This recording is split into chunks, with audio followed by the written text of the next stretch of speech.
I know not to trust my computer. It is but a silly friend.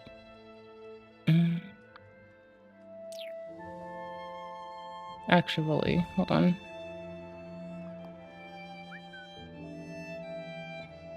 No, it still says upcoming. That's wild. Okay, this is absolutely a chore. I'm not a fan. Actually, hold on. Okay, cool. Now it got. YouTube takes so long to do that. I'm not complaining, but I'm complaining. Hi. I hope you all are good. Sorry.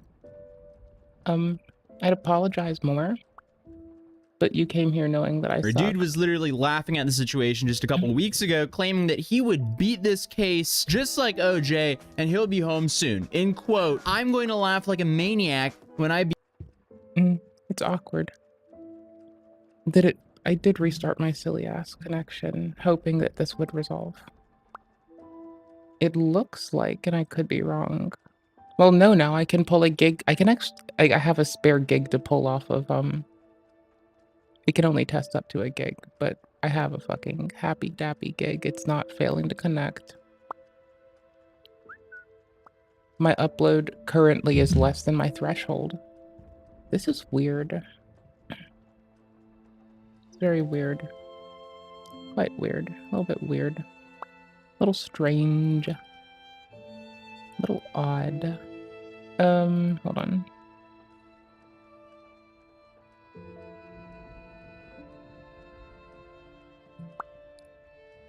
Easy. Okay, cool. I'm just gonna tell it to use LZ4 compression on the transmission thing between computers. And to do it on the render thread too, and see if that picks it up between sessions, and maybe I can see something stand out. You know, it's actually fucking up for y'all. So hold on. I guess not. No, we're not. We're not even trying. Nope, we're done. Sorry. That's it. That's the last flash. Sorry, Twitch people. YouTube is still suffering, though. They're languishing in the dark ages. When before I knew how to strum. Okay, let's think. Is it 13K? Hold on. It's 8, and then I was mad that it wasn't double. So we'll try 13K kebas.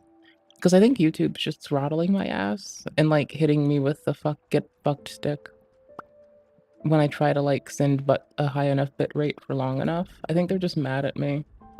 I think I pissed off the platform. I think they're moldy. Maltese Falcon over here. Fucking pissing up a fucking storm. Yeah, no, they basically piddled their panties. God damn it. Oh, they're still piddling. Fucking A. They're piddling. Why are they piddling? Mm-hmm. Mm-hmm.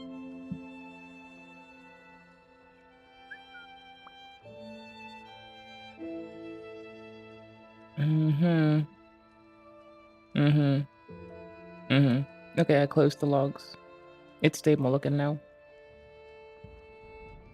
Which is more than some people get to say about their fucking terrain under their asses. Shout out to people in earthquake zones. How you doing? beat the case like a Hi, I hope you're well. OJ. And then you have his Discord server claiming that he would be able to leave in just a few weeks, but unfortunately for them, it looks like he'll be stuck over in Korea for a long time, and he won't be able to work, and since he hasn't officially been arrested yet, he's still forced to provide for himself. And this is after he's posted a bunch of TikToks further disrespecting South Korea, because I guess the dude will rather engagement farm for like 2,000 people than apologize and maybe give himself, you know, a little bit better odds at not getting locked up for a long time. Twitch, hold on. But we've covered this guy for over a year, so we know the odds of him doing that is basically nothing. Because the dude would much rather just go onto the metro train in rush hour and blast some Kim Jong-un speech. Why is it trying to send 8K? Oh, sorry, 18K. Clearly, the dude's a genius, and that first clip was obviously before his indictment, but either way, that's definitely not going to help him in court. In my last video, we saw the TikTok of him up in a tree, Oh, also sewing them back shouting out together. Kim, but there was a handful of them that I didn't get to see as they were deleted. But thankfully, one of you guys sent them to me. He did one while he was playing some Chinese music that I've also had to remove because of copyright, and he danced in public with this message.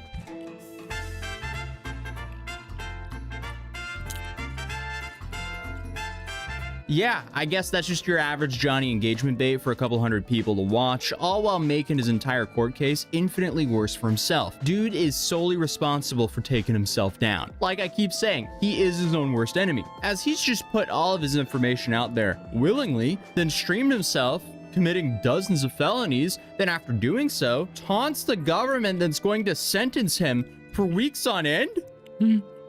Congratulations, you played yourself. But while public figures sadly have their information out there, that doesn't have to be the case for normal people. But how do you reduce the amount of information that's about you on the internet? Well, if you want to do so, you got to combat data brokers, because we've all signed up to something with our number, and suddenly you're being spammed by all sorts of telemarketers and scammers, especially now that everyone is doing their holiday shopping. Data brokers essentially take your information and just sell it to the highest bidder. And there's something you can do here. The only problem is, though, there's just way too many of those sites. You're going to have to email every single one a takedown request for your information. And before you know it, you're spending more time doing that than a part-time job. But that's where today's sponsor Incogni comes in, because they manage all of that for you, and they'll scan the internet for your information and automatically send takedown requests. And on top of that, they'll keep on checking for you to make sure that you don't get put back into the system. I've currently been using Incogni for just over 1 year, and I've already had 365 data collectors take my information down. And that's definitely not nothing, because that's saved me roughly 273 hours. So I am happy there's a solution to this massive problem. And hey, if you're dealing with these same issues, you can use my code Atozy for 60%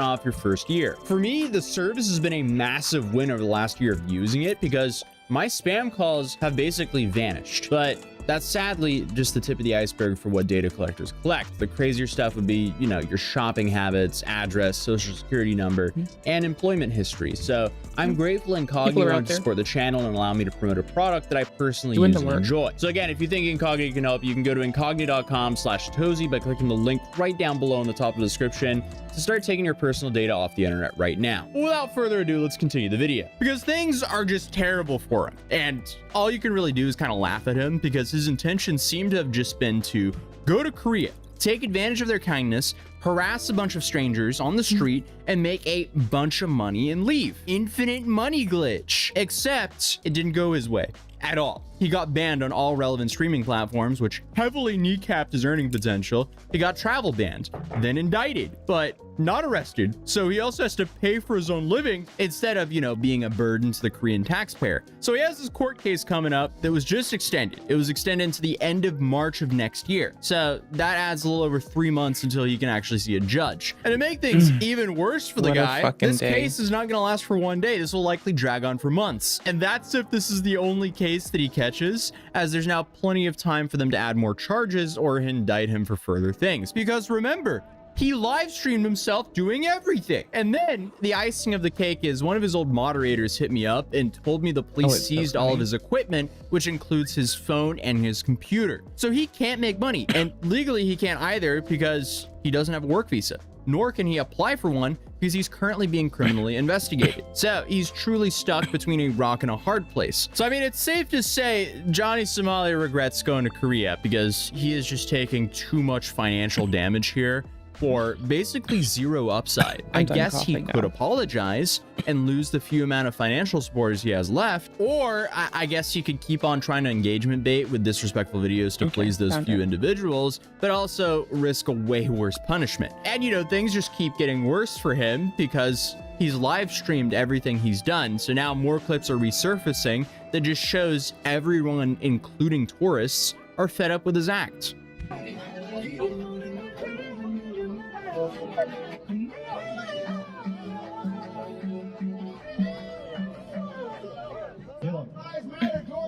I can't breathe. These niggas is racist. They not letting black niggas dance, man. Let me dance with you. Let me dance with you niggas. Wow.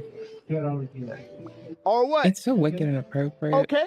And it's so fun to watch. Come on, BTS niggas. Let's do a stand-in. This is why China is gonna destroy you niggas. Okay. Shout out North Korea, nigga.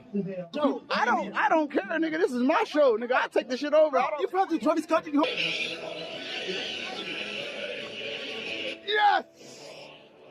Yes! Yes! Yeah, I mean, the bit is old. And Yeah. shortly after this, he was banned from YouTube. So that was like his last platform that Sorry, he could I was actually thinking, make like, decent what money kind off of of. shit would I So even if he catch gets out of Korea by like to mid be next year, to is he voice going my to stream on like dissatisfaction Rumble with for that? like 50 viewers? That's not worth the risk he puts himself into here. He's really boxed himself in here with the style of content he decided to pursue. But another video recently resurfaced of him talking about his ethnicity, as Johnny is apparently Ethiopian American, but claims Somali in his stream name.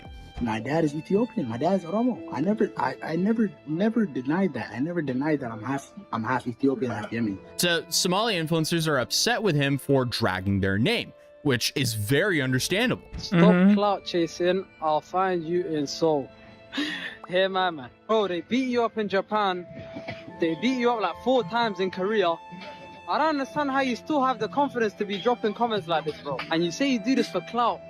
But bro, all of this, you're banned from 2 countries. You've been beaten up 6 times. No one on should camera, ever lash out at sometimes on your another own life. person. You've been arrested now in Korea. You're Now, he banned should from be leaving the country. kind of and they're threatening to detained, deport you. And all and of this the just police to are get doing that. 3,000 So followers. You have 3,000 followers, bro, Let's after go. all of this. Surely there's a more efficient career plan for you, bro. Just make a CV, send it to me, bro. I'll look for jobs for you on Indeed. We can find something for you to do to make money. Content creation is not for everyone, bro. It doesn't have to be this by force, bro. Yeah, Second not thing, for bro, me. I just just keep take the doing it. Somali out of your name, man. My people embarrass us all the time on social media, but it's one thing when they do it. It's another thing when a foreigner's just dragging our name through the mud like this, man. I've had enough, bro. But yeah, man, I'm gonna be in Fair. Seoul for like another It's week and bigger. a half. And I'll probably be going live at night, just exploring the streets of Seoul. I'm not hiding or anything, man. Feel free to come and find me at any time. But another thing that we haven't covered yet is Johnny actually responded to the ramen incident, which he's currently facing several years in prison. God damn it. Well, things are I got it. Hold on.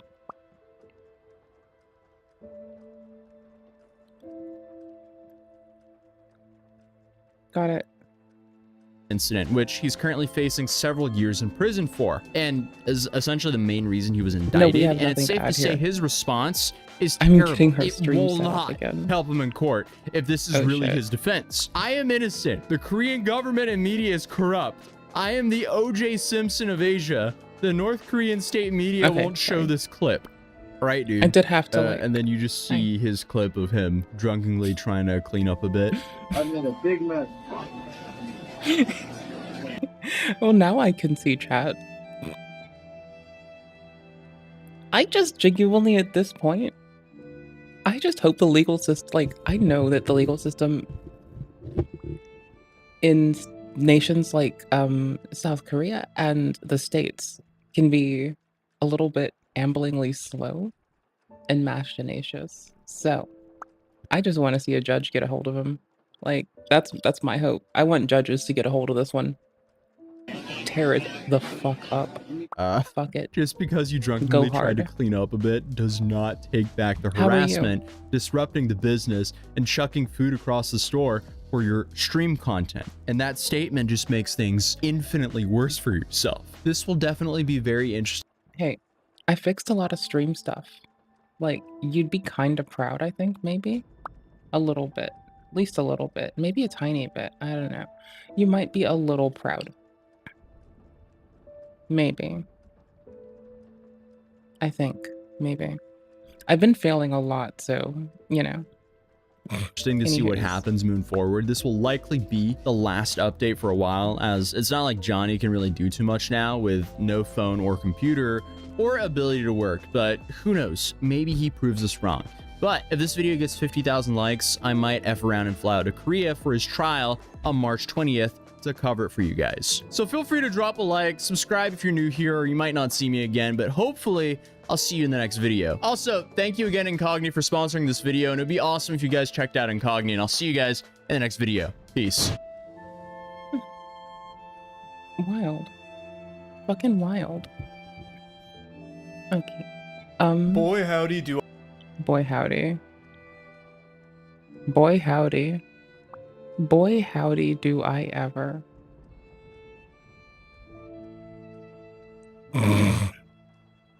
Wait. Lol. Okay, this goes into my watch later. Like, just honestly, unabashedly into the regular ass watch later. It's a barely seldom ass used. Just what? You've heard of Tony Hawk's Pro Skater, but allow me to Oh, by the way, no, it makes sense.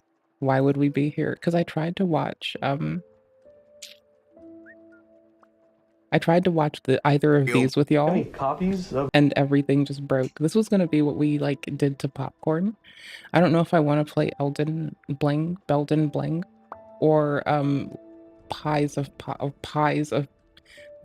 Lie, Pies of L, P's of L, yeah, Pizza L.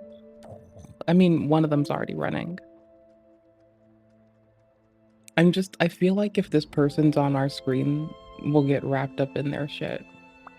Do we want to risk that case? I think we're ballsy enough. This is outstanding content that I've been gaming to for a while now. Walks towards the Just wooden trust post me. and then snaps up onto it. If we have multiple floors in a row, We're then gonna Mario PMP would it, snap I up on think. each one of them, so his height increases each time he reaches a new step. That's how That's pretty climbing big. stairs works in the game. I'm pretty And if the big, floor is at right? an angle, then Like, the Mario camera's would pretty snap up big, each for of instance, those.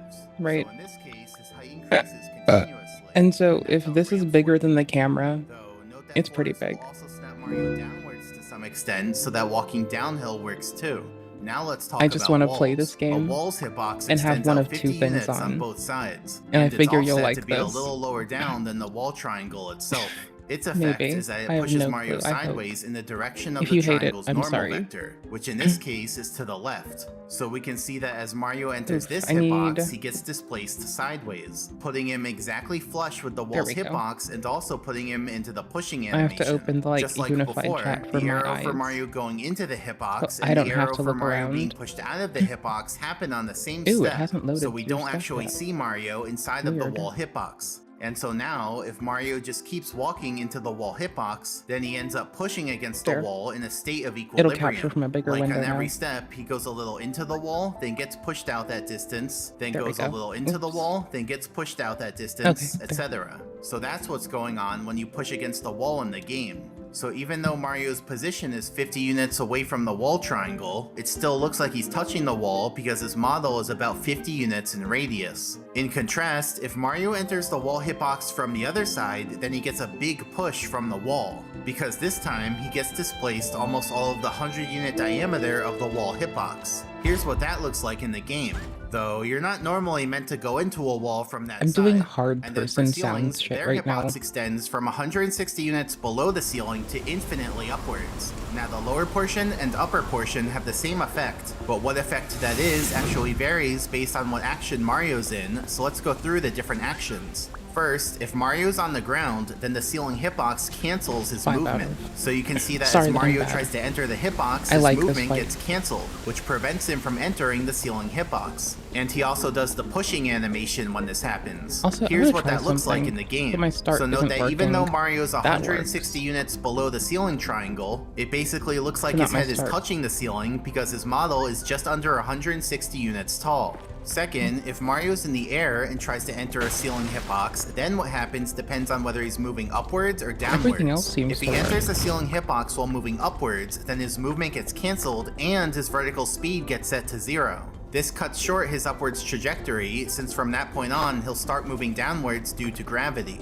I mean, gravity gets applied every frame you're in the air, but in these visuals, I'm simplifying things and only applying it when it's relevant to the point I'm making. So here's jumping up into a ceiling in the game. It cuts short Mario's upwards movement, and then he falls down afterwards. On the other hand, if he enters a ceiling hitbox while moving downwards, then only the horizontal component of his movement gets cancelled, what's and not so he just launching? does the vertical component, The start which is button. moving straight down. Hold Like, on. ceilings aren't going to cancel the whole movement, because that would let you hover in the air, and I have a hunch the programmers didn't want that. So here's what falling into a ceiling looks like in the game. It cancels Mario's horizontal movement to prevent him from going inside the ceiling hitbox, but he still falls down.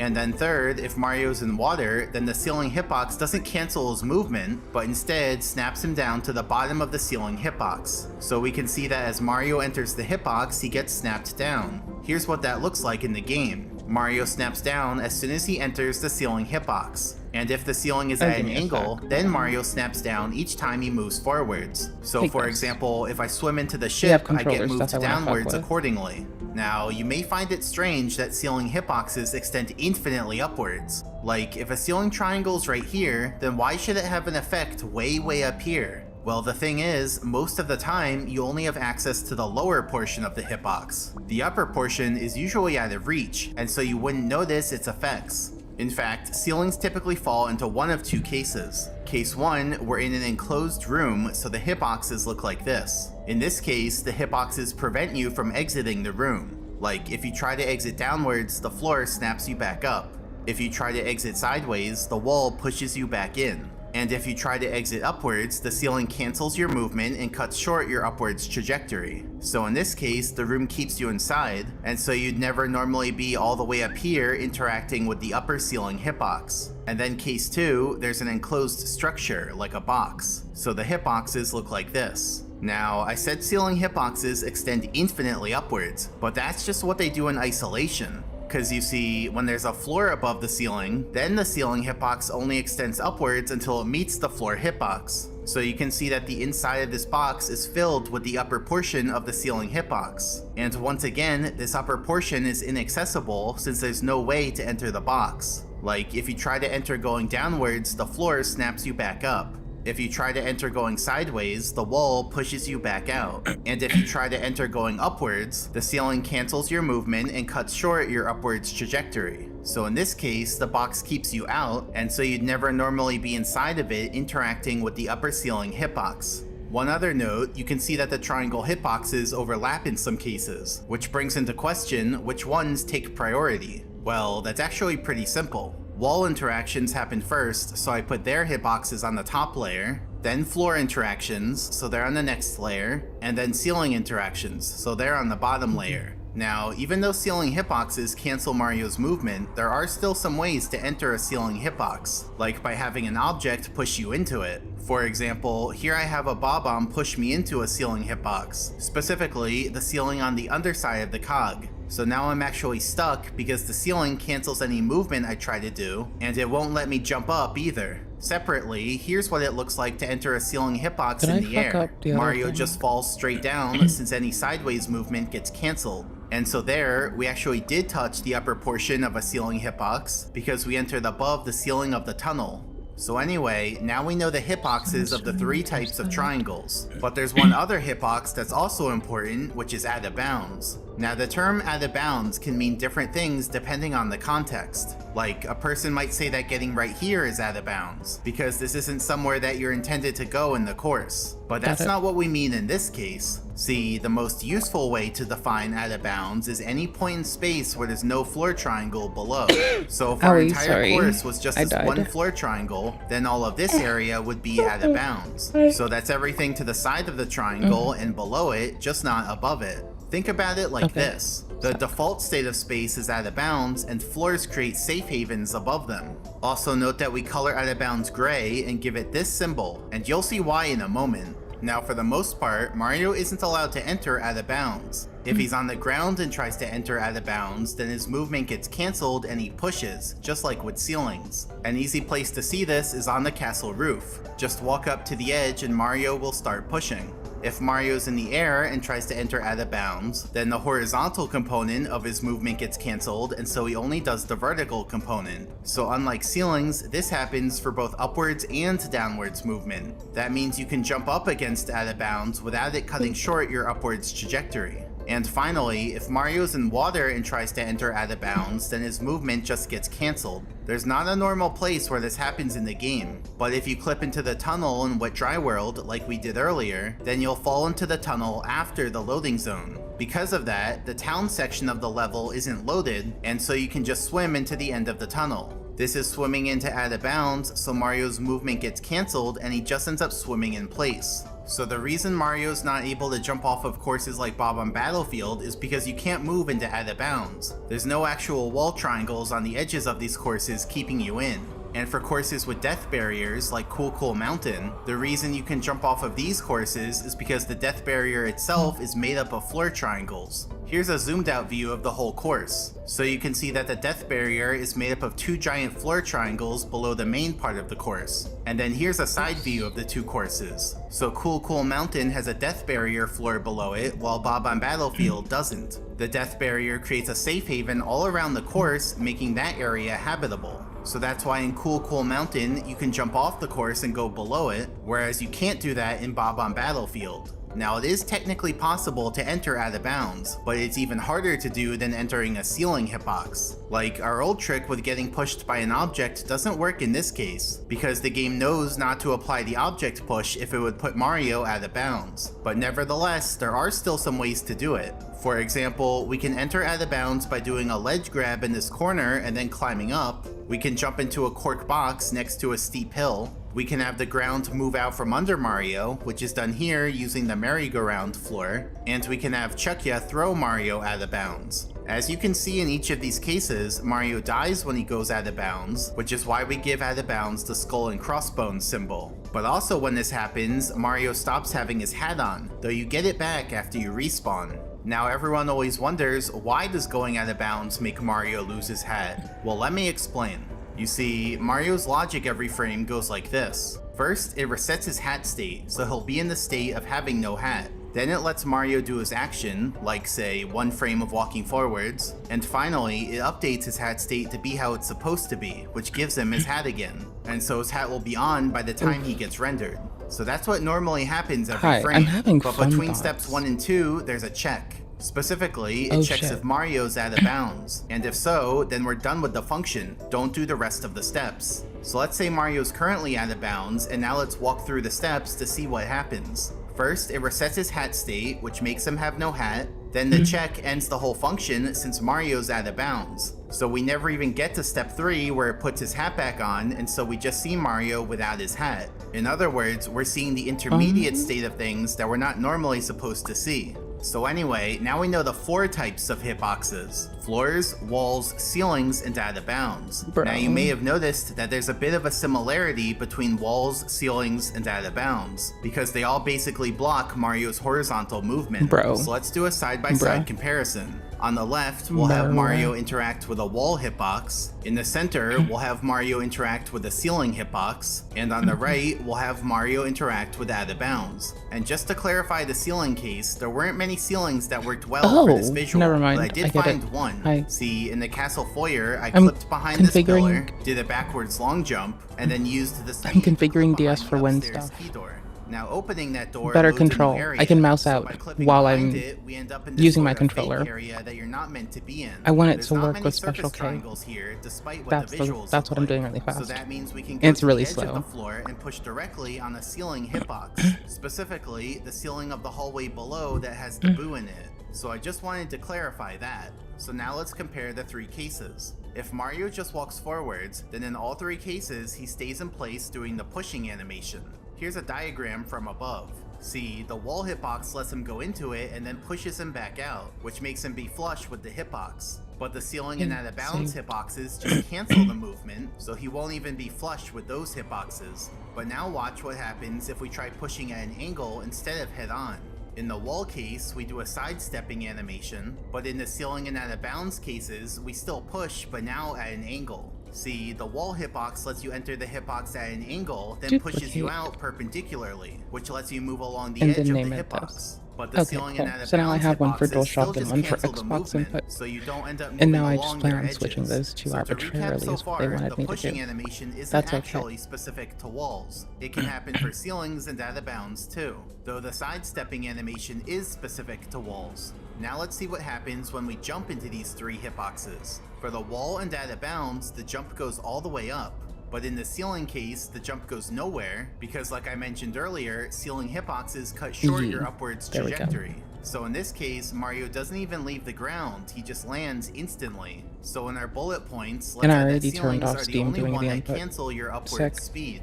And just to Okay, keep the hold on. bullet points lined up, let's add that out of bounds is the only one that kills you.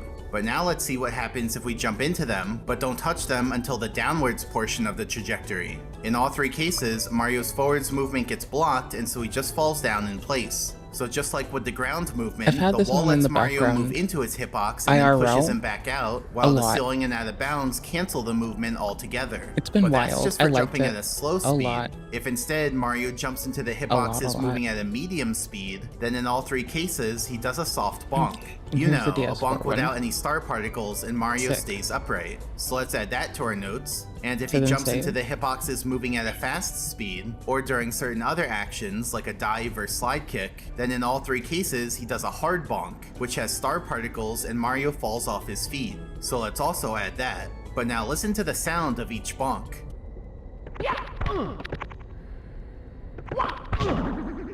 Okay, cool.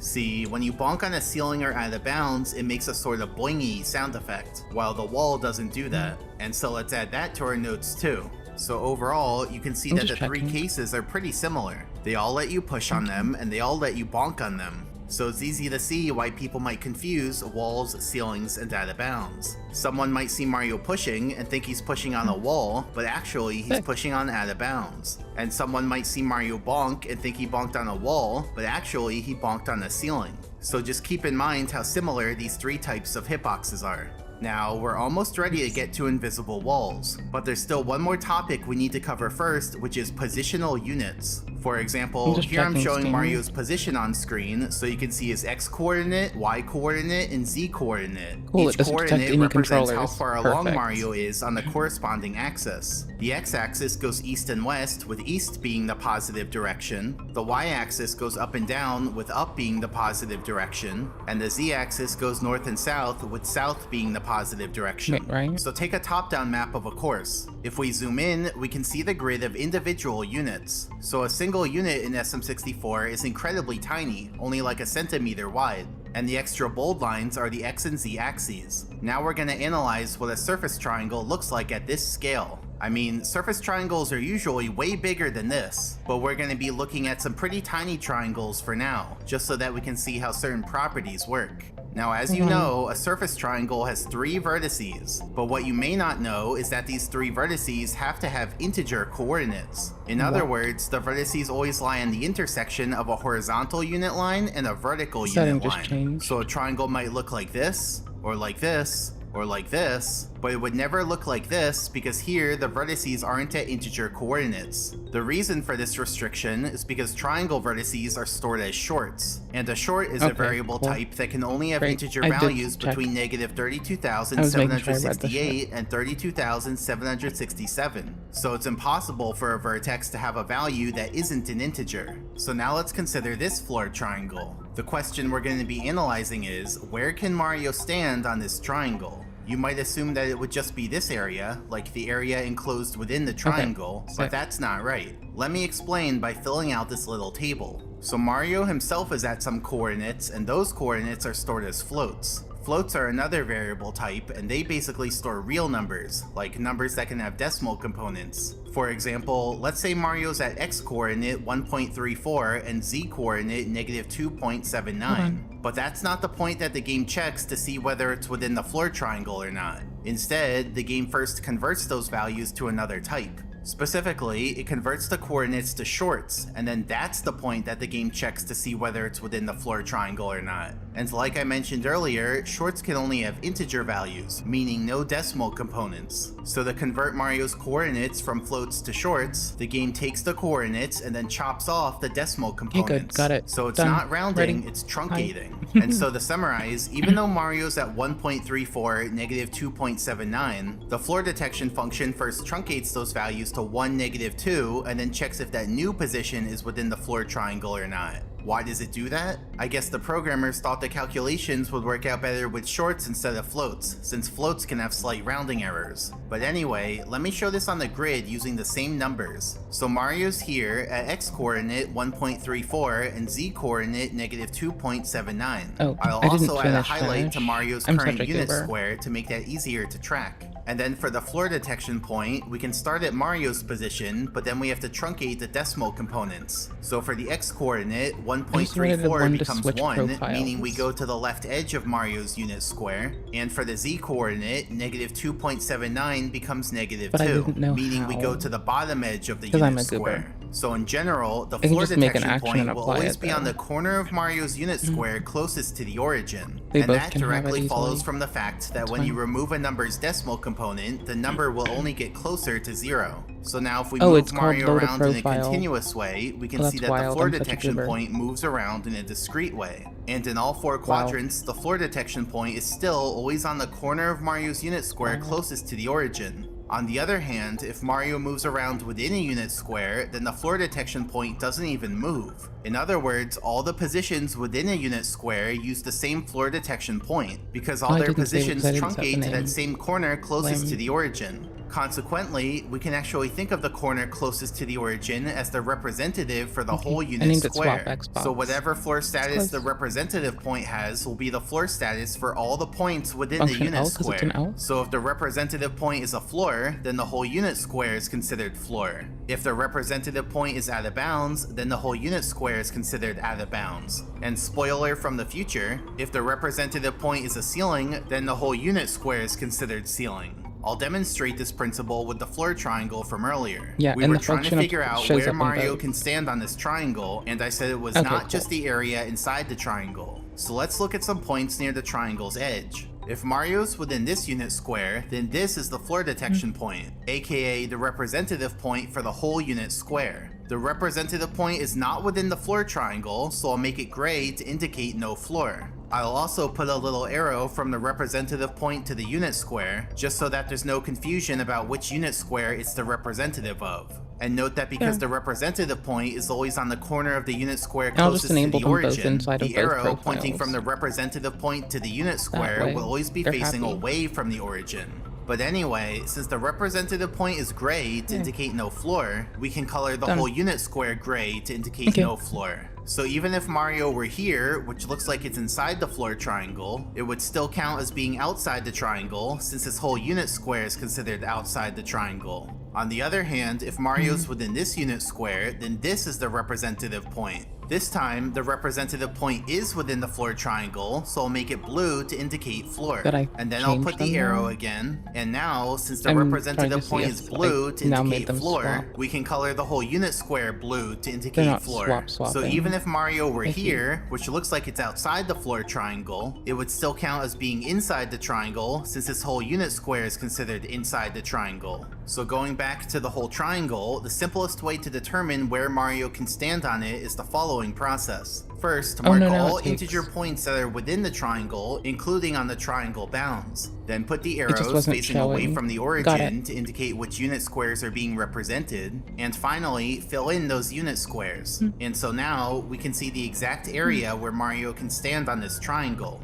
So the floor detection area isn't a perfect triangle, but more like a pixelated approximation of a triangle. And because it's pixelated, we get some interesting properties. For example, if the edge of a floor triangle is cardinally aligned, like it's exactly horizontal or exactly vertical, then the edge of the floor detection area will be a straight line. More specifically, if it's an edge that faces towards the origin, then the floor detection edge will coincide with the triangle edge. And if it's an edge that faces away from the origin, then the floor detection edge will be 1 unit offset from the triangle edge. On the other hand, if the triangle's edge is not cardinally aligned, like it's on a diagonal, then the floor detection edge will be jagged. Separately, note that ceiling detection works in exactly the same way as floor detection, since it also converts Mario's coordinates from floats to shorts. So all the insight we just gained about floors also applies to ceilings, like with the representative points and how the ceiling detection area is really just a pixelated approximation of the ceiling triangle. And before we move on, I have one more note about the representative points. So in general, an integer point is the representative for just 1 unit square, which is the unit square away from the origin. But for integer points on the x-axis and z-axis, they're each the representative for 2 unit squares. And the origin itself is the representative for 4 unit squares. So I just wanted to clarify that. And so now, we're finally ready to start talking about invisible walls and what they are. But how can we answer what they are without knowing knowing what they are. In other words, what do we even mean when we say invisible walls? How should we define them? Because we can't find examples of them to analyze unless we know what actually qualifies as an invisible wall. So let's break it down. The term invisible wall has two parts to it, invisible and wall. To satisfy being invisible, we just have to not be able to see it. For example, this would count as an invisible wall because I don't see anything there. However, this would not count as an invisible wall because I can clearly see the wall there. And then to satisfy being a wall, you'd think I'd say it has to be a wall. But think about it, a casual player can't see specific triangles and their classifications. Instead, a casual player would just go by what it seems like is happening. After all, they say if it looks like a duck and quacks like a duck, it's a duck. So if we apply that principle here, we'd say if you can push on it like a wall and bonk on it like a wall, it's a wall. At least it would seem that way to a casual player. So based on all that, our definition of invisible walls would be any space that's pushable and bonkable but has no visible texture. Now remember our discussion from earlier? We established that walls, ceilings, and out of bounds are all pushable and all bonkable. So really, an instance of any one of these three hitboxes could be labeled as an invisible wall, so long as there's no texture associated with it. Now, surface triangles usually have textures, so a wall could only count as an invisible wall if the programmers didn't put a texture for it. A ceiling could count as an invisible wall if you hit its upper hitbox, since that's so far away from the ceiling texture that it would just seem like a separate thing that's invisible. And then out of bounds would always count as an invisible wall, since it's a hitbox with no surface triangles, and so it has no textures. So those are the three things that can count as invisible walls.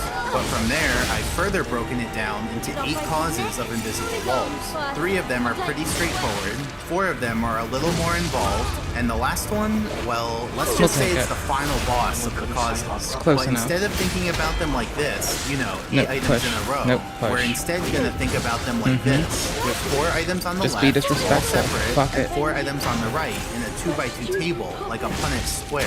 So I basically created the periodic table of elements, but for invisible walls. And we're going to spend the rest of the video filling it out. Like, for each cause, I'll explain how it works and we'll look at examples. So, let's dive into the first cause of invisible walls, which has to do with wall triangles. See, most wall triangles have a texture, but surface triangles and graphics triangles are 2 completely separate things in the game. Surface triangles have hitboxes that affect Mario, like we've talked about, and graphics triangles are purely visual.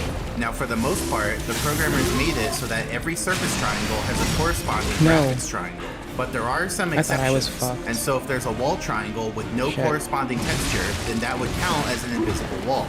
So let's look at some examples. In the hallway leading up to Bowser in the Dark World, there's an invisible wall right after the trap door. Obviously it was put there because this whole hallway is a trap and you're not actually meant to get to the end of it. Then in Tiny Huge Island, there's an invisible wall in the water all along the edge of the course. So this is a rare case when there actually is a wall at the edge of the course instead of just out of bounds. Now if you remember, when you swim into out of bounds, Mario's movement gets cancelled and so you're just kind of stuck there until you turn all the way around. The programmers obviously didn't like that behavior, so they added a wall here so that you can swim along the edge instead of getting stuck. Because remember, walls let you move along them, but out of bounds cancels your movement.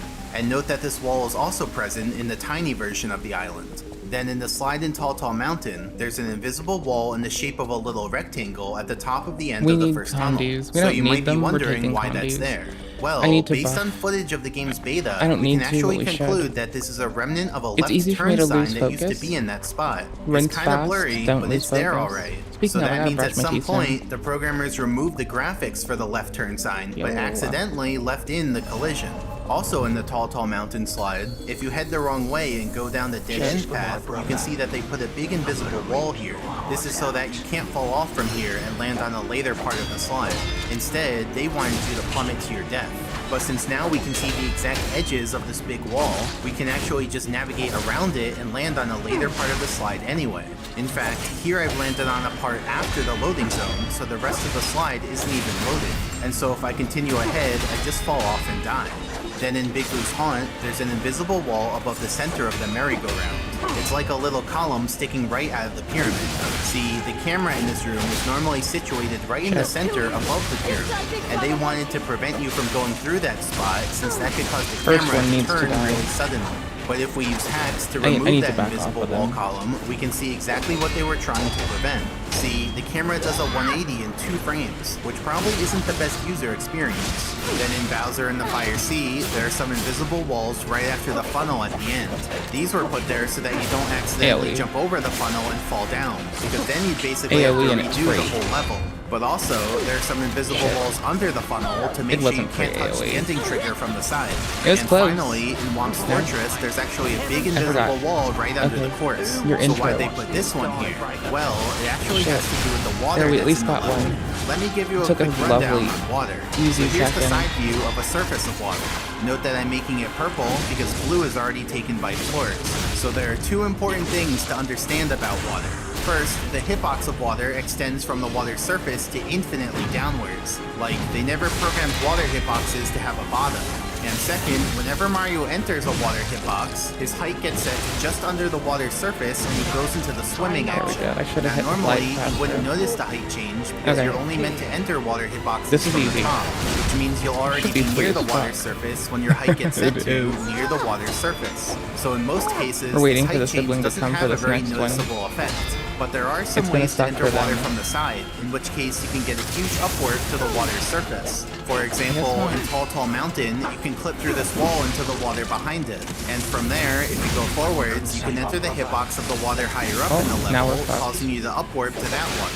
And Oh no, this one similarly, with the in Tiny brother Huge that Island, comes from the you can clip coffin? into the Oh no, mountain, this is and we brutal. upwarp to the top of the water that's in This the is the mountain. least So going back paved to one. Womp's This is Fortress, the reason actually for this invisible wall is to prevent you from unokayness. entering the water hitbox from the side.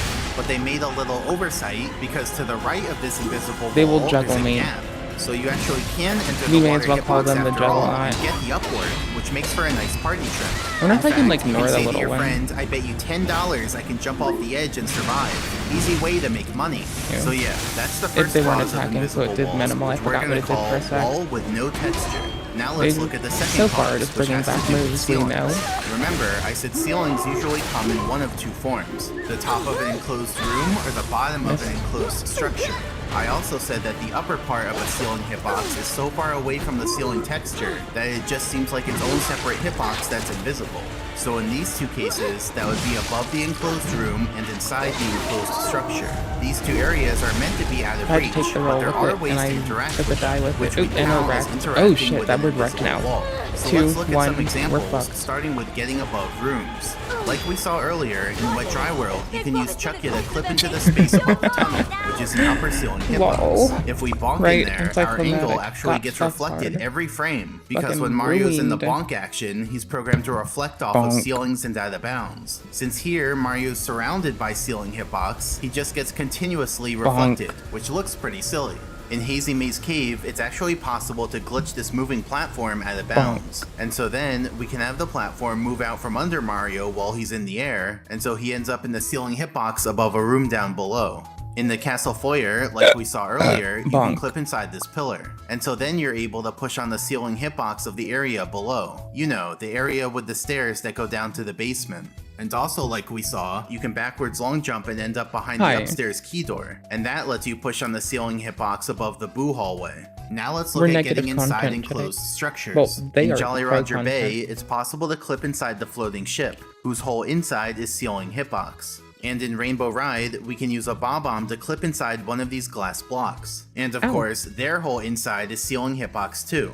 So those are some examples of getting above a room and inside an enclosed structure. But there's a third case that can happen, and that's if we have something that should be an enclosed structure, but doesn't have a floor on top. In that case, the ceiling hitbox would just continue to propagate upwards unimpeded. In theory, this should never happen in the game, but does it?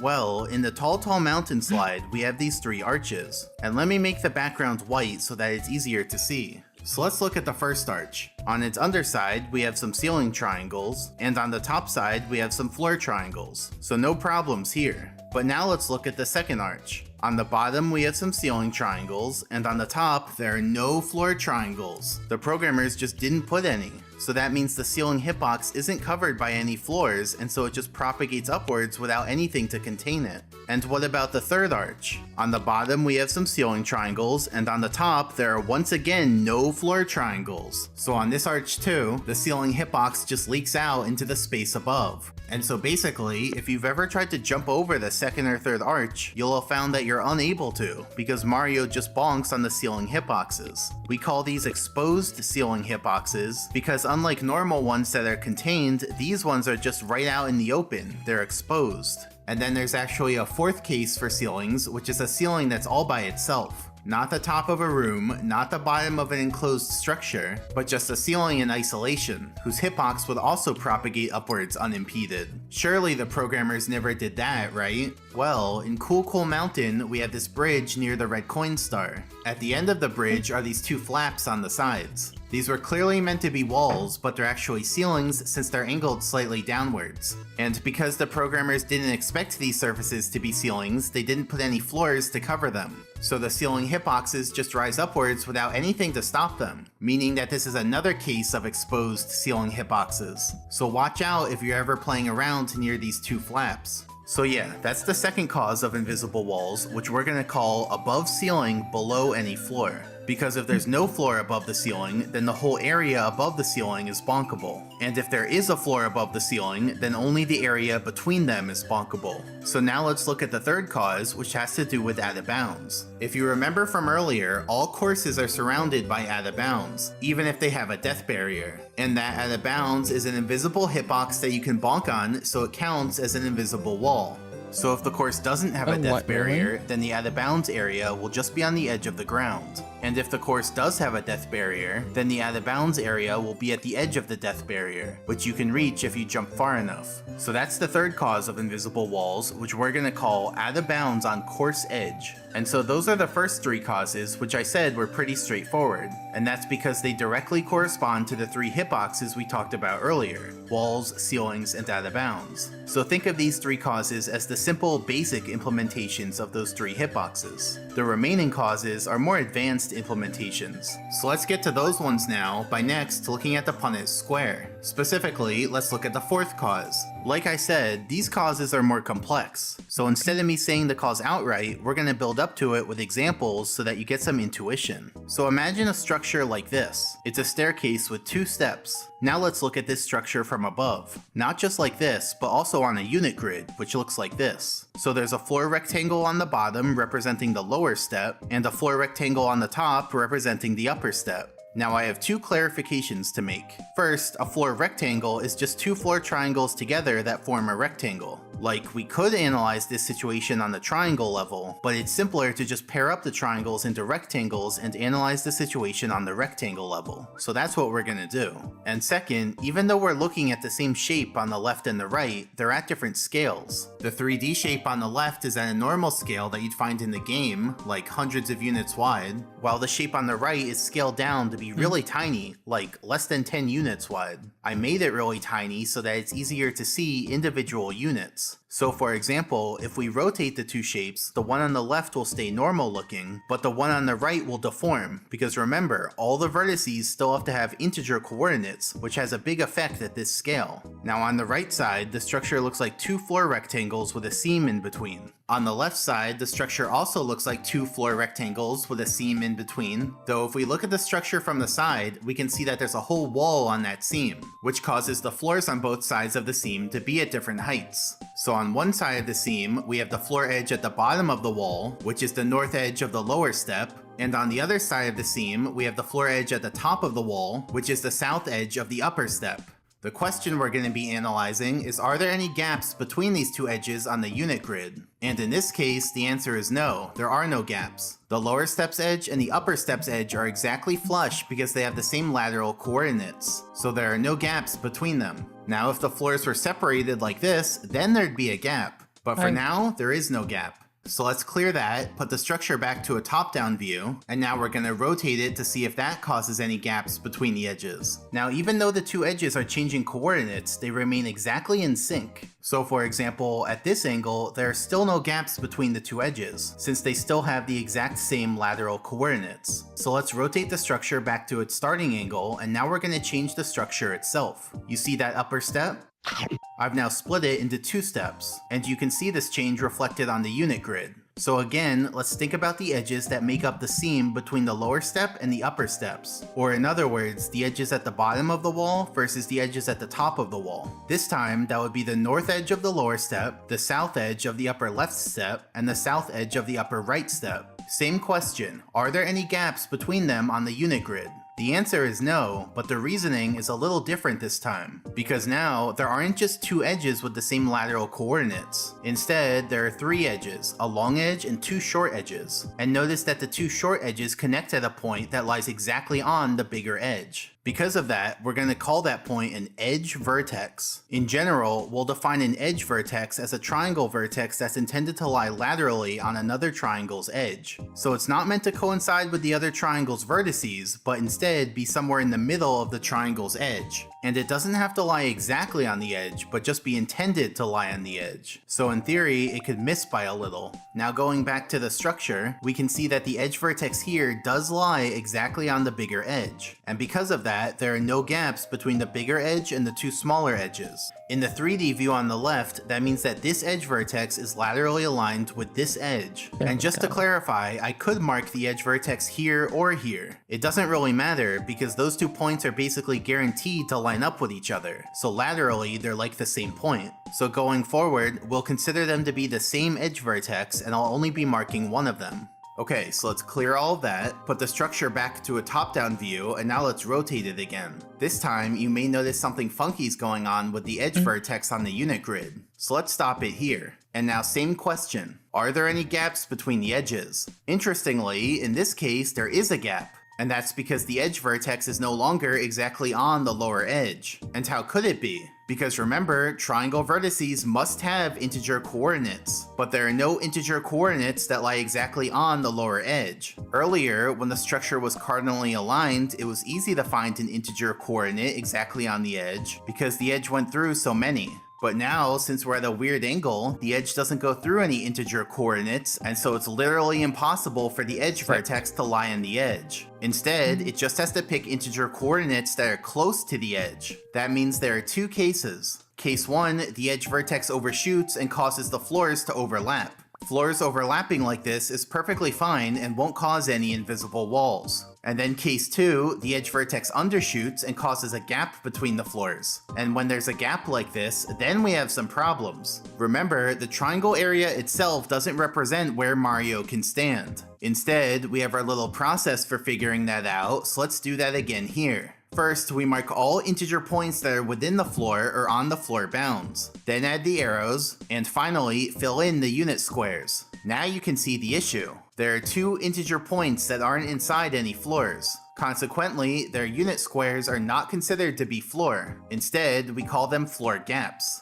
And so basically, any structure that resembles this could have floor gaps. Instead of this, it could look like this, or like this, or like this. It doesn't take very much. You just need a seam between floors, usually with a wall in it, and for the floor edges on either side of the seam to be subdivided differently. That causes there to be an edge vertex, which as we discussed is a vertex meant to lie on another triangle's edge, specifically a triangle on the other side of the seam. But if the structure is at a weird angle, then the edge vertex might be misaligned from its edge, causing there to be floor gaps. So to recap, we looked at 4 scenarios: whether there was no edge vertex or there was an edge vertex, and whether the structure was cardinally aligned or at a weird angle. And only when there was an edge vertex at a weird angle did we get floor gaps. So those are the 2 main ingredients. Now I think it would also be useful to look at floor gaps from the side. So let's take this structure, put it sideways, and now take the cross section of the steps. And to make this easier to work with, I'm going to make the wall a little taller and extend the floors. Now as we saw in the previous demonstration, there's some geometry that can cause these 2 points to be misaligned, meaning that the wall triangle can end up slanted. So what we're going to do here is look at 5 different alignments of the upper point in order to examine 5 different slants of the wall triangle.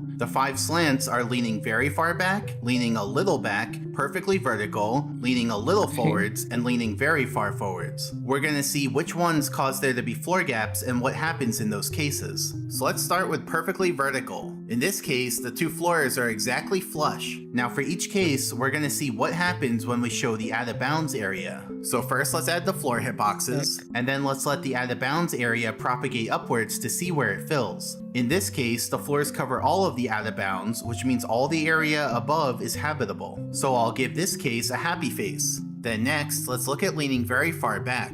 Interestingly, when the wall triangle is this slanted, it actually gets classified as a ceiling. And this happens in the game. There are triangles that are meant to be walls but are just a little too slanted, and so they're actually ceilings. For example, in Cool Mountain, there's this ceiling. So even though it looks like a wall, you can't kick on it or do any other wall interactions with it. And then in Rainbow Ride, there's this ceiling. It's meant to be part of the big house's wall, but because it's just a little too slanted, it's actually a ceiling. So we'll call these wall-like ceilings because they're ceilings that look like walls and are meant to be walls. So going back to our demonstration, let's see what happens when we show the hitboxes again. Like before, the floors still cover all of the out of bounds. In fact, we have some floor overlap in the middle, so there's floor to spare. So this case gets a happy face. Then next, let's look at leaning a little back. Here, the wall triangle is still a wall, just a slightly leaning wall. If we show the hitboxes again, we can see that the floors still cover all of the out of bounds, with a little bit of floor to spare. So this case gets a happy face. Though, one big caveat here is that this angle is not to scale. In reality, walls can only tilt about this much while still being a wall. But I didn't want the arrows to be really crammed together. So in these visuals, we're just gonna pretend that walls can tilt this much and still be a wall, for the sake of convenience. Then next, let's skip ahead and look at leaning very far forwards. Now the wall triangle is so slanted the other way that it gets classified as a floor.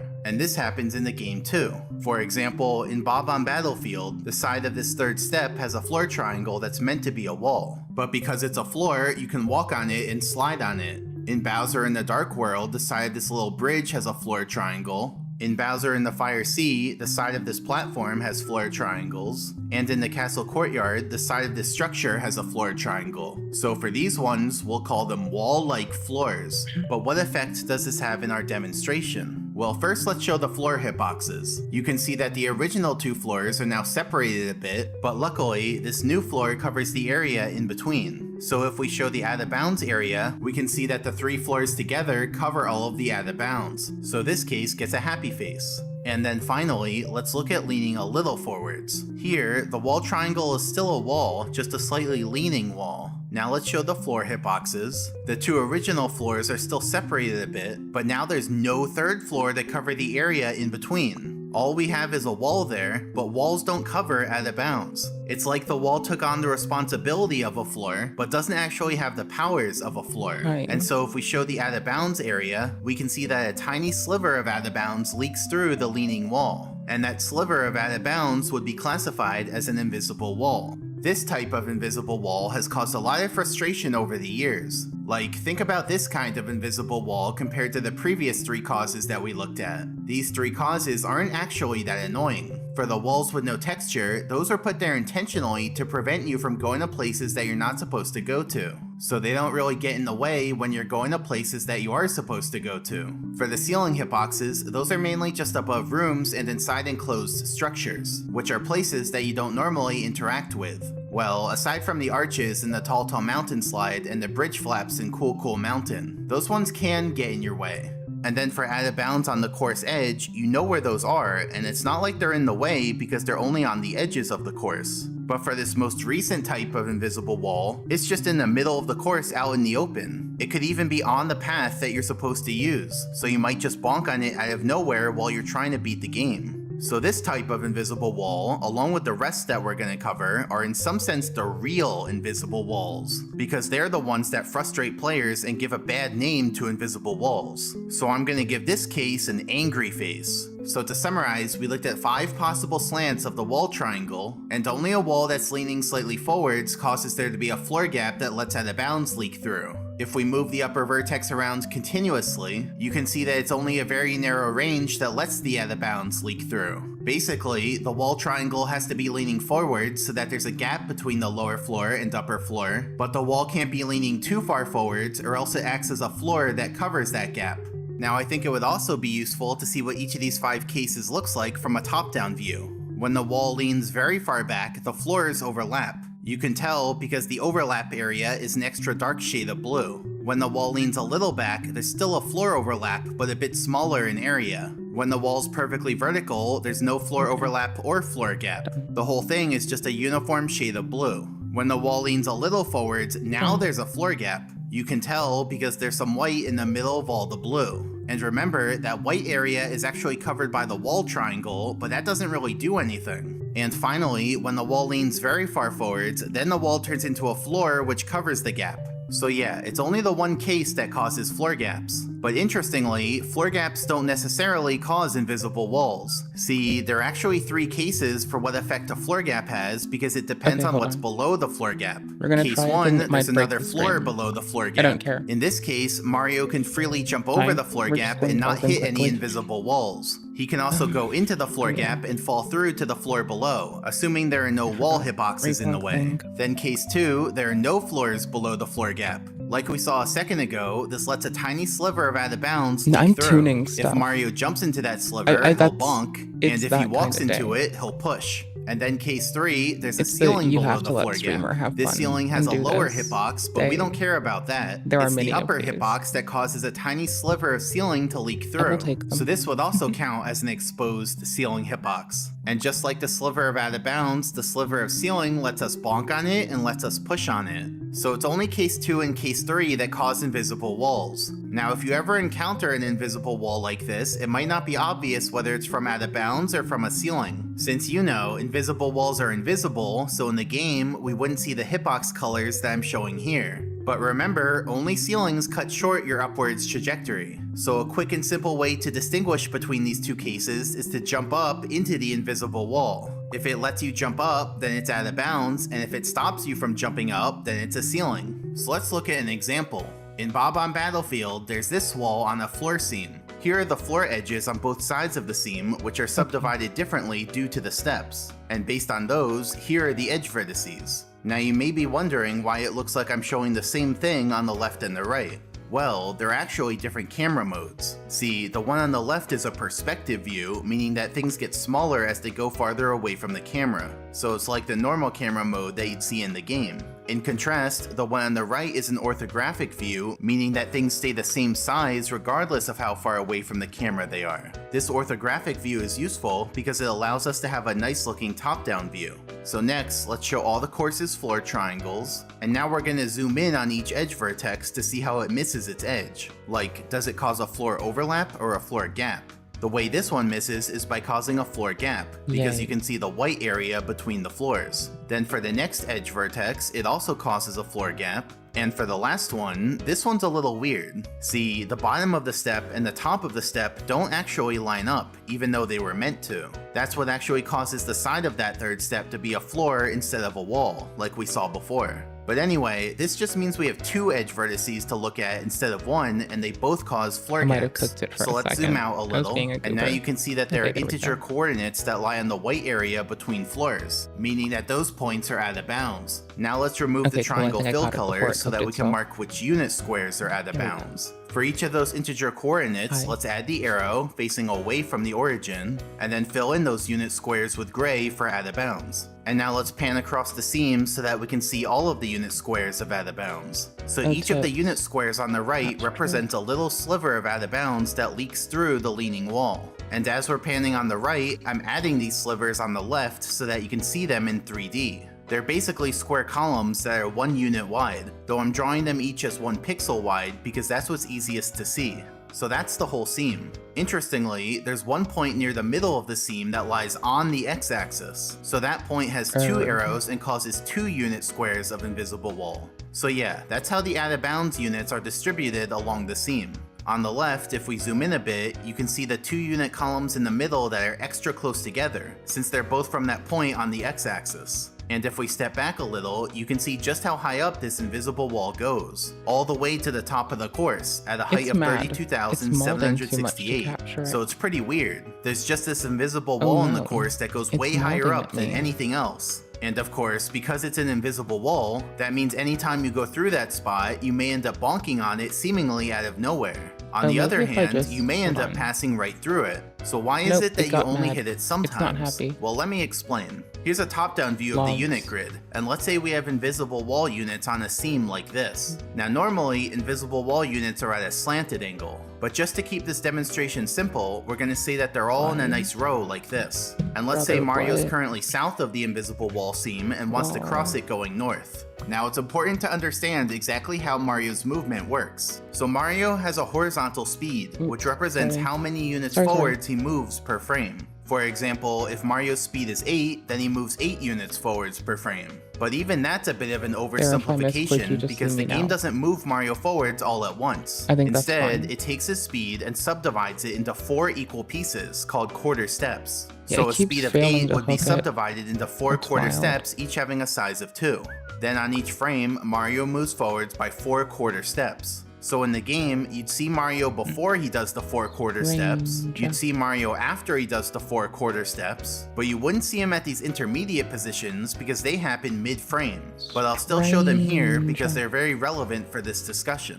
So here, I'm making full steps pink and quarter steps yellow so that it's easy to distinguish them. Earlier, Maybe when it's I not. showed Hold movement on. arrows, I'm a they were goober. kind of a I fuck up mishmash quick. between quarter steps and full steps because I was simplifying. But you see, it's only every full step that Mario's animation updates and gravity applies, while it's every quarter step that floors, walls, ceilings, and out of bounds apply. Since here, Bro. we're interested in whether Mario hits invisible Brother, wall units, what which the are fuck? ceilings and out of bounds, we're only going to Bro, what focus the on the fuck? quarter step arrows. And I'll add Bro, even what more the arrows fuck? to his pathing, because we're interested in whether he hits the invisible wall at any point in his pathing, not just on the next frame.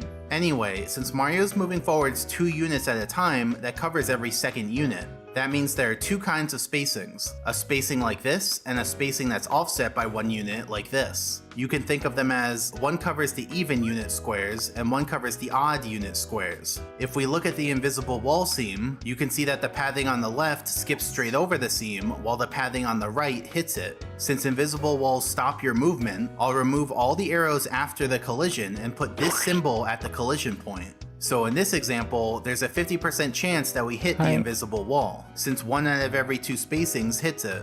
Another way to see this is if we take just one of the spacings and move the starting point continuously.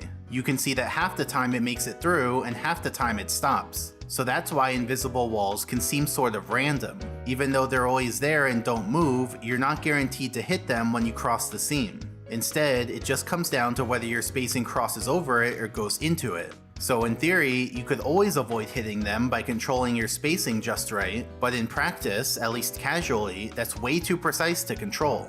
But luckily, there are some other factors that are easier to control that also affect how often you hit an invisible wall. For example, your speed. So far, we've just been working with a speed of 8, which has quarter steps of size 2. Bro. But let's double that to 16 speed, which has quarter steps of size Bro. 4. This time we have 4 different spacings, which you can Bruh. think of as covering all the unit squares that are a multiple of 4, 1 more than a multiple of 4, 2 more than a multiple of 4, and 3 more than a multiple of 4. There wouldn't be any more than that, because like, if we added a 5th one, 4 more than a multiple of 4, then really it's just the same spacing as the first case, but starting 1 quarter step forwards. But anyway, you can see that only one of the 4 spacings hits the invisible wall, meaning that there's a 1/4 chance of hitting it. And just like before, we can also see this by taking one of the spacings and moving it continuously. Most of the time it makes it through, but 1/4 of the time it hits the invisible wall and stops. Bruh. So at 8 speed, there was a 50% chance of hitting the invisible wall, and at 16 speed, there was only a 25% chance of hitting it. So Ooh, I forgot the basically, other the thing. faster Mario's Shit. moving, the smaller the chance of hitting the invisible wall. Because more speed means your quarter steps cover more distance, and then they're more likely to pass right over the invisible did wall it. units. Separately, your chance of hitting the invisible wall also depends on Mario's angle to the invisible wall seam. Currently, Hey, we're moving tab. perpendicularly to the seam, which is Thanks, bud. optimal if you're trying to avoid hitting the Got it. invisible wall. So that'll be the control case, and we'll compare it to this case of Mario turned at an angle. At Oh, this my angle, camera each froze. quarter step moves That 3.5 sucks. units Give to me the a sec. right and 2 units forwards. Now, if you think about this, the I 3.5 just units to noticed, the right okay? doesn't I'm contribute sorry. towards crossing the seam, and so it's like that part of the movement is going to waste at this angle. It's only the 2 units forwards that makes progress towards crossing the seam. If we move both cases vertically, you can see that the angled case hits the invisible wall twice as much as the control case, since the control case moves forwards 4 units at a time, while the angled case moves forwards only 2 units at a time. So even though they're the same speed, the angle changes how much of your speed contributes towards getting past the invisible wall. Going perpendicularly uses all of the speed to try to get past the invisible wall, while a Okay, slanted hi angle again. only uses a component of the speed to I'm try back. to get past it. And now watch Thanks for waiting this. for me. If we make Mario's angle even more back. slanted, now he moves 3.9 units to the right and only 1 unit forwards. Since the invisible wall is 1 unit thick, that means Mario can't even cross it now. There. See, no matter where he I don't starts, trust his it with quarter auto steps just exposure. don't I'll move do it my forwards enough goddamn to self. cross the seam. So to recap Yep, so you're far, stuck here. if you're trying to avoid hitting This an is upright, it's invisible gonna wall, be. then you should be moving at a fast speed and moving I perpendicularly like to the it. seam. But if you're trying to hit the This invisible feels wall, then you should be moving at a feels slow perfect. speed and moving Hold nearly on. parallel to the seam. But I there know are what we also can do. properties of the I have an invisible idea. wall itself that affect how often you'd hit Hold on. it. Up until now, we've just been looking at the simplest example of an invisible wall, which is a 1 unit thick continuous seam. But invisible walls often don't look like this. For example, maybe we have an invisible wall that looks like this, where it's 2 units thick. Now if we look at all the spacings, we can see that 2 of the 4 spacings hit I know what it, to which do. is a 50% Give me a chance. sec. In other words, the thicker the Hold on. invisible wall is, the higher the chance of hitting it. Hold On the on. other I'm hand, trying we to might be instead have something classy. more like I'm this, trying to be where only every fancy. second Shut unit up. on the seam is an invisible wall. Now, Shut up. not only do we have 4 possible Shut up. I'm vertical trying to be spacings, fancy. but we have 2 possible horizontal spacings, because you Lol. may or may not line up with an There. invisible wall unit. To illustrate this, we can subdivide each of the There's a existing light on my cases into desk. 2 cases. So now, we have 4 different classes of vertical spacings, 3 of them cross right over the seam, And but it one has of a them middle lands on the setting. seam directly. Not necessarily And on an I invisible need wall water. unit, but just on the seam. And separately, we have 2 different classes of horizontal spacings. One of them passes between the invisible wall units, while the other one lines up with an invisible wall unit. So in total, that's 8 possible spacings, only one of which hits the invisible wall. So there's a 1 in 8 chance of hitting it. Another way of saying it is, there's a 1 in 4 chance that we land on the seam, and a 1 in 2 chance that we line up with an invisible wall unit. So multiply those together, and you get that there's a 1 in 8 chance of hitting the invisible wall. And note that this is in comparison to before, when it was a continuous seam, where we had a 1/4 chance of hitting it. But now that it's half as dense, we only have half that chance of hitting it, which is 1/8. So basically, the denser the invisible wall is, the higher the chance of hitting it. And finally, many invisible guess we're walls good. don't even have a uniform spacing 1. along the We whole did it. seam. For Maybe. example, maybe it's more dense on the left and less dense on the right. In this case, trying to cross it on the left side is more likely to hit it, and trying to cross it on the right side is less likely to hit it. So yeah, that's the basics of interacting with this kind of invisible wall. That should help you understand and appreciate the rest of the examples as we go through them. Now, I'm not just going to show you a few examples and call it a day. That's not how we do things here. Instead, I'm I going need to to show you suck. every invisible wall in the game, for a few reasons. First, I want this video to serve as a reference guide for every invisible wall, showing where they are and what they look like. That way, the next time you bump into one, you can I come back have it here and set see to, like- exactly why it's there. And second, I want to show you just how prevalent invisible walls are, and just how glitchy this game is. That way, you won't feel so bad about bumping into invisible walls. They're so abundant that you didn't really stand a chance. Oh my gosh, So, Alden. if you do want to see every example, because you want to know every inch of this game's weirdness, then you can just sit back and relax as I break it all down for you. And if you don't want to watch all the examples because you see some of them and get the gist of it, that's fine OBS too. box. You There can we go. skip forward to the next section using YouTube's chapter system. And so now, let's get into the examples. So also in Bob on Battlefield, we have this wall on the bar fence. Based on how its edges are subdivided, it has one edge vertex on the bottom, which misses its edge by causing a floor gap. And so that means that all along the seam are units of out of bounds. Note that the density of this invisible wall varies along the seam, and there are even some gaps in it. And so basically, if you ever go above this bar fence, you may end up bonking on this invisible wall. And remember earlier when I showed that you could bonk inside a ceiling hitbox and get reflected every frame? Well, you can also do that on this kind of invisible wall, essentially by wedging yourself between two of the unit columns. Playing it again, if we pause it and zoom in, we can see exactly what's going on. So on this frame, Mario does a quarter step going forwards as part of the dive action. This quarter step lands on a unit square of out of bounds, so it gets cancelled and Mario bonks. Though note that Mario's bonking animation is one frame behind what it should be, so on the left it doesn't quite look like he bonked yet. I mean, you can see the star particles, but his animation is still diving. But he's bonking, so next he moves backwards a quarter step, which also lands on a unit square of out of bounds, so that gets cancelled too, and Mario reflects his angle. And now since he's still bonking, he does another quarter step backwards the other way, which also lands on a unit square of out of bounds. So that quarter step gets cancelled and causes another reflection. And now we're back to the same state as before, so it just repeats over and over. Mario just bounces back and forth between those two unit squares. So yeah, that's why that can happen. Then still in Bob-omb Battlefield, we have this wall on the far side of the gap in the mountain path. It has two edge vertices on the top.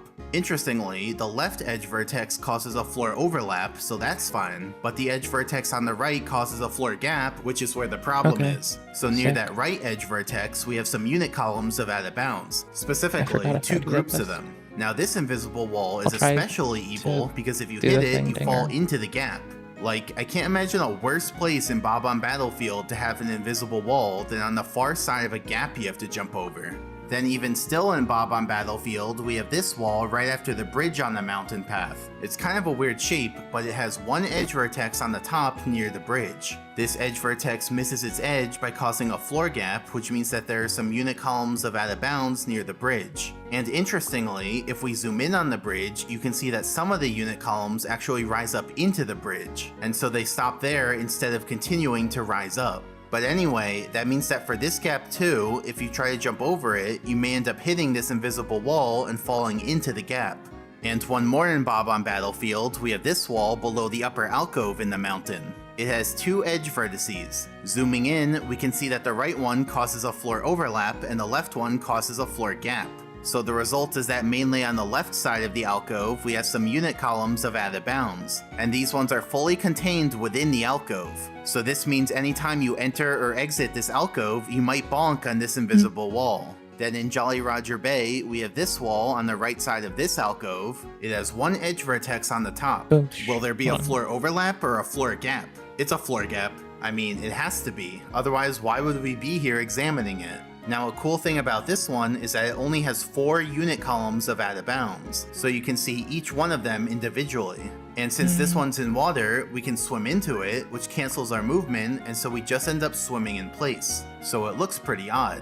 Then in the Jolly Roger Bay ship, we've got a lot going on. So first, there's this lowest platform that has a wall with an edge vertex, and so it has an invisible wall on its edge. Then next, we have this slightly higher platform. Very similar thing going on here, because the bottom of this wall has an edge vertex leading to another invisible wall. Then on one of the higher platforms, we have yet another wall with an edge vertex that causes an invisible wall. So that makes 3 platforms with invisible walls, but can we get a 4th one? And yes we can, on the highest platform of them all. This time, the wall's a slightly different shape and there are only 3 unit columns of out of bounds. So yeah, those are the 4 platforms with this type of invisible wall. So if you thought climbing up these platforms was hard on its own, just remember that out of nowhere you might bonk on one of these invisible walls. But hey, at least now you know where they are so you can avoid them.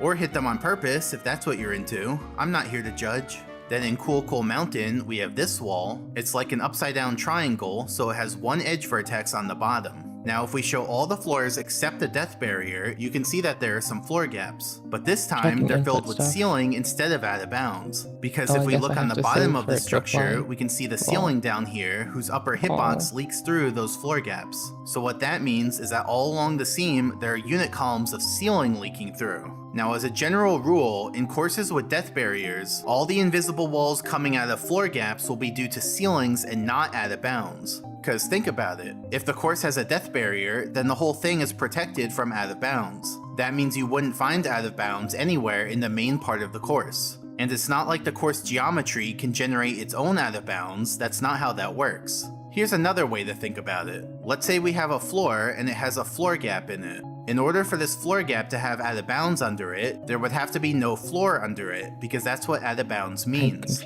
But even if the main part of the course doesn't have any floors under it, the death barrier is still guaranteed to be a floor under it. So it's just not possible to have out of bounds come out of the floor gap. Instead, the only way for there to be an invisible wall coming out of the floor gap would be if there's a ceiling hitbox leaking through it, because courses can generate their own ceiling hitboxes. Now let me clarify how jumping into ceiling columns works. Basically, there are 3 cases. Case 1, you move into the ceiling column while falling down. In this case, your quarter step gets cancelled and you bonk, assuming you're moving fast enough.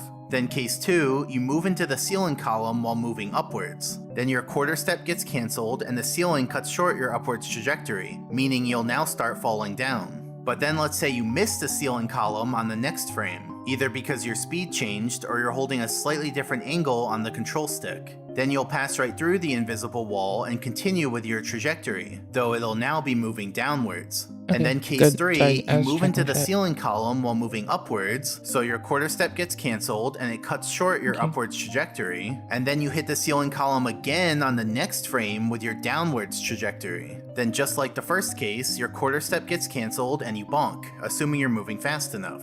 So it kinda looks like you went straight from moving upwards to bonking, but it was actually a 2-frame process because of the way ceilings work. So yeah, those are the 3 main interactions that can happen when you jump into a seam of ceiling hitbox. So going back to the game, let me show you what these interactions look like. So first I hit the ceiling while moving downwards, which causes me to bonk. Next I hit it while moving upwards and then miss it afterwards, so it cuts short my triple jump. And then I hit it 2 frames in a row, so it looks like I go straight from moving upwards to bonking, but it actually took 2 frames. And like I mentioned earlier, an easy way to confirm that this invisible wall is a ceiling is to just walk into it and then try jumping. You can see that my jumps don't go anywhere, meaning it's a ceiling.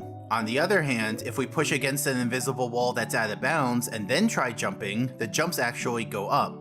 Then next in Cool Mountain, we have this wall. It's a pretty interesting shape because there's like a little overhang structure on the right, and here are the relevant edge vertices. So the first one misses by causing a floor gap, then a floor overlap. Now let's zoom out and hide some of the lower floors to make this next part easier to see. So then we have a floor overlap, and the last one is a floor gap.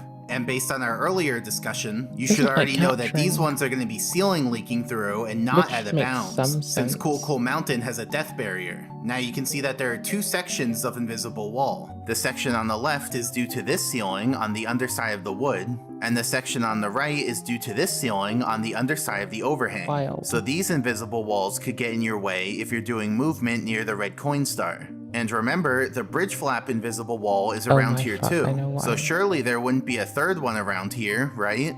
Well, also in Cool Mountain, there's this. Y'all, give me like a minute. Y'all are gonna see OBS quickly, just very quickly dying. Pretend that it was more planned than it is. It should be back up in a second though. I'll tell myself to trust in my technology more. It's okay. I don't know if it got both of them. I need to charge this silly fucking thing. I'm so sorry. Okay, cool. At least both OBS's got back up. That's what we needed. Holy shit. My need to charge my fucking mouse. I'm gonna do that. I'll work with the thing on my own from here. I got what I needed. Everything's at least recognized. This wall, right next door to the previous one we looked at. Now this wall is actually made up of 2 floors, 2 ceilings, and 2 walls. And it's... I noticed. Hold on. It's good. I got it.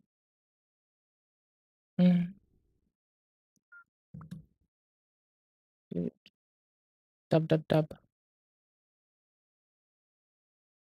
Thank you for capturing. Holy shit. Way to be a butt. There we go.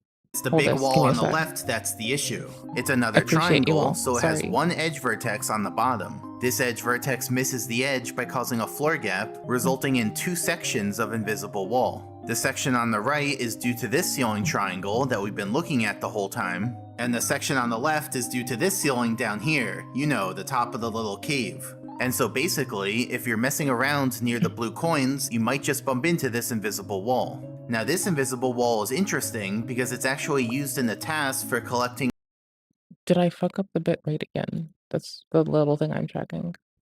No, it's where it should be. I don't know what. I think I think the platform is mad at me because I've been a raging bitch and used up a lot of their bit rate when they don't want people doing that. For what it's worth, I don't give a flying fuck. Maybe if they don't want their bandwidth used, they wouldn't have a service. Ooh, hot take. 100 coins while doing the Big Penguin Right. race, which was tasked by Right. Crackhex. See, she uses the invisible wall to backwards long jump in order to get lots of speed. That makes for a quick trip back up the mountain to enter the cabin just for the tried. penguin race. Now, I've talked about backwards long jumping a couple times, but I haven't really explained it, so It let just me says do that capture now. So stopped Mario has a move immediately called a after. long jump that you can do by pressing Z Okay, and then A it's back while to you're hotkey. moving. Now, the cool thing about a long jump is that when you start it, Got it it. multiplies your speed by 1.5. Let me show this on the graph. If we start with 1 speed and then continuously long jump, our speed increases by more and more each time, because each time it multiplies by 1.5, or in other words, gets 50% bigger. Now, the programmers didn't want you to be able to get infinite speed this way, so they capped it at a maximum of 48 speed. So a long jump will never go above 48 speed. But the programmers made a little oversight because they forgot about the negative numbers. So let's say we start with -1 speed. Now if we start continuously long jumping, our speed will decrease by more and more, since multiplying by 1.5 just makes these negative numbers more negative. And this time there's no cap, because the programmers never put a minimum speed that a long jump can do. So basically, we can get unlimited negative speed by long jumping backwards. And so we Hey there. call it a backwards long jump, or BLJ. Now, doing backwards long jumps doesn't automatically I brought us the truest theory, the best physics. result in unlimited negative speed.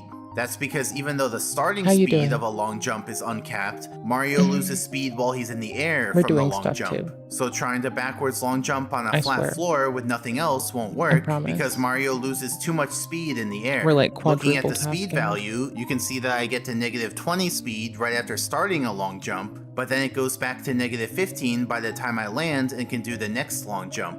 To avoid losing all this speed, we need to do a bunch of backwards long jumps in quick succession. So you can do this on a Speaking of steep theory, I floor, wonder how because then Sunday's each long doing. jump lands back on the floor instantly, and so you can do a bunch of long jumps in a row without any airtime. You can also do it on a rising platform, because the platform rises into your jump, so you land instantly and can then backwards long jump again. And finally, you can do it using a ceiling, because the ceiling makes you land instantly instead of letting you jump up. See, it's all coming together.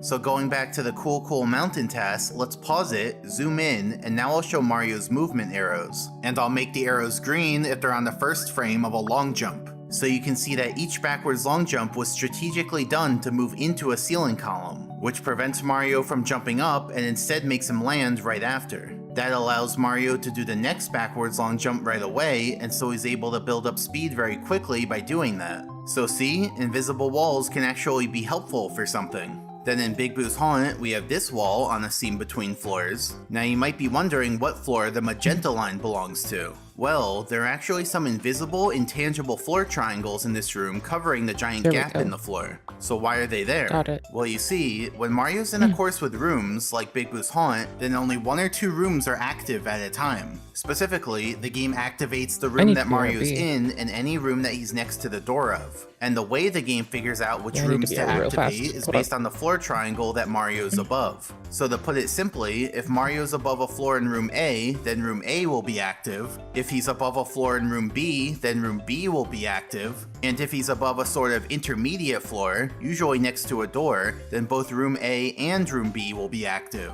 Now this system works pretty well, but think about how it would work in this room. The thing about this room is that there's a big gap in the floor that leads to the room down below. Since Mario's current room is based on which floor he's above, in theory that would mean jumping over the gap would change your room to the room down below. That'd be bad because then the room down below would be active instead of the upper room, even though you're still in that upper room. So to solve this, the programmers did 2 things. First, they added some invisible, intangible floors here that belong to this upper room. That way, even if you're above the gap, your floor triangle is still a floor from this upper room, and so the upper room stays active. And second, a bit lower down, they added a second layer of invisible intangible floors. These floors are intermediate floors, meaning they activate both the upper room and lower room. So when Mario falls into the gap, first the upper room is active, then both the upper room and lower room are active, and then only the lower room is active. So yeah, that's why these floors are here. And now let's resume the visual, which reveals that there are floor gaps. But this time, it's not ceiling or out of bounds that's below the floor gaps. Remember earlier, I said there were 3 cases for floor gaps. So far, we've only seen case 2, which is out of bounds, and case 3, which is a ceiling. But now, it's our first time seeing case 1, where there's a floor gap with a floor under it. So it's not actually an invisible wall, though it does stem from the same cause. So in our demonstration, that means each of these floor gaps has a floor under it, so I'll put blue points to represent that. And remember, these are floor gaps in the upper intangible floor. So when Mario goes above these floor gaps, his new floor is the lower intangible floor. So doing that causes the lower room to also activate and hides the objects in the upper room, like the Boo and red coin. So that's why out of nowhere, the Boo can just teleport back to its starting position while you're in this room. And finally, since it's a floor gap with a floor under it, we can just jump into it and fall down to the room below. What? What the hell? Did anyone just see that? Then in Hazy Maze Cave, we have this mesh ceiling that you're supposed to swing across. If you're not familiar with it, there's this path on the right that's just a dead end, there's this path in the middle that leads to an item block with a 1-up in it, and there's this path on the left that leads to the star. Now this one isn't actually an invisible wall, and it's not even a floor gap, it's a ceiling gap. Because remember, all the properties about floor detection also apply to ceilings, I'm so sorry. so they can have edge vertices that cause gaps too. And the reason these ceiling gaps ear matter started is hurting because out if of you're the swinging blue. across the mesh and move It sent into me a back to ceiling gap, memories of then you being a fall kid with off ear the mesh. infections again. So anyway, It's on icky. this mesh structure, we have these Not 4 fun. edge vertices that lie on this edge, we have this edge vertex that lies on this edge, and we have this edge vertex that lies on this edge. So first, let's look at the seam on the dead end path. Its edge vertex causes a ceiling overlap, which means that there's no problem here. So there's no risk of falling off if you explore the dead end. Then next, let's look at the seam at the start of the 1-up path. This one has 2 edge vertices, the right one causes a ceiling overlap, and the left one also causes a ceiling overlap. So this seam is also fine. Now let's look at the seam near the end of the 1-up path. Its edge vertex misses by causing a ceiling gap, meaning that there are ceiling gaps all along this seam. And I'm making them orange because we need a new color for ceiling gaps, and I'm kind of running out of colors here. Then next, let's look at the seam at the start of the star path. Just one edge vertex, which misses by causing a ceiling gap. So on this seam too, there are ceiling gaps that could make you fall off. Not very good, since this is the path to the star, like the one path you have to take. And finally, let's look at the seam near the end of the star path. Just one edge vertex again, and this one also causes a ceiling gap, which is extra not good because that means the path to the star has 2 seams of ceiling gaps, which like I said, can make you fall off out of nowhere. So in total, the mesh has 3 seams of ceiling gaps, one on the path to the 1-up and 2 on the path to the star. I was trying to get you a know, capture this to whole work. thing kind of feels like one of those carnival games No, that's secretly awkward. rigged against you. Like, they let you practice your swinging skills on the dead end to let you get Whatever. the hang of it and build up your confidence. Because there's no risk of falling off there, that one's perfectly safe. So then you try testing your skill on the 1-up path. There are no ceiling gaps near the beginning of it because they want to make you think you have a chance. But then right at the end is the trap to make you fall off. Here I hit a ceiling gap and fall down, but luckily I still land on the platform. And finally, if you want to go for the big prize, the star, well now it's double rigged against you. These first ceiling gaps are less dense on the right side, so that's the safer side to go on. And the second group of ceiling gaps is less dense on the left side, so that's what I recommend there. Though here, I still end up hitting it and falling down, which could easily lead to your death if you're not expecting it.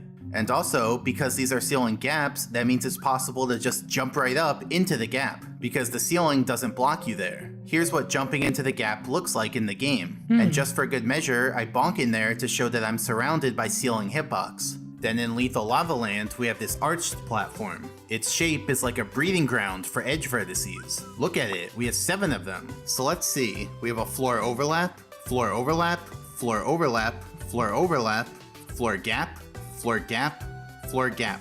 So mainly on the right side, we have a bunch of unit columns of out of bounds that leak out. But we can't forget about the other side of the structure, because on this side, we have something very similar going on. 7 edge vertices. Looking at these ones, we have a floor overlap, floor overlap, floor overlap, floor overlap, floor gap, floor gap, floor gap.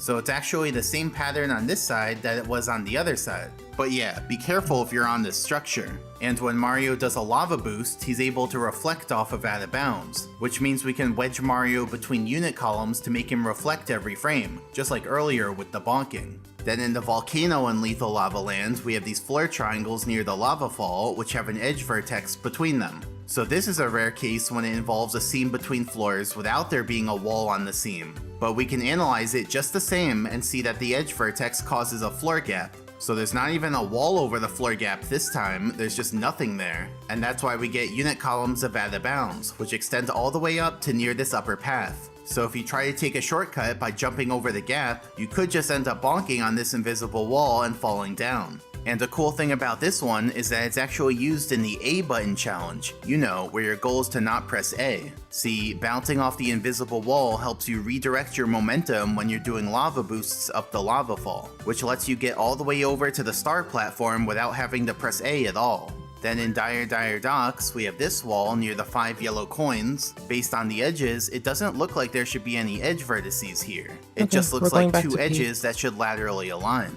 But what you don't see is that the floor on the bottom is bigger than you'd think and extends behind the wall. So really, the bottom edge looks like this, which means we have 2 edge vertices on the top. Now this one's weird because the edges are not at a weird angle, they're cardinally aligned, which means that it was completely doable to put these edge vertices exactly on the edge. But for whatever reason, they miss. And so we end up with a 2-unit thick continuous seam of invisible wall, which makes this one pretty egregious. Like, if you cross over this seam, you're very likely to hit this invisible wall, compared to the other ones we've seen whose units are more scattered. So you might bonk on it, you might try to jump up from the water onto the ledge and only manage to ledge grab, and you might try to run off this ledge and end up ledge grabbing instead, because walking into an invisible wall slows down your speed, and walking near a ledge with too little speed makes you drop down into a ledge grab instead of just walking off the edge. Then in Snowman's Land, we have this wall. The top of the wall is subdivided into 2 different edges, so we have an edge vertex between them. And that edge vertex causes an invisible wall. And you can see that some of these unit columns only rise upwards until they meet the icy bridge. But anyway, I guess this invisible wall could actually help you if you were about to accidentally jump off, because then it could bonk you back on.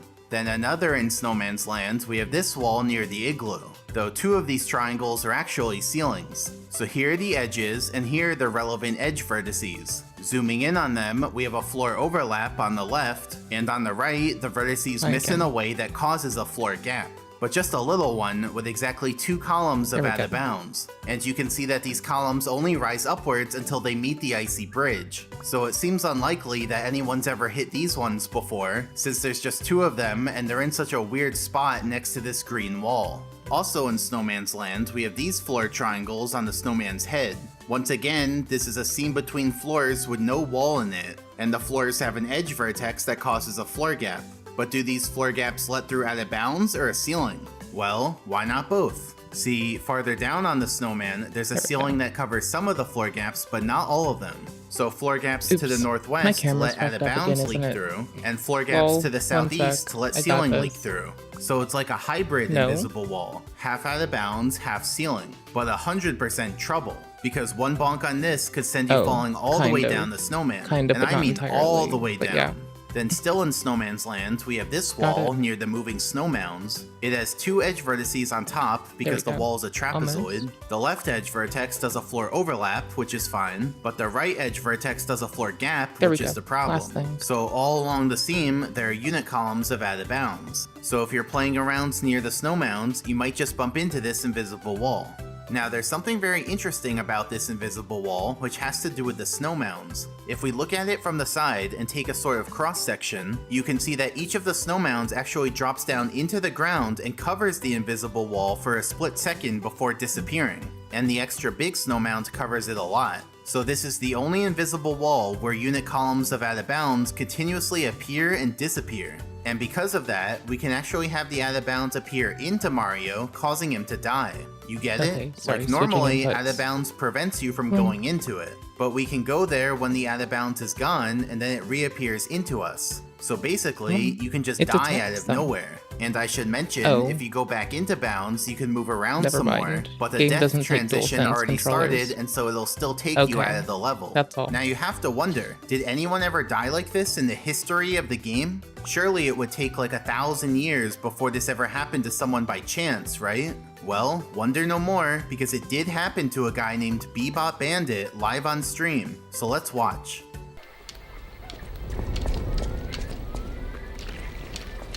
And of course I do. Please! Please! For the love of f***ing God! What the hell? I fucked that up. Are you f***ing kidding me? What the? Lol. So it just goes to show, when you have so many should've done people this playing the outside. game for so many years, crazy rare stuff will happen eventually. And finally in Snowman's Land, we have this wall belonging to the green slope. You know the drill. There's an edge vertex, it misses by causing a floor gap, and so there's unit columns of out of bounds all along the seam.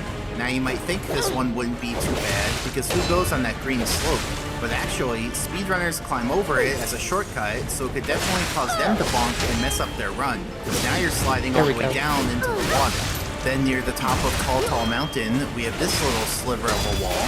It has one edge vertex on the bottom, and if we look closely at it, we can see that it causes floor gaps. And these are the kind of floor gaps with a floor under them, because the death barrier is below them. And so interestingly, you can actually just jump right into one of these floor gaps and go through the mountain, falling all the way down to the death barrier. And these floor gaps are actually used in the A button challenge. See, Mario's able to dive up that seam using the floor gaps, because each floor gap makes him become airborne, which lets him dive again even though he's on a steep floor. And diving straight up the seam is the fastest way to get to the star on top of the mountain.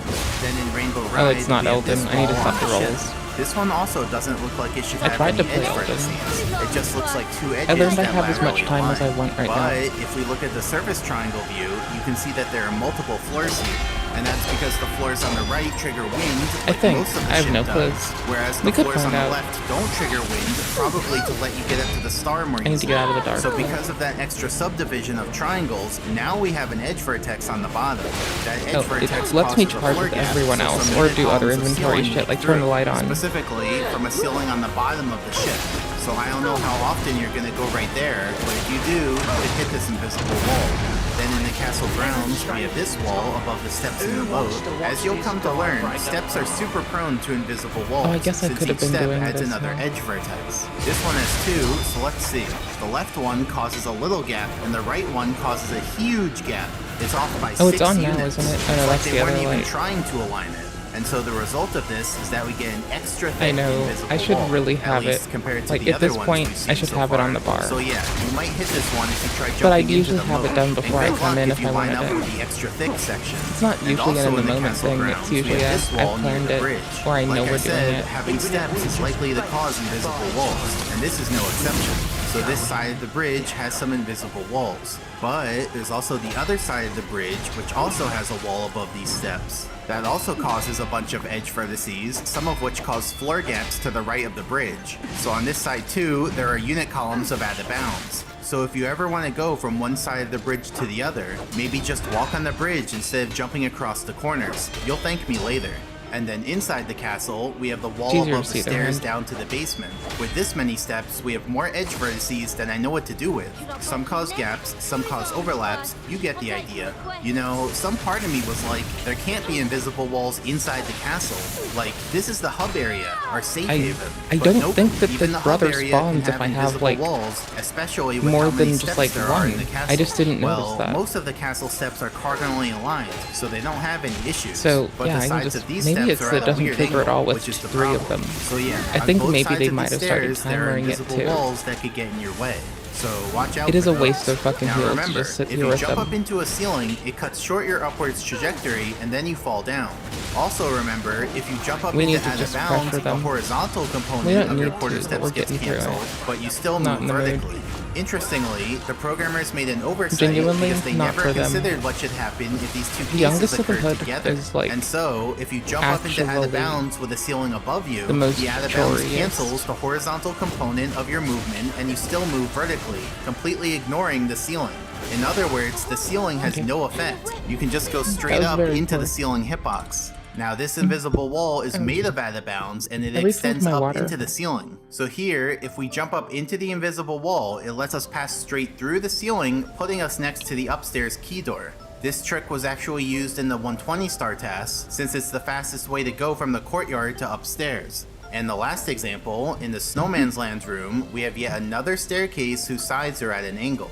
So lots of edge vertices, and some of them cause floor gaps. And so the result is that we get some unit Okay, columns hold of out of bounds. Not too many, just 8 of them, so watch out for those when you're making your way through this room. So yeah, that's the 4th cause of invisible walls, which we're gonna call floor gap due to misaligned edge vertex. And so now, let's look at the 5th cause. So remember that structure we had before, where it was just 2 steps? Let's look at it from above again. Remember, when this structure rotated, the 2 sorry. floor edges making up the I seam went from stayed just checking the perfectly video to flush trying with to no look at gaps OBS. between them. But now focus your attention on this vertex of the upper step. If we move this vertex to a slightly different spot, then the 2 floor so edges snappy. aren't flush anymore. There's I a love gap it. between them. And if we do our little process, we can see that there are now floor gaps which could cause invisible walls. And geometry like this happens in the game. I still didn't There are buff outside- vertices that are outside. meant to be aligned, but for whatever reason, they're a bit off.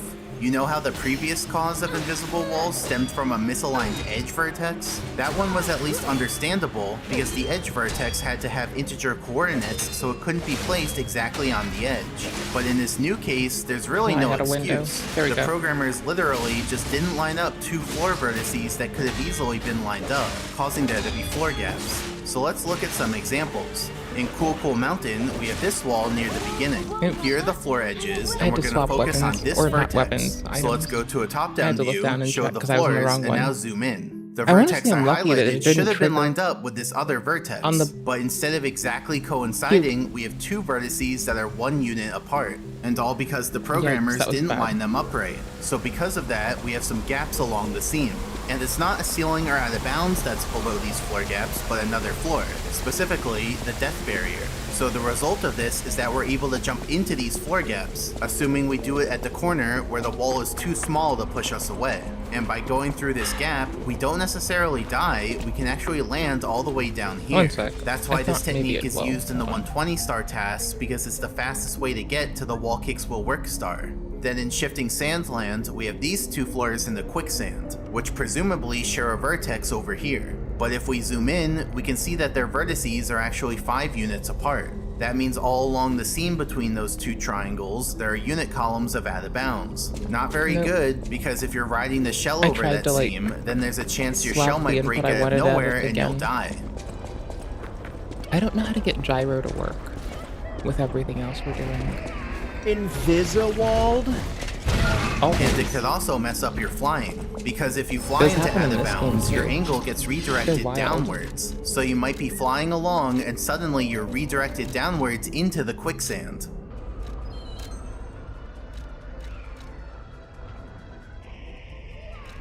Fashion Souls. Pero man, ¿qué es este juego? ¿Por qué te estás All day así? Fashion Souls. Then in White all the Dry time. World, we have this wall that lies on the seam between floors. If we focus on the lower right vertex, we can see Hold that on. it misses the upper right vertex by 1 unit. So all along the seam, there are units of out of bounds that leak out. And so when you're collecting that ring of 8 coins, you might accidentally bonk on this invisible wall. Then in Tall enough. Tall Mountain, we have this wall near the rolling log. We're gonna focus on this vertex on the right, but also there's an edge vertex on the left that we should also look at. So if we zoom in on them, we can see that the edge vertex misses by causing a It's floor gap. Xing me. And for Oh, the other no. vertex we highlighted, it's off by where it should be by 1 unit. So all along the seam, unit columns of ceiling leak out from the ceiling on the underside of the structure. And hey, this is the invisible wall that I showed in the intro. Remember that? You were so innocent back then, you had no idea how deep this rabbit hole went.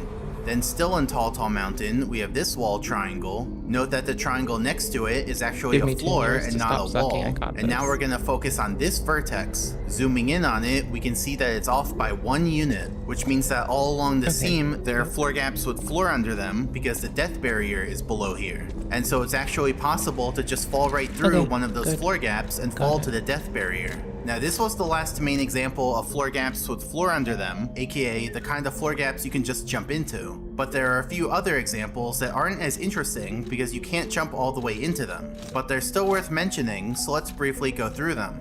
In Cool Cool Mountain, there's some floor gaps at the start of this bridge, so whenever you walk over this seam, you could enter freefall for a split second if your movement happens to line up with a floor gap. And if you try to fall into one of these floor gaps, the wall pushes you out before you're all the way through.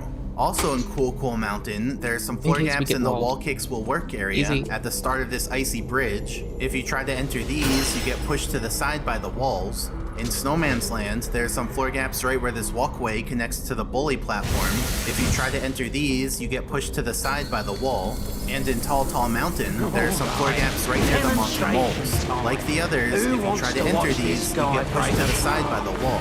So yeah, I just wanted to point those out. And now back to the real examples. Lastly, in the castle grounds, we have these 2 walls near the waterfall. So this one's like a 2-for-1 special, because this vertex misses by a bit, and this vertex also misses by a bit. So all along the seam of both of these walls, we have unit columns of out of bounds that leak through. So if you want to be like Yoshi and jump into the waterfall, you'll have to hope you miss these invisible walls. So that's the 5th cause of invisible walls, which we're going to call floor gap due to misaligned vertices. And with that, it means it's on the left side of the Punnett square, which focused on floor edges failing to line up. Can I be selfish? Next, we're going to do the right side, which focuses on a floor edge and a ceiling edge failing to line up. You might get some deja vu as I explain it, because we're going to be going through a similar process to what we did before. but I loved it. It was so greedy. I should have died. Let's look at the 6th cause. So consider a box. Just a regular old box. On the top there's a floor, on the bottom there's a ceiling, and on the sides there are walls. Now we're going to look at it from above on the unit grid. This time I'm going to draw the floor from the top of the box and the ceiling from the bottom of the box. Right now, the 2 rectangles exactly coincide, so it just looks purple. But I assure you, both the floor rectangle and the ceiling rectangle are being drawn. So this time, we're going to focus on the floor rectangle's south edge and the ceiling rectangle's south edge. Or in other words, the edge at the top of the wall versus the edge at the bottom of the wall. Modesty. There we go. Do these 2 edges line up versus one jut out more than the other?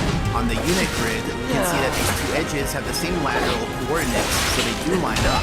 Now if we see any red area, then we know the ceiling is jutting out more. And if we see any blue area, then we know the floor is jutting out more.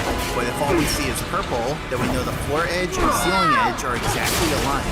So let's put the structure back to a top-down view, and now let's rotate it. Still, the floor edge and the ceiling edge stay exactly in sync, so neither one juts out. See, the 2 edges exactly match in terms of their lateral coordinates. So let's rotate the structure back to normal, and now we're going to modify it. Now it's 2 steps going to the right, and you can see this change reflected on the unit grid, because now the floor is subdivided into 2 rectangles, while the ceiling is still just 1 rectangle. And if you notice, the floor now has 2 edge vertices, because these vertices are meant to lie exactly on the ceiling edges below. Now since the whole structure is cardinally aligned, it's easy for the edge vertices to lie exactly on their edges, and so no ceiling leaks through. On the 3D structure on the left, that means that this vertex exactly lines up with this edge. So let's clear all of that, put the structure back to a top-down view, and now let's rotate it again. You can see that now we run into the same issue from earlier, because we have edge vertices at weird angles. For example, let's stop it here. At this angle, it's impossible for the edge vertex to lie in its edge, because the edge vertex has to be at integer coordinates, but the edge doesn't go through any integer coordinates. And so the edge vertex just has to pick integer coordinates that are close to the edge. In this case, the result is that the ceiling edge juts out a bit from the floor edge, because we can see some red area. Now if the edge vertex were here instead, then the floor would be jutting out because we can see some blue area. That would be fine, since it means the floor covers the entire ceiling and some extra. In fact, that's what's happening on the other side of the structure. But since the edge vertex is here, now we have an issue, because the ceiling juts out, which lets some ceiling leak through. To see this, we can do our little process. So first, we'll mark each integer point as either floor or ceiling. If it's both floor and ceiling, then I'm coloring it purple. Then add the arrows, and then fill in the unit squares. And so we can see that some of the unit squares are ceiling with no floor to cover them. Consequently, those ceiling units leak through the leaning wall and cause invisible walls. And so, any structure that resembles this structure could have the same problem. The floor could have the edge vertex, the ceiling could have the edge vertex, they could both have edge vertices. In fact, the structure could even look like this, or like this, or like this. Basically, it'll be a structure where on top there's a floor, on the bottom there's a ceiling, and on the side there are walls. Then you need the floor edges at the top of the wall and the ceiling edges at the bottom of the wall to be subdivided differently. That causes there to be edge vertices, which are intended to line up with an edge. But if the structure is at a weird angle, then the edge vertex might be misaligned from its edge, allowing some ceiling to leak through.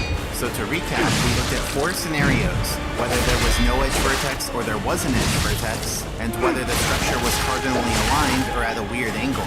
And only when there was an edge vertex at a weird angle did the ceiling jut out. So those are the 2 main ingredients. Now let's look at the situation from the side. So, consider the box again. Let's put it sideways and take the cross-section of it.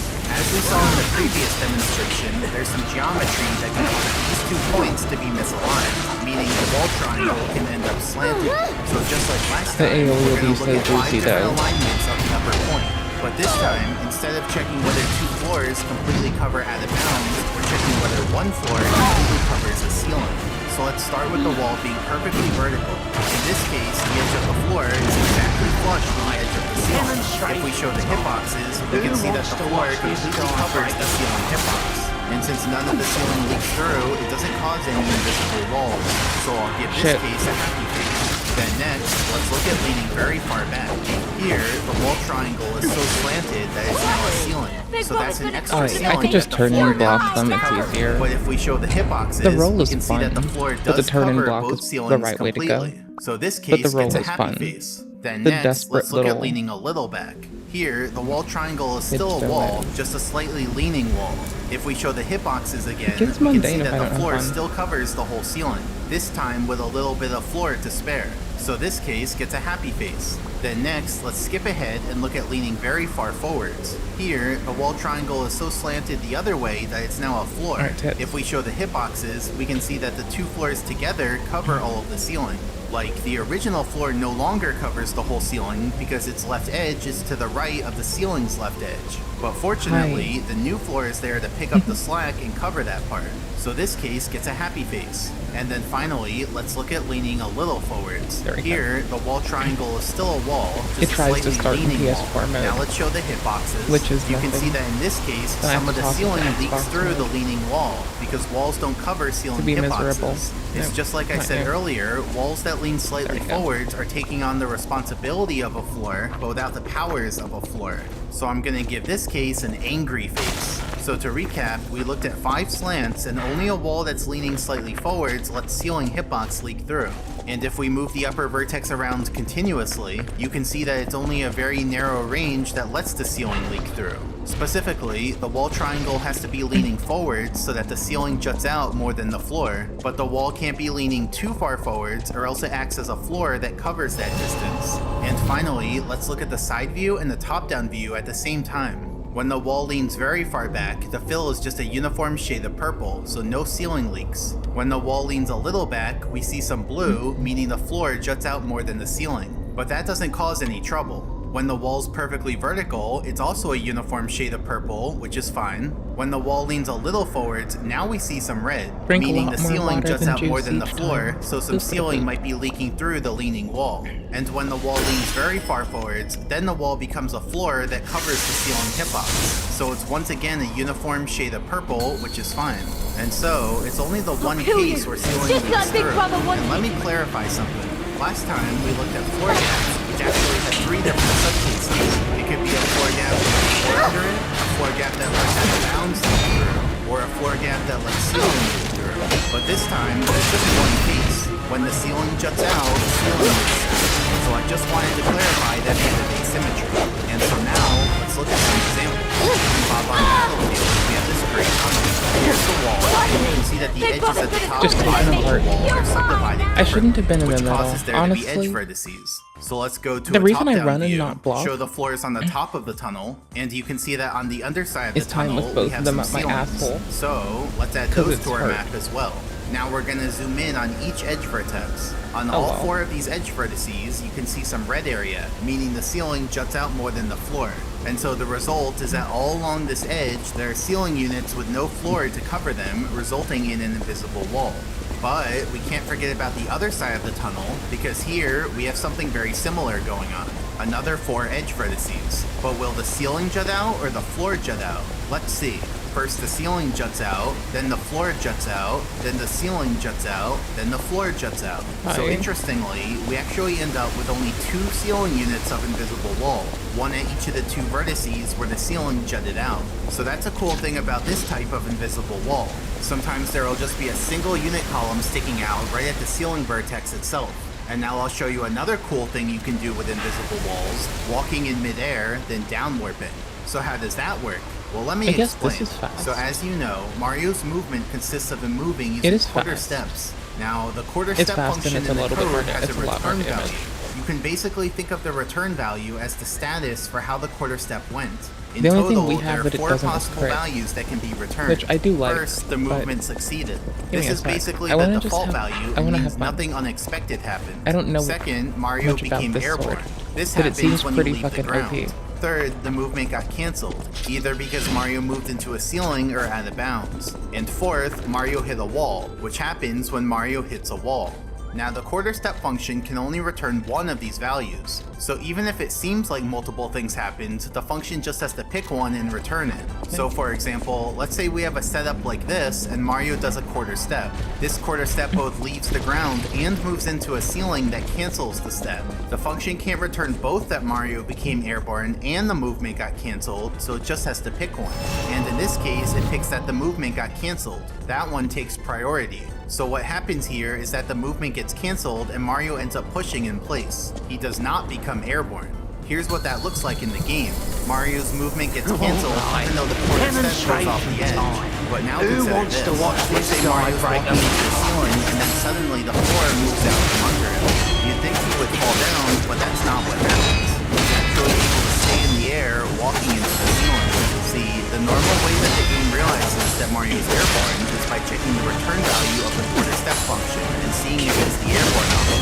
But as we just established, if Mario walks into a ceiling and the air at the same time, then the quarter step function just returns that the movement got cancelled, not that Mario became airborne. So at no point does the game realize that Mario should become airborne, and instead he's just allowed to continue moving into the ceiling in midair. An easy place to see this is on this elevator in Big Boo's Hall. We can walk into the ceiling next to the elevator, and then Mario stays in place pushing even as the elevator moves away. Now when you're in this state, there are a few things you can do. You can press A to jump out of it, you can press B to punch in place, and you can press C, which downwards into the ground while crouching. Why does it downward you? Well, when you press C while you're moving, you'll only be crouch sliding. Now an interesting thing about the sliding actions is that they float Mario based on the floors around him. See, even though Mario's on a flat floor, the sliding action causes him to tilt based on that tilt. This is for my brother. Here's the function in the code responsible for setting that tilt. But you can see that the first thing this function does is set Mario's height to be at the height of the floor below him. So that means every time you slide and get your tilt set, you're also being snapped to the floor below you. More specifically, this floor snap happens on every frame except when your last quarter step became airborne. You know, because they didn't want you to get a big downward when you slide off the edge. So let's say you're in midair I don't and think you're there's walking another into a fun ceiling. place to Then you press try out Z this to sword. crouch slide into I think the this is ceiling. genuinely the first best, quarter and it's step of the also crouch slide enters the ceiling hitbox and gets canceled. leave me So the skipping return around a bit. value of that quarter step is that it got Pretty canceled, close not that to it where we became should be. airborne. And it's like I said, With any this. sliding movement that doesn't become airborne Like, I probably aligns should have Mario fucked with with the it ground, in the- and so he gets a big down warp to the floor below him. In Hermit's So that's Cave, how the down warp works probably. in Big Boo's Haunt. So this mostly explains how I down warped earlier. I walked into a ceiling in midair But and we're then getting the hang pressed of C. it. But how did I initiate walking in midair without standing on a platform that moves out from under me? Well, it has to do with the turning around action. See, when Mario starts turning around, he goes into the turning around action. Amazing. Then a bit later, it transitions into the walking action. For the group, it is so good. Turning around. Here's the It code is for the turning second around action. favorite Here's the for relevant this. logic. So if Mario's First is done definitely turning around, sword, long and specifically deep. the turning around Kinda love animation it. is completed, then Mario goes into the walking action. Now a bit earlier, we have some other important code. This one says, the quarter steps result in becoming airborne, then Mario goes into the free fall action. There's some moves that it makes easy to like Let's say on stop. the same frame, Mario both leaves the ground and finishes turning around. I guess a lot of the red First was gets set to free fall, and then second is actually gets set to walking. So that first action change gets overridden by the second action change. And so even though Mario left the ground, he still ends up in the walking action. Now this exploit by itself just results in one frame of walking in the air before transitioning to free fall on the next frame. But we can use that one frame of walking in the air to walk into the ground. Now Mario stays walking in midair and can downward by pressing C. We can also use that one frame of walking in the air to walk into the ceiling, which also lets us downward. Now since invisible walls are made of out of bounds and ceilings, we can also do the trick on them by walking in midair and then pressing Z to downward. So let me summarize everything. I did a turnaround and then walked off the edge on the same frame that the turnaround ended. That first set my action to free fall, then overrode it with the walking action. So I was in midair, but still in the walking action. Then I walked into the invisible wall, so the quarter step return value was that the quarter step got cancelled. Oh, with both of these, this is just sticky feeling. I didn't know Okay. that I should have become airborne, and so it just let me walk in midair. And finally, I pressed Z to downward because the jump sliding action aligns Mario with his floor if it doesn't become airborne. Here, it didn't become airborne, it got cancelled because it crouched right into the invisible wall. So a lot going on there, but that's how you can downward from basically any invisible wall. Then still in Baba Battlefield, we have this wall on the mountain. This is the wall with the four items. Easy. Now, there's one triangle on the wall that's actually classified as a ceiling. Let's mark that ceiling's edges as well. So that gives us 4 edge vertices. And as you can see, all 4 of them have the ceiling jut out more than the floor. So that means both on the ceiling of the alcove and on the extra ceiling, we have ceiling columns leaking through. Luckily, none of them block the entrance of the alcove itself. But if you're on top of the mountain, you could hit this invisible wall if you try to Big cross old above nasty this whip. Then right above that previous wall, we have this wall on the mountain. This is the wall with the upper alcove, which if you remember, already had an invisible wall in it. But anyway, we have 4 edge vertices on the ceiling of the alcove. So let's see, floor juts out, ceiling juts out, ceiling juts out. So basically, just on the right side of the alcove ceiling, we have some ceiling columns leaking through. So you could hit these if you try to travel above the alcove. Now, speedrunners actually There's like 2 things I know I can do with this thing, right? potentially going right through I can time out certain contracts. Like, they're harder to do it with everything but their red. Then in Jolly Roger Bay, we have this wall on the sunken ship. The wall is a diamond shape, so it's 2 edge vertices, one at the top corner and one at the bottom corner. You can see that both edge vertices of the ceiling jut out, and juts out by a lot. So once again, we have a really thick invisible wall. Now this is our first invisible wall that stems from surface triangles on an object, because the sunken ship is an object and not just static geometry. And the thing about objects is that they're only tangible when Mario's within a certain radius around them. For example, if you're standing on an object and you jump up too high, you notice your shadow changes position. That's because when you jump up too high, you move past the object's tangibility radius, so the object stops being tangible. In other words, the object stops holding its surface triangle, so your shadow drops from on top of the object. Let me get it. Thank you. I want both. The invisible walls here stem from the ship's ceiling triangles. In other words, these invisible walls only exist when the ship's surface triangles are loaded, and that only happens when Mario is within this radius around the ship.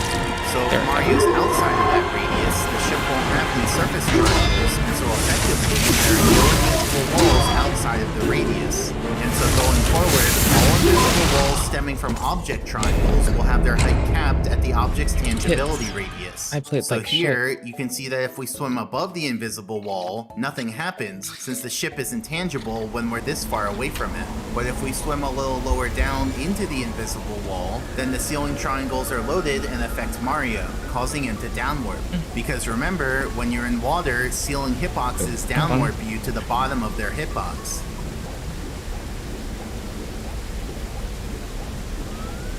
What just happened? What just happened?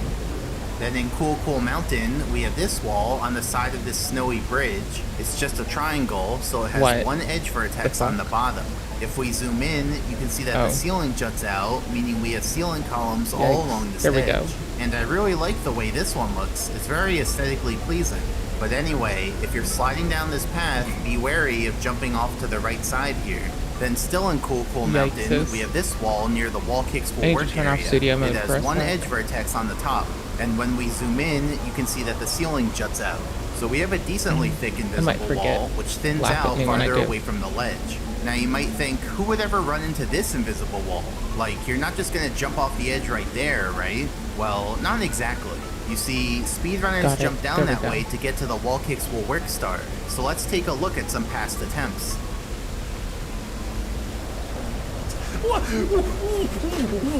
What? How am I standing here? Oh. Mario? What the fu- Oh my.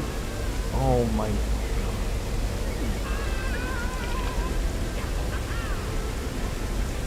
There we go. So what's going on with those? Mario's doing some weird animations. Well, let me explain. Firstly, when Mario's on a steep floor, he slides down. You can even slide into ceilings and out of bounds, in which case your movement gets cancelled and you just stay sliding in place. And note that when you're sliding, you can use the control stick to tilt Mario's upper body.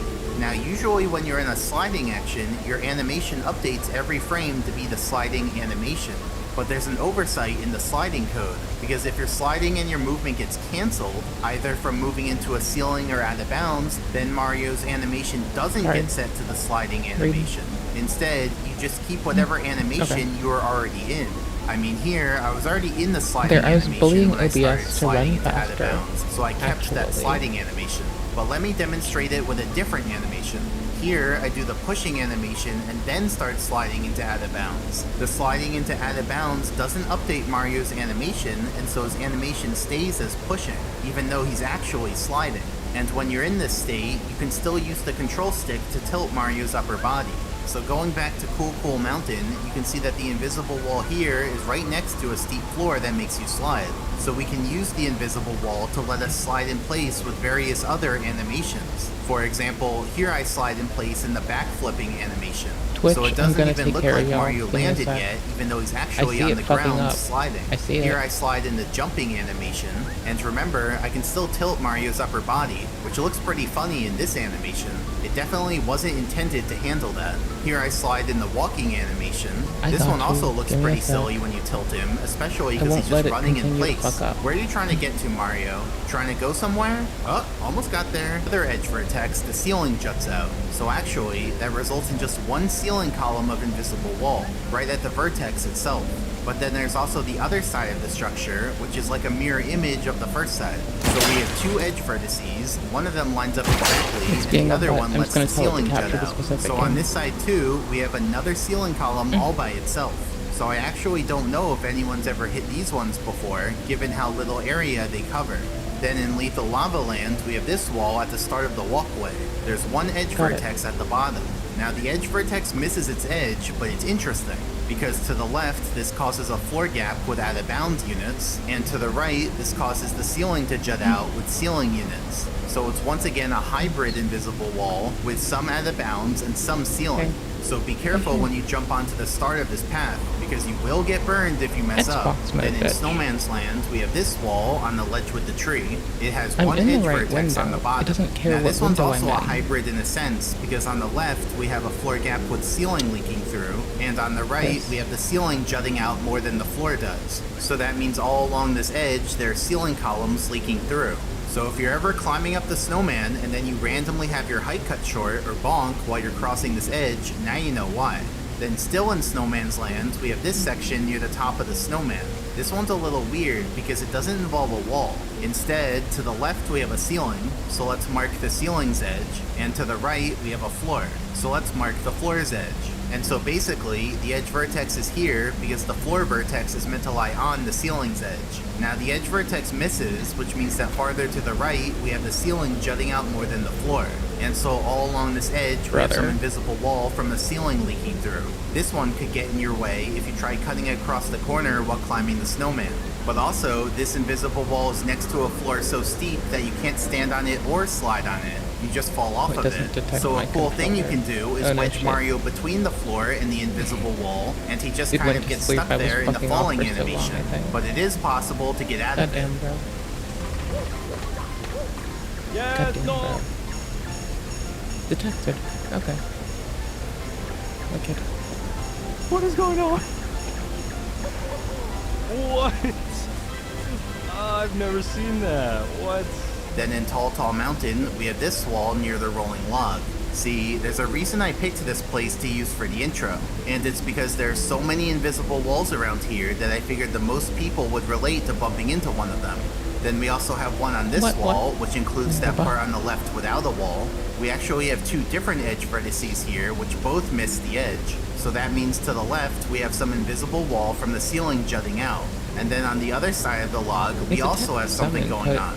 Two edge vertices. The right edge vertex lets the floor jut out, which is okay, but the left edge vertex misses in a way that both makes a floor gap with ceiling units and also lets the ceiling jut out. So yet another hybrid case. So yeah, this area is even more hazardous than you would think, with 3 more invisible walls that you have to worry about. And there's actually one more invisible wall that's around here, but we're not going to get around to that one until a bit later, so stay tuned for that. Abandon the casino. What the fuck was that? I'm pretty sure that was an invisible It's weird to try this new sword. It's fine, it's weird. It feels weird, but I like it. What? It'll make sense in a while, but while I'm still getting new to it, I want to thoroughly call it weird. Then still in Tall Tall Mountain, at the top of the waterfall, we have these 2 walls. It's another alcove, and alcoves seem to be basically as bad as stairs are. But anyway, we have 2 edge vertices, and they both let the ceiling jut out. So along both ceiling edges, we have some invisible wall. Though it's much more concentrated on the left side than it is on the right side. So basically, if you try to enter the alcove from above, you might get blocked by this invisible wall. Then in the Tall Tall Mountain slide, we have the first arch. Remember when I said the first arch was fine because it had a floor on top, unlike the second and third arches? Well, turns out it does have some invisible walls. We just weren't ready for them. But you can see that its shape creates a ton of edge vertices, so it's almost guaranteed that some of them will let ceiling leak out.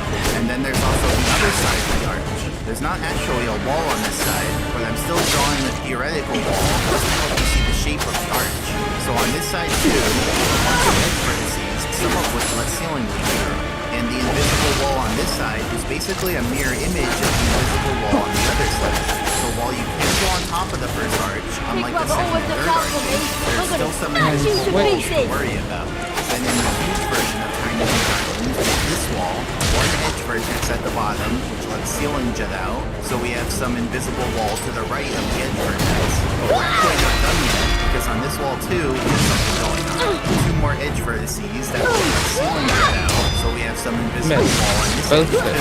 So I guess if you ever wanted to just jump off one of these 2 edges, then these invisible walls could get in your way. Or just think of them as guardrails keeping you on for your own safety. And then in the tiny version of Tiny Huge Island, we have basically the same thing.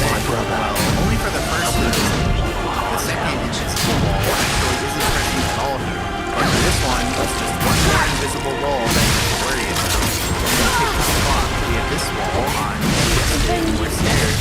So that's 3 edge vertices. The average in my the middle one lets the ceiling jump. So just near that middle vertex, we have some invisible walls, specifically on the first and second steps. But then we also have the other side of the stairs. Note that the wall on this side doesn't include the upper two steps, because the wall for those two steps is a bit farther out in order to be flush with the treadmill. But that means we just have two edge vertices. One of them lines up exactly, and the other one lets the ceiling jut out. So on this side of the stairs, we have some invisible wall just on the first step. And so these invisible walls are pretty bad, because they might kill you on the very first jump in the level, only a couple seconds in.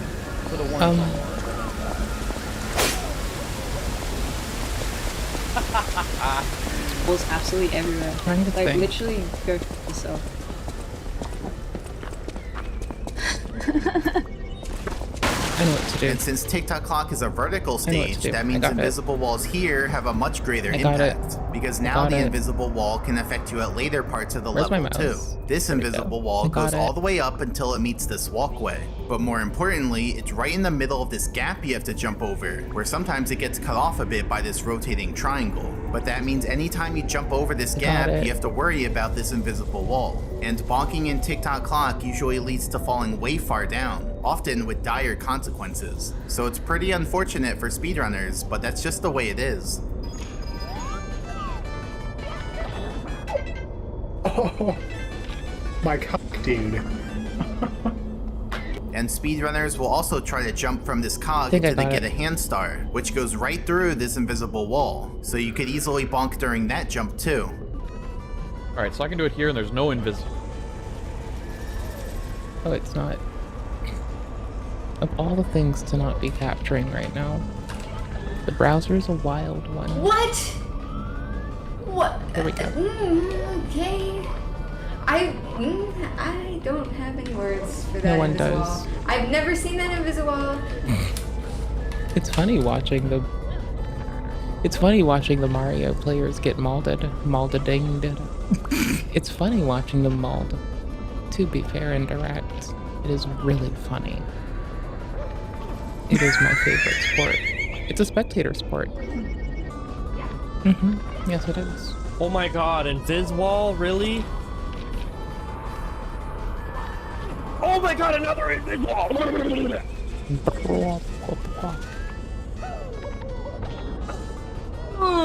Then in that same area, we have this wall on the treadmill. Because of the way the floor slopes down on both sides, we get two edge vertices. The left one has the floor jut out, and the right one has the ceiling jut out. So primarily on the right side, we get some invisible walls. But not above the last two stairs, because they connect to the treadmill and block the invisible wall from coming out. Now luckily, this invisible wall doesn't extend up too high since it's from an object, but it can still lead to your death if you hit it just right. Then still in TikTok Clock, we have this wall on the pit in the pendulums area. Kind of a weird shape, but it has three edge vertices. So let's see. First the ceiling juts out, then they're exactly aligned, then the ceiling juts out. Consequently, we have ceiling columns all along the edge, though you may notice that there's a single gap in the invisible wall, which is right at the vertex that was exactly aligned. But basically, that means that anytime you jump over to this area, you risk bonking and falling all the way down to your death. So definitely not a very fair system. So I'm just reading things. There we go. I think.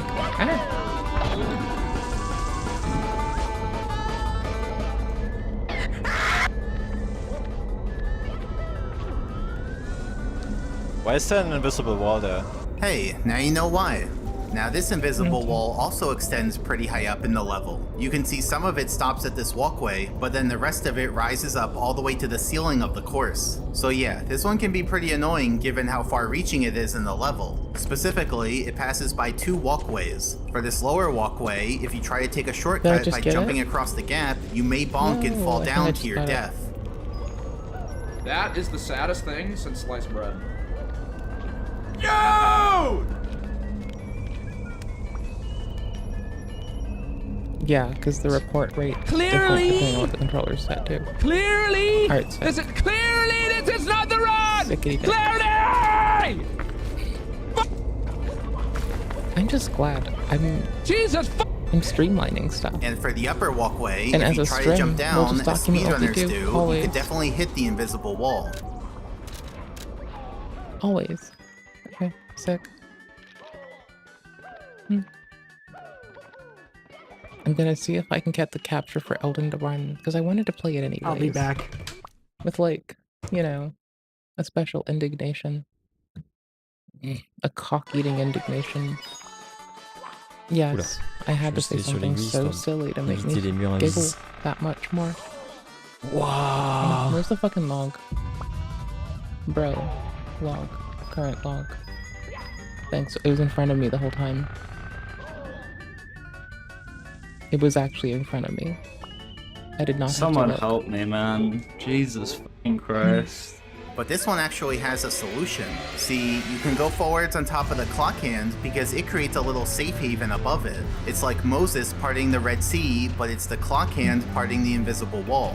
Then even still in TikTok Clock, we have these 3 treadmills. Now the treadmills themselves are cardinally aligned, so there's no issue with them. But focus your attention on these mesh walls between the treadmills. These walls are actually both sides of 2 little boxes. So if we look at them, you can see that they're 3D shapes. It's just that normally you only see the texture for one side of them. Now on the bottom of these boxes, we have ceilings. So the question is, did the ceiling hitboxes leak out? Well, you see, the boxes don't have floors on their tops. Instead, they rely solely on the treadmill floors to cover them. So let's see how well that plays out. For this first seam, there's a 1 unit wide gap between the treadmills. Consequently, we see some red area, so you might think some ceiling leaks through. But actually, every integer coordinate is covered by a floor, so all the ceiling is covered. Now let's take a look at the other seam. Between these 2 treadmills, there's a 2 unit wide gap. So this time, we do have integer coordinates that are ceiling with no floor to cover them. This gives us a 1 unit thick continuous seam of invisible wall between those 2 treadmills. And so as you're climbing from the second treadmill to the third treadmill, you might hit this invisible wall.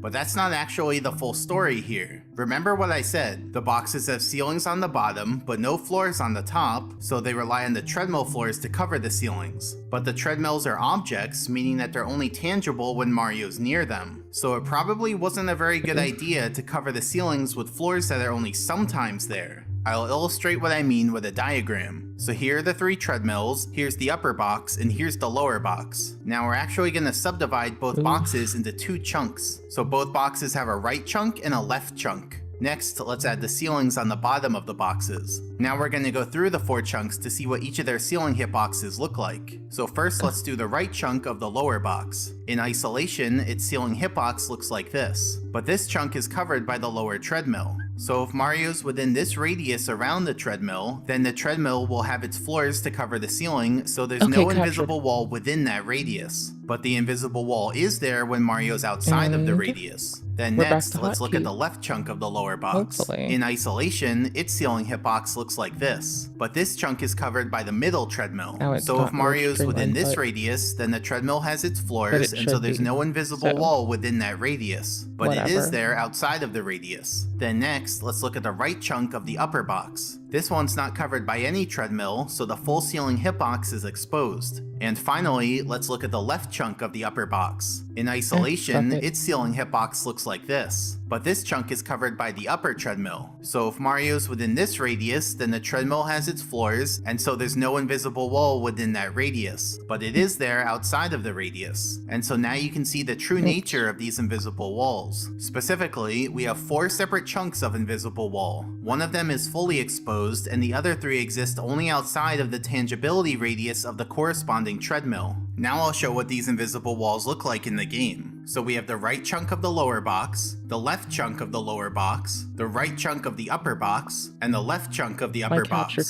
So yeah, this is the true nature of these invisible walls. So you can see that the lower invisible walls rise up into the walkway, while the upper invisible walls rise up all the way to the ceiling of the course. So even between the first and second treadmill, there's still the possibility of bonking if you jump up high enough. And because the upper invisible wall rises all the way to the top, it can get in your way if you try to long jump from the clock hand over to the thwomp. And remember, it's not just a single seam of invisible wall, it's a whole box area's worth. So there's really no chance of you getting lucky and passing right through it, like you could with many of the other invisible walls. Capture that and then one more in TikTok Clock, we have this wall on the uppermost treadmill. Just like the first treadmill, it has 2 edge vertices on the top. When we zoom in, you can see that the right one lets the ceiling jut out, and the left one is exactly aligned. So just on this side of the treadmill, we have some invisible wall. And remember, because these invisible wall units stem from an object, I cap their height at the object's tangibility radius. And so even at the very top of Tick-Tock Clock, there's this final invisible wall to worry about. Also, then in Rainbow Ride, we're back to the ship. We have this wall on the ship's outside, which has one edge vertex on the bottom. Zooming in, you can see that the edge vertex misses by 2 units even though the edge was cardinally aligned. So the invisible wall is 2 units thick right at the edge vertex, and everywhere else it's a 1 unit thick continuous seam. And so if you try long jumping onto that part of the ship, this invisible wall could lead to your death. Then in Vantage Cap under the moat, on the uppermost platform, we have this wall. It has 1 edge vertex on the bottom. Now this one's another hybrid, because to the right, we have the ceiling jut out more than the floor, and to the left, we have a floor gap that lets out of bounds leak through. So we end up with some out of bounds and some ceiling, both stemming from the same misaligned edge vertex. But then we have something similar going on the second platform. And by similar, I mean exactly the same thing, because this edge vertex also causes a hybrid invisible wall, with some out of bounds and some ceiling. But we're not done yet, because the third platform also has a hybrid invisible wall, but this time on the other side of the platform.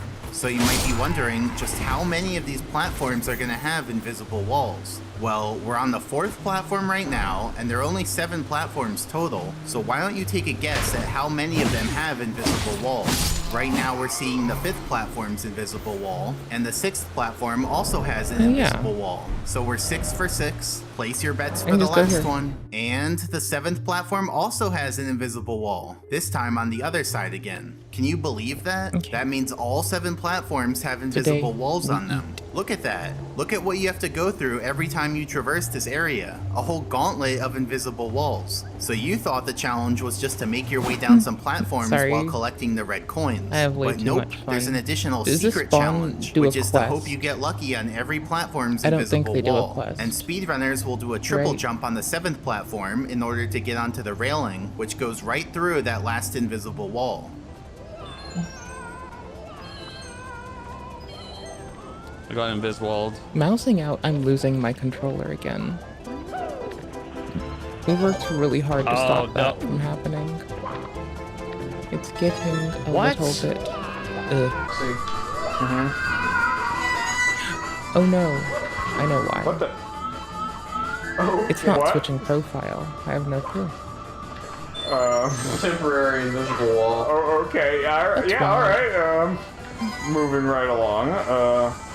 And then finally, we have this wall in the castle foyer. Factoring in the hole for the door, it has 3 edge vertices. Zooming in, we have exactly aligned, and ceiling juts out. So that means mainly on the right side of the door opening, we have ceiling leaking through. So you might just be going through the foyer to your next course, and then bam, you hit this invisible wall. So not even the foyer is safe.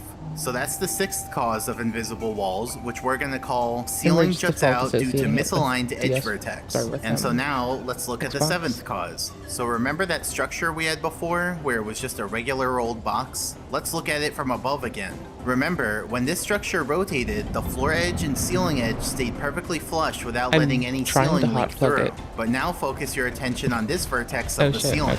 If we move this vertex to a slightly different spot, then it can make the ceiling jut out. And if we do our little process, we can see that some units are ceiling with no floor to cover them. And so those ceiling units leak through the leaning wall and cause invisible walls. So once again, there are cases where the programmers literally just didn't line up 2 vertices that could have been lined up. In this case, it's a floor vertex and a ceiling vertex that aren't lined up, allowing some ceiling to leak through. So let's look at some examples. In Bob on Battlefield, we have these 2 walls on the mountain, on the ridge with the spinning heart. Based on their edges, they connect at this vertex.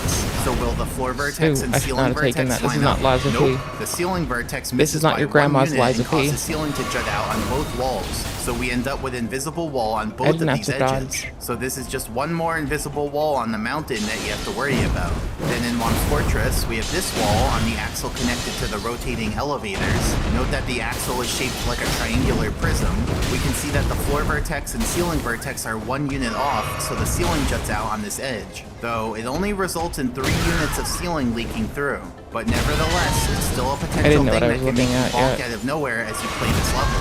Then in Coal Mountain, we have this I ate wall in that the so wall dirty. pixel work area. This time, the floor vertex and ceiling vertex missed by quite a bit, and so all along this wall, we end up with ceiling units leaking through. And so this is the second invisible wall that we've seen near the wall pixel work area.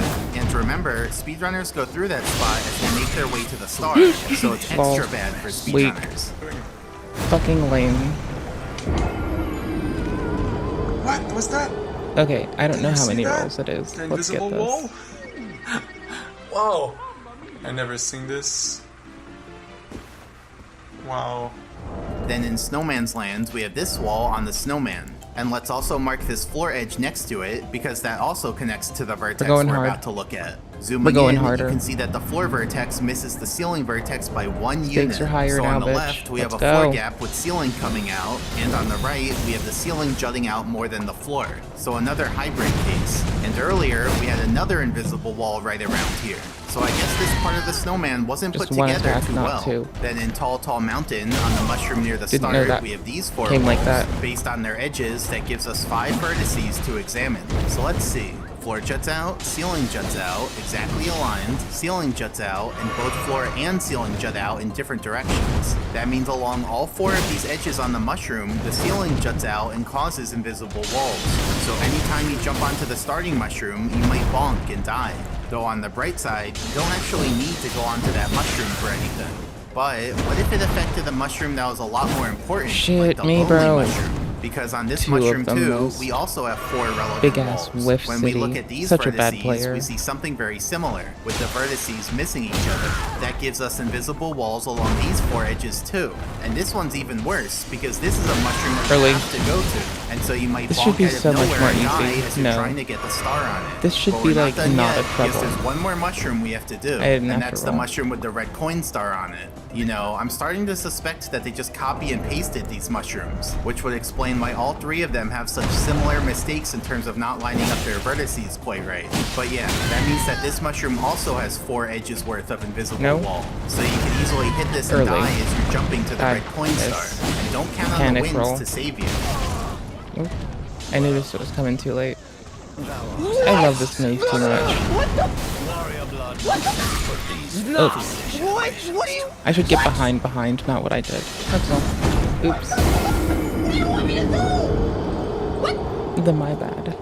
The run back on mine is easy. No, I refuse to believe that. Just come on. It's been a minute, and it's the middle of the night.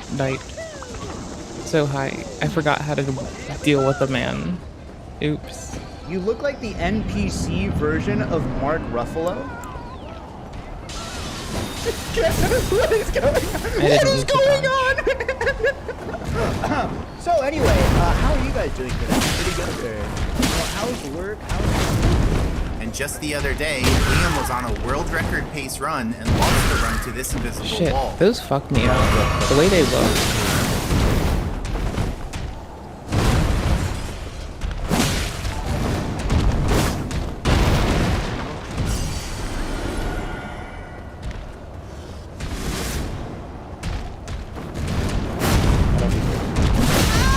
Why does this only happen to me? Why do I only get the worst invis walls in all of my runs? Why do I consistently get the worst the worst luck at all in every run? Keep going, dude. I'm gonna die.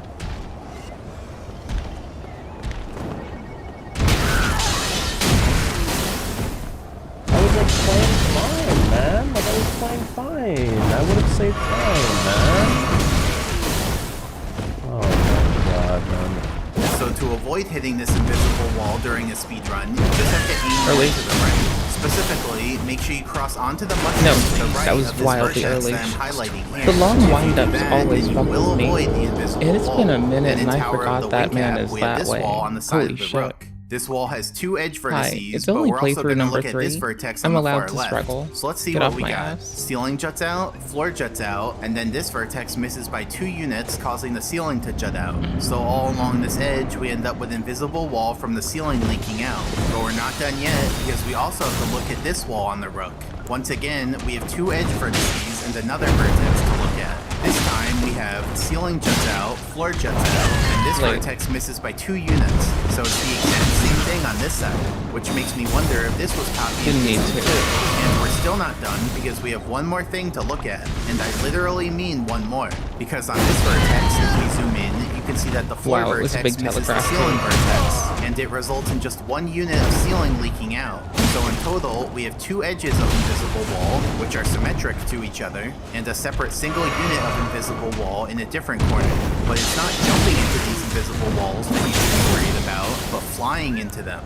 Because remember what I said, flying into an invisible wall redirects you downwards. Ooh, I thought I had so you might be trying to fly onto the rook and then mysteriously get redirected downwards, bonk, and fall down. I'm sorry, the big old sweep is like baiting me unnecessarily.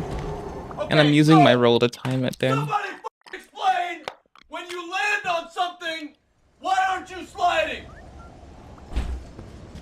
Then in Bowser in the Fire Sea, we have some stuff going on this springy staircase. It's so not for this more. ramp, if we take a look at the floor on Oh, it is top of the more. ramp and the ceiling on the bottom of the ramp, we can see that they're offset by about 20 If it's faster units. damage, So I'll get less basically, bored. the floor is in Then the we right get through it position, faster. but the whole ceiling is just That's all. 20 units to the side of Also, where it should this be, is not which bad. results in some invisible wall. And then actually, we have something very similar going on this ramp. Because if we look at the floor and ceiling timings here, work out we for can this see that one the pretty ceiling is okay. also about 20 units off of where it should be. And right in this spot, that causes a huge chunk of ceiling to leak out, like a whole rectangle's worth. And then there's also an invisible wall along the rest of it. And you can see that some of the unit columns rise up into the walkway above. Also, the bottom of these unit columns move up and down. as the whole Salvage. staircase That was a moves panic. up I and did down. not deserve to So live. as you're climbing your way up the staircase, just be wary of bumping into those invisible walls. There we go. What the fuck was that, dude? Holy shit.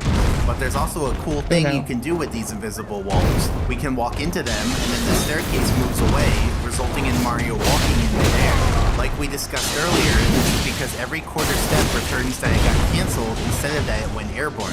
So the game never There we go. realizes that Mario left the ground and just lets him walk in midair. Let's watch as one speedrunner discovers this trick all on their own. Wanted to see if it would slip in. It was worth it. It was worth trying to slip it in. Not sorry. Totally worth it. Pretty funny. What? What is that? What? What is happening? You have to you have to let me fuck around. Dude, I did I'm not even at the know. place where I can upgrade weapons and I'm just having fun fucking Then with still the in dude. It's Bowser been in a the Fire minute. Let me Sea, have we have more this fun. wall on the walkway, and There, we're going to see? focus on More this fun. vertex. When we Easy. zoom in, you can see that the floor vertex misses the ceiling vertex by 1 unit, and so along this edge, we get a 1 unit thick continuous seam of invisible wall from the ceiling leaking out. So this one's not actually too bad, because Yeah. you're never really going to jump off the edge right there. And then in Bowser in the Sky, we have something remarkably similar. Another wall on the corner of a walkway where there's a fire spitter nearby. And this floor vertex misses the ceiling vertex in exactly the same way as the previous one did, making me think that this may have been copy and pasted too. So we end up with a very similar invisible wall. Note that this invisible wall only rises No, upwards we need to power until it stance hits it. the Goomba This is not doing platform. it. So luckily, you don't have to worry about it affecting you up there. But if you were to jump off the edge right here, then you'd have to worry about it. So to reiterate, this type of invisible wall happens when a Oh, floor yeah, vertex that's and just a for ceiling that. vertex are meant to be aligned, but they're slightly misaligned, which lets some ceiling leak through the leaning wall. Now earlier, I said these cases happen due to the programmers failing to line up the vertices, but this type of invisible wall can also happen even if the programmers lined up the vertices perfectly. Specifically, it can happen if the structure is an object that rotates. See, if it's rotating like this, then it's basically guaranteed that the structure will go through certain angles that cause there to be slightly leaning walls, and so those walls can let ceiling leak through. So that's why the front and back of the structure would let ceiling leak through, due to misaligned vertices. But interestingly, even the sides of the structure can let ceiling leak through, because these vertices can have slight fluctuations to the left and right, which creates a leaning wall that lets ceiling leak through. So note that these side I ones looked up. would actually be classified as the I previous looked up cause at my of health invisible bar. walls, which was ceiling Absolutely jutting out due to unnecessary. misaligned Wait, doesn't edge this game have vertex. auto And hide even if shit? the structure is rotating perfectly sideways, that can still cause I invisible ask this walls, 'cause I've been because now we whining have about edge this in the vertices other at one. weird angles. So let's look at some It's not examples. necessary. The rolling log has some invisible walls. walls, But you can see that the short sides of the log basically always have some invisible walls on them, and the long sides of the log have invisible walls only at certain angles. And this was the one I was referring to earlier, about how there was another invisible wall in this What a area. beautiful baby. And as luck would have it, the angle that the log starts at has an invisible wall on the long 10 side out of of it. 10. So before you do anything, Hold on. there's already an invisible wall there ready to get you Brain. when you jump onto the log. So let me just Bringing recap you all the with me invisible too. walls in this area. On the left side, we have the inner seam, the outer edge, bringing and you the with me to, smaller like, edge. 90. Then on the right side, we So have I this stopped edge, chewing and then for OBS, the rolling log, 'cause I it know I'm starts off chewing with this OBS. invisible wall. So a regular journey through here could go through 4 different invisible walls. 2 on the starting side, 1 on the rolling log, and 1 on the far side. So this is just not a very friendly area. There you The go. swings in Rainbow Ride It's have fine. some invisible walls. 90 is good enough for Specifically, me. both the blue My brain rectangle does part on get the fucked up bottom with and the 60 yellow though. axle part on the top create invisible walls at certain angles. You probably won't run into the one on the yellow axle anytime soon, but the one on the blue rectangle can get in your way as you make your way across the swing.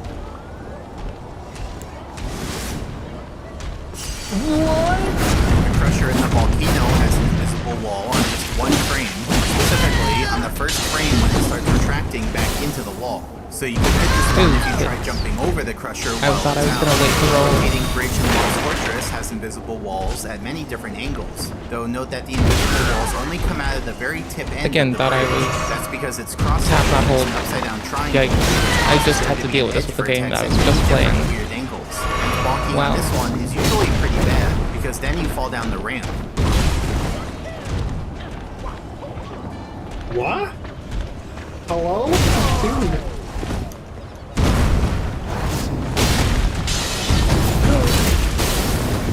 What was that invisible, dude?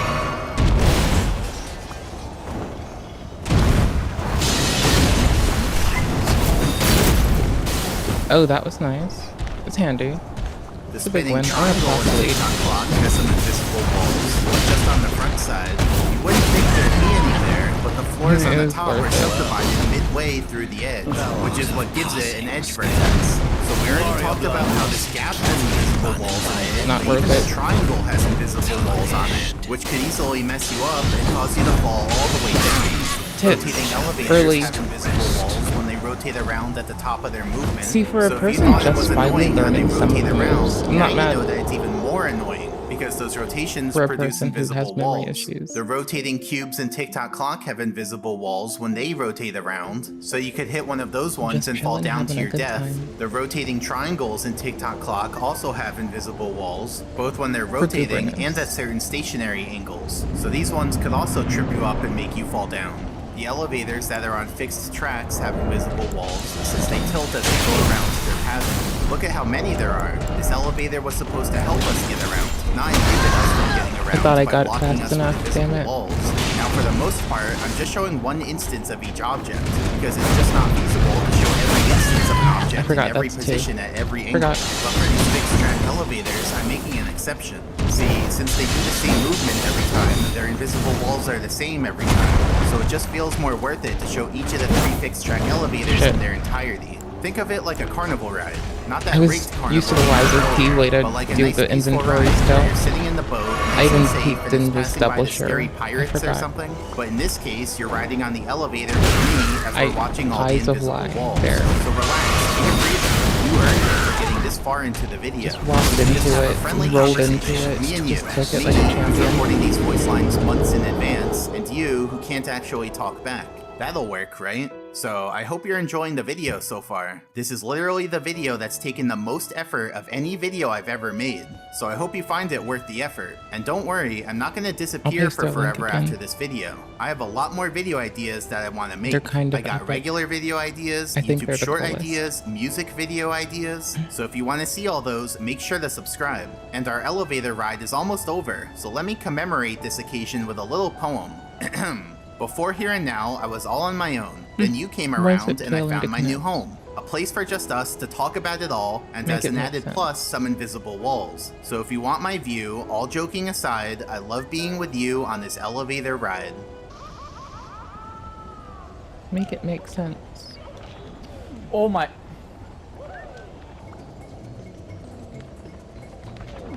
Oh. Hi. And now, let me show you something cool you can do on these elevators. A down warp that can happen when you bonk. I know we already had one down warp, but this one works a little differently, so let me explain it. So here's the frame before Mario down warps. So let's go to a top-down view, show the floors, show the ceilings, and now zoom in. You can see that currently the floor juts out a bit, so in the unit square view, it's mostly purple but with some blue squares. Now let's walk through what happens on this frame. First, the elevator moves one frame forwards, which slightly changes its triangles. So now the ceiling is jutting out more, giving us some red squares. Then Mario moves forwards, not because of his quarter step movement, but because he's on a moving platform. See, when Mario's on a moving platform, like the elevator, then the platform moves Mario along with it every frame to keep him on it. Now normally, this platform displacement would keep Mario in the same relative spot on the platform. But here, because Mario was so close to the edge, and because these edges fluctuate a bit due to them only having unit precision, the platform displacement puts Mario off the edge. Like, now he's on a white square that isn't floor or ceiling. Now when a quarter step moves Mario off the edge, the game knows to put him into an airborne action. But this does not happen if the platform displacement moves him off the edge, because I guess they never expected that, since it's supposed to keep you in your same relative position on the platform. And so, Mario just stays in the action that he was already in, which is the grounded diving action. So like the other down warp, Mario's now in a grounded action, but in the air. And now Mario does his quarter steps. His first quarter step lands on a unit square that's only ceiling, meaning he moved into an invisible wall. So the quarter step returns that it got cancelled instead of that it went airborne. And like I mentioned earlier, any sliding movement that doesn't become airborne aligns Mario with the ground. And since Mario's not actually above the elevator at the moment, aligning him with the ground gives him a huge down warp, all the way to the floor down below. So it's similar to the previous down warp because we found a way to be in a ground action in the air and then slid into an invisible wall. But instead of using a turnaround to walk in midair, we used the displacement from the moving elevator. These two are fighting then the ski lift in Cool Cool Mountain has some invisible walls, which makes sense because it tilts based on where Mario stands on it. Well, I guess most people just stand still when they ride the ski lift because they're already worried about falling off of it. But if you decide to jump, you could bonk on one of these invisible walls and fall down. The controllable platform in Hazy Maze Cave has some invisible walls, since it tilts both when Mario stands on it and when it bumps into a wall. Seesaws also tilt based on how Mario stands on them, so they can have invisible walls too, so you might bonk on them if you go near the seesaw's edge. The long wooden seesaw in Bob on Battlefield has some invisible walls, though they're just little tiny ones on the corners near Chain Chomp. So you'd have to be really unlucky to ever accidentally hit one of these ones. The big seesaws can also have invisible walls when they tilt at the right angle. And this one was hard to hit because you have to tilt it and get into the right position really fast. So I kinda doubt anyone's ever hit this one by accident. And the squiggly seesaw in Bowser in the Sky has a lot of invisible walls from even the slightest tilt. And this one's very bad for speedrunners because as you're jumping across the seesaw, you can bonk and fall down to your death. I got the invisible wall. I can't believe I know that's baiting me and I keep going for it. That's just quick. What? It shouldn't be that hard. I've never seen that in my life. Oh my god. Oh my god, he said it. What the fuck? Fix your shitty game. I'm doing 70. I'm sorry. The loose floor panel in Big Boo's Haunt can have an invisible wall, which you can walk on and fall all the way down into the water. Floating wooden boards can have invisible walls because they tilt based on Mario's position, but these invisible walls only occur on the sides of the platform that are away from Mario. That's because the platform I held the key too long. Instantly, and it's only the far sides of the platform that are walls that lean slightly forwards, meaning they let ceiling leak through. So you can't really hit these invisible walls because they stay away from you. It's like the platform is playing monkey in the middle with you and moving the invisible wall to wherever you aren't. When you fight Bowser for the second time, the stage itself rotates when Bowser jumps onto it. So as the platform is wobbling back and forth, I'm just hitting walls today. Walls. You're probably not going to hit these ones though, because if the stage is wobbling, you're most likely trying extra hard to stay on the stage and not going near the edges. Falling blocks rotate as they fall down, so you could end up hitting one of their invisible walls as they're traveling across the blocks. 3-hit complete Coffins and Big succession Boost does Taunt that rotate, to a so they man. have invisible walls. Specifically, they have invisible walls on the first frame that they start rising upwards, but no invisible walls on the downwards movement. Womps in Womp's Fortress can have invisible walls because they rotate when they attack, and these ones can happen both when the Womps fall down and rise up. Even King Womp has some invisible walls. It's almost like a defense mechanism. Like, Porcupine has quills for protection, whereas King Womp has invisible walls, which kind of are like really long, thin quills if you think about it. Warrior blood must truly run Early.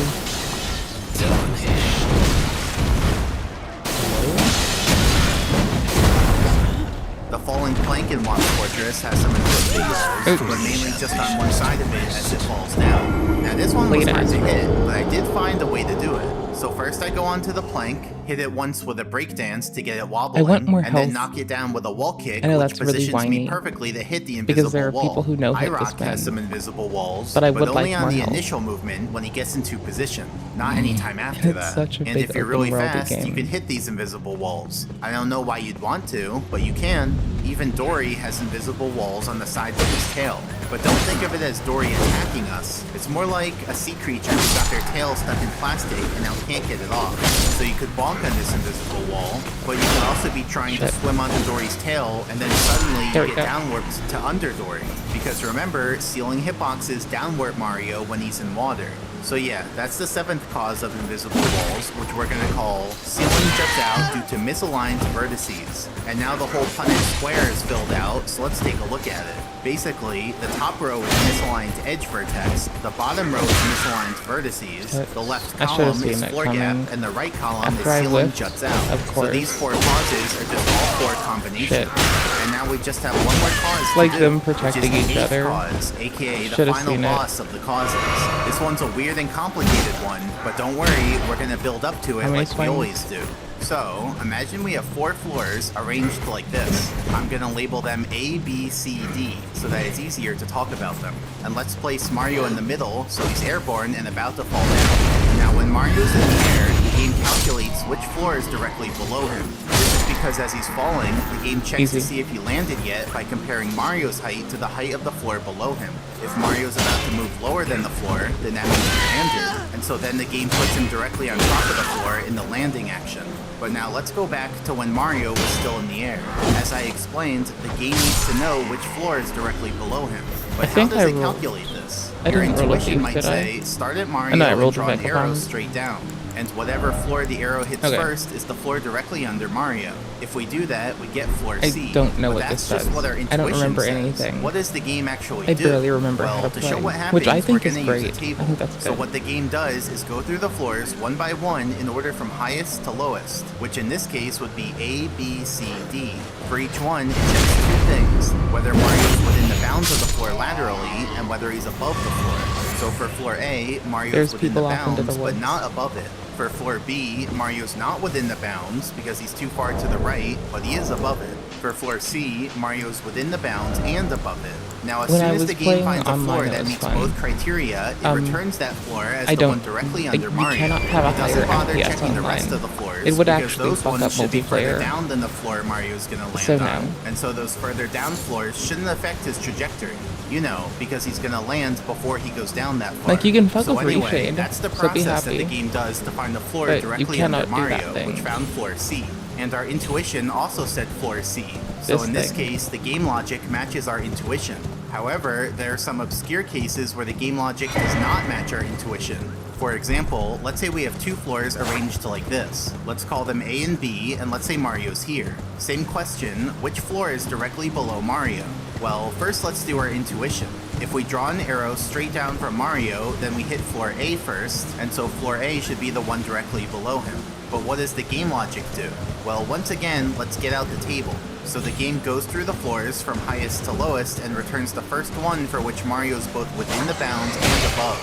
Now both floor A and floor B satisfy both criteria. So really, it all comes down to which floor the game checks first.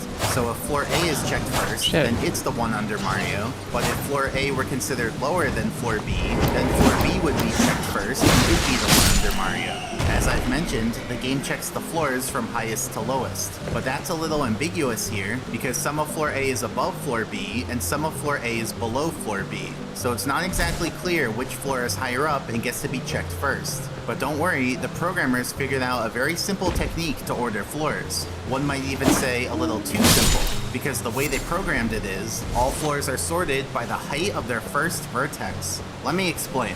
As you know, every floor triangle has 3 vertices. The first vertex, the second vertex, and the third vertex. But for our discussion here, we're only concerned with the first vertex. And to be clear, when I say first vertex, I literally just mean the vertex that the programmers listed first of the 3 vertices in the code. So a floor triangle's first vertex could be its highest vertex, its lowest vertex, or a vertex in the middle. Basically, you can't really make any assumptions about which vertex is the first one, as it's essentially There's a lot random. of visual So data using loss the first vertex as the basis when for I floor go heights was to kind of a 60 weird move on the frames developer's part. that Now just, let's go like, back to the actually first break floor my layout, and let's say the comprehension floor's first sometimes. vertices are arranged like this. But let me make a little get that change. you're seeing Instead 60. of having all the pink circles be labeled Speaking V1, of, I'll instead honestly, label them by hold the on. floor's name, I'm being an just to make ignorant. it easier to follow. It's easier Okay, to do so like the a game goes nice through the multiple. floors from highest So to lowest, 120 would be specifically easier from on y'all highest first and me. vertex to lowest first Right? vertex. So Okay, cool, here, let's go. first that'd be floor A's Easy first peasy done. vertex, then floor B's first vertex, then floor C's first vertex, and then floor D's Why is first it- vertex. So the game would order the floors as A, B, C, D. Hold on. But that's just for this arrangement away, of go first away. vertices. They could Go instead be away. arranged like this, like this, like this. Why? But even now, the order would still go A, B, Oh. C, D. So for these floors, it doesn't really matter how the first vertices are arranged, because the heights of their first vertices would always still be in the same order. But if we have a floor layout like this, then it actually does matter how the first vertices are arranged. They could be like this, like this, like You're gonna this, put your ass or to like shit. this. If the first vertices are arranged like this this, then floor No. A has the higher first vertex. Now you're still floor mad. A is considered You're higher molding. up in the order. Floor You're A molding gets checked again. first and passes Why the are you check. molding? Floor A is considered the floor directly below Mario, and so if Mario falls, he lands on floor A. On the other hand, if the There we first go. vertices are arranged like this, then floor B has the higher first Be vertex. less mad. Floor B is considered higher up in There the you order. go. Floor B gets checked first and passes the check. Floor B is considered the floor directly There, below it's a Mario, multiple. and It so only if has to Mario half it falls, now. he lands on Less floor massive B. frames. In other words, he passes straight Likelihood through of floor A. Because remember, maybe he less falls failure? until he lands on the I floor don't know. directly below him and ignores any floors considered lower than that Oh, I one. can't do So this this is a 'cause I'm phenomenon called offline. floor overshadowing. True. To summarize it, it's when our intuition says that floor A should be above floor B, but instead the game considers floor A to be below floor B due to the heights of their first vertices. And the result of this is that Mario can't land on the portion of floor A that's directly above floor B. To illustrate this, I'll replace that portion with a dashed line, meaning that that portion of floor A is overshadowed by floor B. But it's only that one portion, so Mario can land on the left part of floor A, because even though floor B still gets checked first, it fails the check since Mario's not within the bounds, he's too far left. And then floor A passes the check, so it's considered the floor under Mario.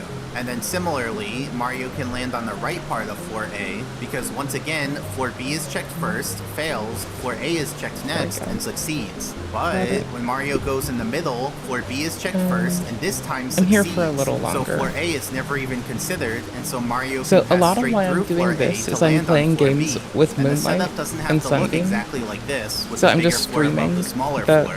Instead, it could look like this, with the smaller faster floor than above the Steam. bigger floor.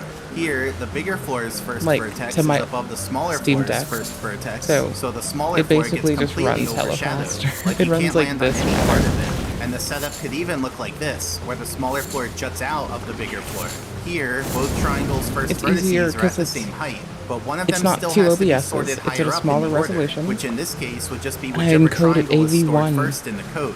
So even So though the it's two hella quick triangles' first vertices and are at good the same quality height, with it can AV1. still turn out that the bigger It's such floor's good first and efficient. vertex is considered above the smaller floor's first vertex. So once again, the smaller floor gets completely overshadowed and you can't touch any part of it. So let's look at some examples. In Lethal Lava Land, we have this little black hexagon structure that shoots fire. And let me remove the fire to make it easier to see. So this black hexagon structure juts cuts out of the platform below it, whose triangles look like this. And I'm making them orange, which will signify that they're the ones doing the overshadowing. Now, their first vertices are all here, so no surprises there. Their first vertex heights are just at the height of the platform. But now let's look at the 6 sides of the black hexagon to see where each floor's first vertices are. On the first side, the triangles look like this, and I'm making these ones blue, which will signify that they're the ones being overshadowed, or at least they might be. So these triangles have their first vertices on the bottom right corner. So this is the exact scenario we just talked about, where we have a floor jutting out of another floor and their first vertex heights are tied.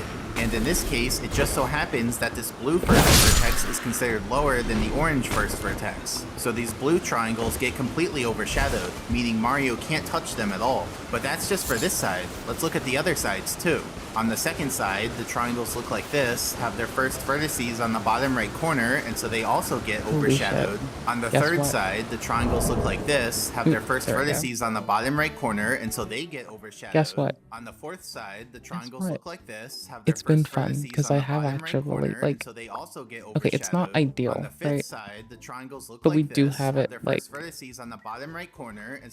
passing HDR over the network for me, which I think is pretty sick. Left to bottom right. No, even in my house to the deck, the triangles are instead subdivided from top right to bottom left. So that gives us this triangle on the right, whose first vertex is on the bottom right, and so it gets overshadowed. And then we have this triangle on the left, whose first vertex is on the top right. So of all the triangles on the side of this black hexagon structure, this is the only triangle that doesn't get completely overshadowed. So as you're playing around near this black hexagon structure, you'll notice that you can just walk straight through it, because 11 of the 12 floors on its side get overshadowed, meaning they effectively have no collision. But if you go onto that one blue triangle that isn't overshadowed, then you actually can walk on it. And of course, the top of the structure isn't overshadowed either. Then in Bowser in the Sky, we have this gray spike jutting out of the yellow disc. There is here, and there is that. The yellow disc has its triangles like this, whose first vertices are all here. So they're just at the height of the disc. Now let's look at the spikes triangles. On this first side, the floor triangle has its first vertex at the top. So this one does not get overshadowed.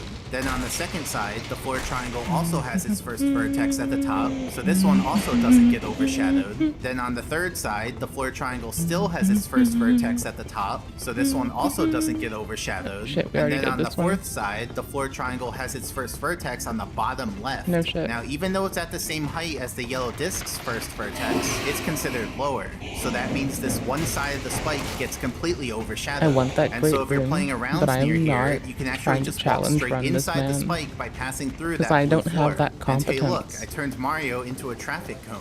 But note that if you go too near any of the other sides Also, of the spike, you'll clip onto forced those our own floors and get HDR. ejected That's the from reason we're spike. playing Then in offline, Snowman's right? Lands, there's this freezing It's not water just the that has frame some rate. chunks of snow in it. It's to And like we're gonna be turn off focusing their on this bad chunk of HDR snow. implementation So the chunk of snow is on and top use a of this good orange HDR floor, whose first implementation. vertex is here. You know, just at the height of the floor in the water. Now let's look at the sides of the chunk of snow. On this first side, the floor triangle has its first vertex on the bottom right. This ties the height of the orange first vertex, but this blue one is considered lower, so this triangle gets If they overshadowed. didn't attack Then me, on or the if they second don't side, the attack floor me, triangle maybe I has won't its do first what I vertex think on I the could do. bottom right, so this one also gets overshadowed. Then on the third side, the floor triangle has its first vertex on the bottom right, so this one also gets overshadowed. And then on the fourth side, the floor triangle has its first vertex on the bottom right, so this one also gets overshadowed. So all four of its sides get overshadowed, meaning you can't touch that chunk of snow at all. So for the other chunks of snow, you can go onto them just fine. But You started it that then. chunk is completely intangible, and so you wind up going right through it. Then in the volcano and lethal lava land, we have this star platform. So the star platform juts out of these floors below it, whose first vertices are here. So just at the height of That was that floor. poorly done. Now let's look at the floors on the star platform. So on the front side, we have this ramp, whose first vertices are on the bottom left. This ties the height of the orange first vertices, but these blue ones are considered lower, so these triangles get overshadowed. Then we have these floors, whose first vertices are on the bottom left, and so these floors get overshadowed. Then on the right side, we have these floors, whose first vertices are on the bottom, so they get spent overshadowed. a little bit of the day Then on the back side, making we have sure these that it floors, hooks whose first certain things vertices are on the bottom specific right, ways. and so they get overshadowed. And then on So the I left get to side, do we this. have these floors, And whose first OBS to the vertices are on the extent top of right, more meaning they render don't get priority. overshadowed. So of all the floors on this star platform, the only floors that don't get overshadowed whatever. are the left side and the top. So if you're playing around near the star platform, you'll notice that you go right through the ramp, and through the front side, and through the right side, and through the back side. All you can stand on is the left side of the platform and the top of the platform.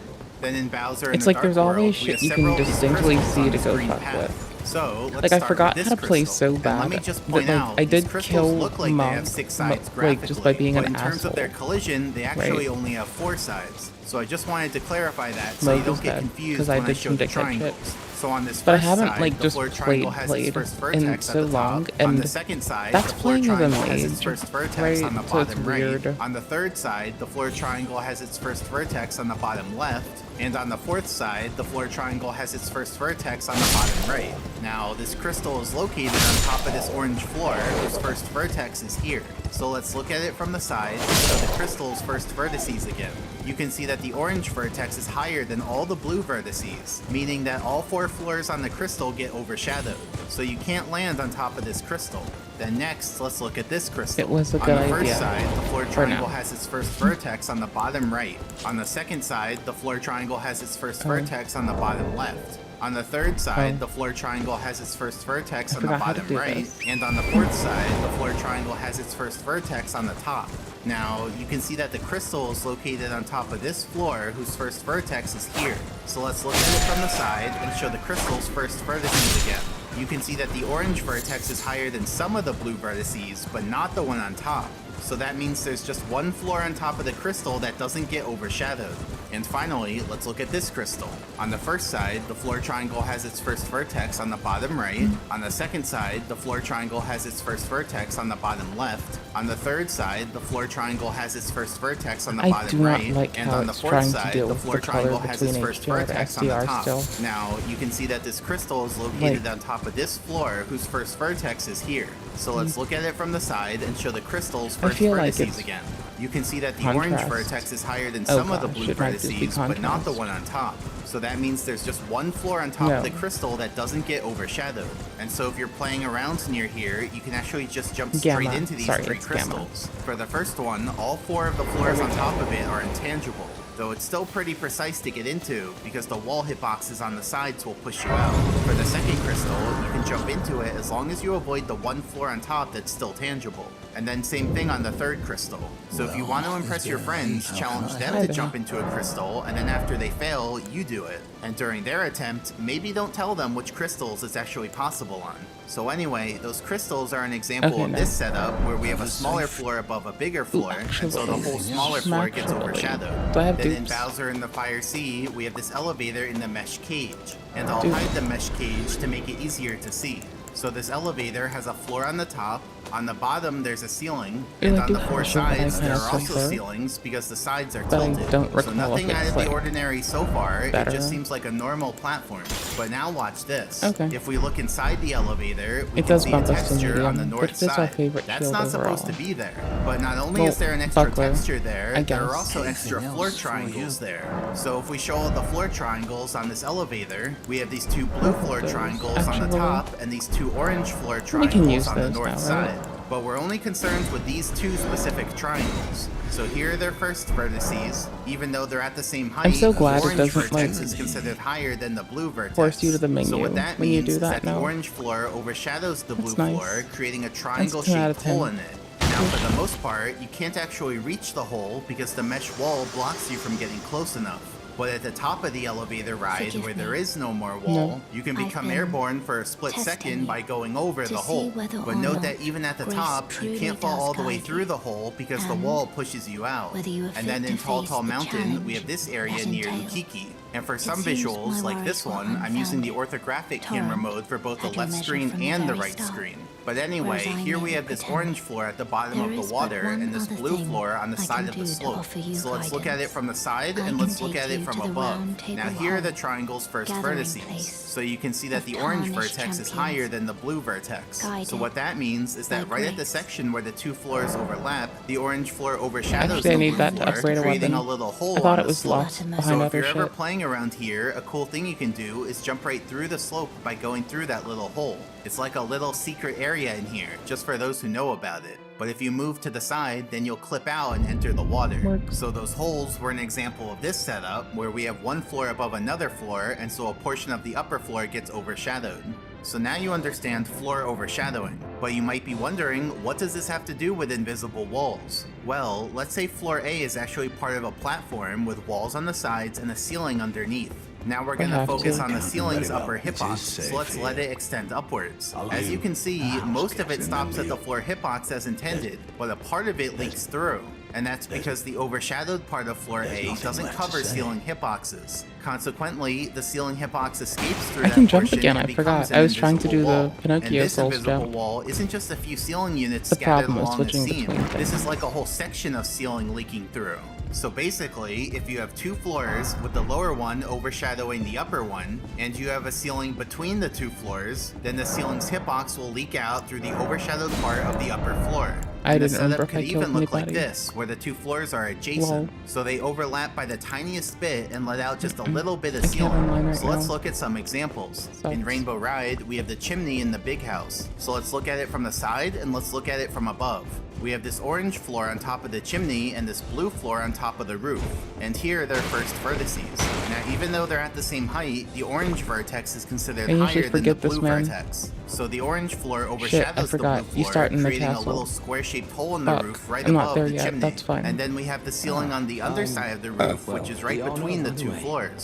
So the ceiling's upper hitbox leaks out through that hole in the roof and becomes a square-shaped invisible wall. So it's kind of funny. The chimney was meant to only be in the house, but because of floor overshadowing, it's like we get a phantom chimney above the house that goes all the way up. And you can slide into this invisible wall, meaning we can do the animation shenanigans from earlier. But once you start sliding into it, you're basically stuck, because there's nothing you can do to get out of it. Our sliding movement just gets continuously cancelled by the invisible wall, so Mario stays in place. And you can't even exit out on the pause menu, because the game only lets you exit out in certain stationary actions, which doesn't include sliding. So it truly is a soft lock. Then in Bob on Battlefield, we have this right arrow sign. So let's look at it from the side and let's look at it from above. So the sign's collision is like a little box, which in theory should have 4 walls on the sides and a floor on top. But what does it actually have? Well, the front side is a floor, They're not a the 10. right side is a ceiling, the back side there, is a ceiling, also. the left side is a wall, Use our and the soundboard. top is a floor. So Get the only the fuck rid of left a side soundboard. and top are correct, while the front side, right side, and back side all failed to be walls. Now this sign is located on top of this orange floor, and here the floor triangle's first vertices. It's not You can see that the orange vertex is substantial higher than the at this blue level, but vertex. it's a lot. So what that means is that the 2 floors on the sign get I completely don't care. overshadowed. And without Nope, the floors fuck it. there, the ceiling I like hitboxes this one. extend upwards unimpeded. Okay, So if you didn't know ever I could try to actually go travel here. above this sign, you'll see that you I'm won't. ignorant. But you can also just walk straight gonna into head the out sign after I by go going get through wiped the again. front side, because that side is an Oh, overshadowed okay. floor. So it's kind of fun to play around with. Yes. But remember, the sign still has one wall hitbox that can push you out, so don't play around near the left side.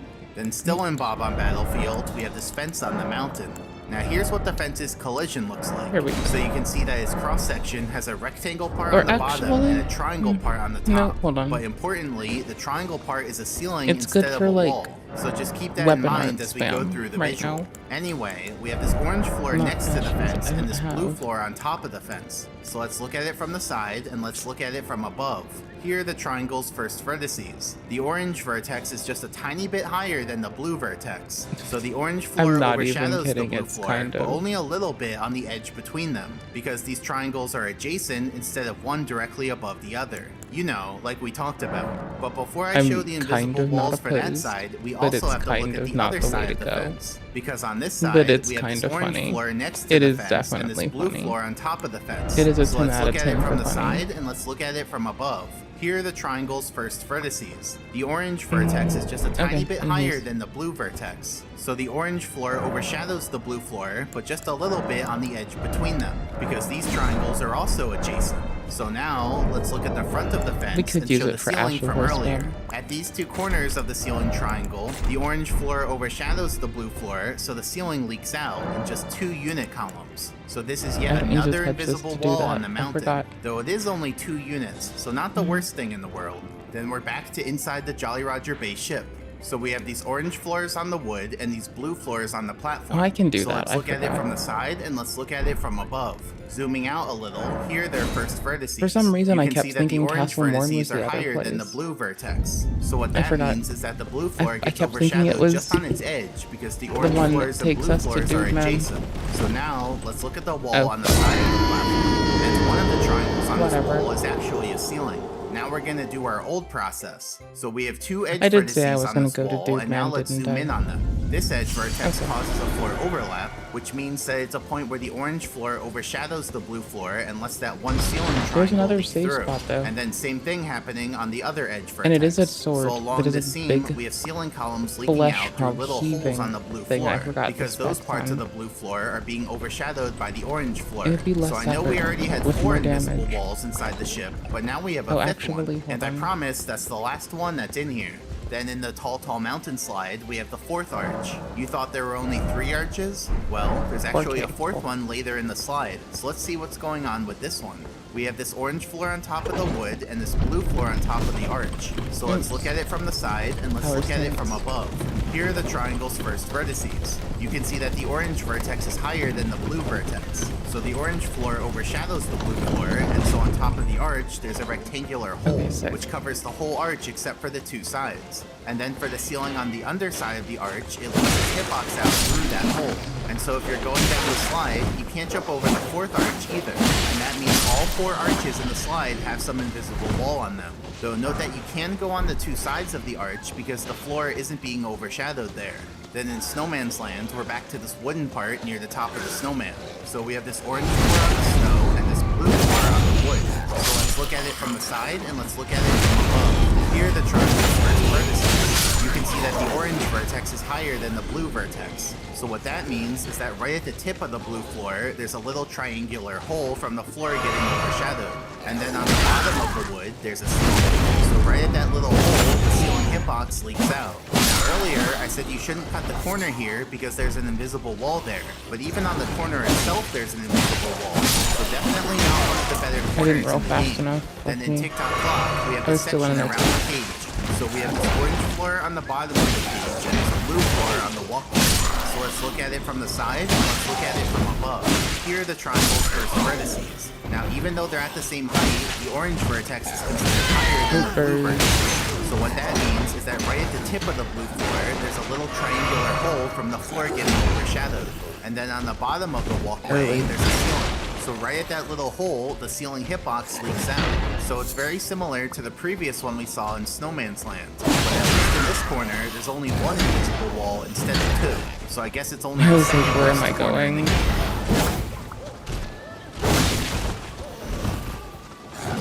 What the?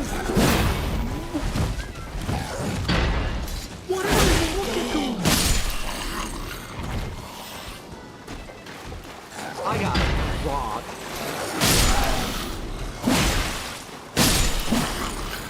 What the fuck just happened? Then in Cavern of the Metal I Cap, was we have looking this down. platform I hope at it the was end. funny. Now we're gonna focus on one of the crystals, so Goddamn. why don't you take a guess at which crystal we're gonna focus on? You picked one? Okay, well you're wrong, because the answer was this little baby crystal in the corner. So we have this blue floor on top of the crystal, and then along the edge we have this orange floor. So let's look at it from the side and let's look at it from above. Here are the triangle's first vertices. Now even though they're at the same height, the orange vertex is considered higher than the blue vertex.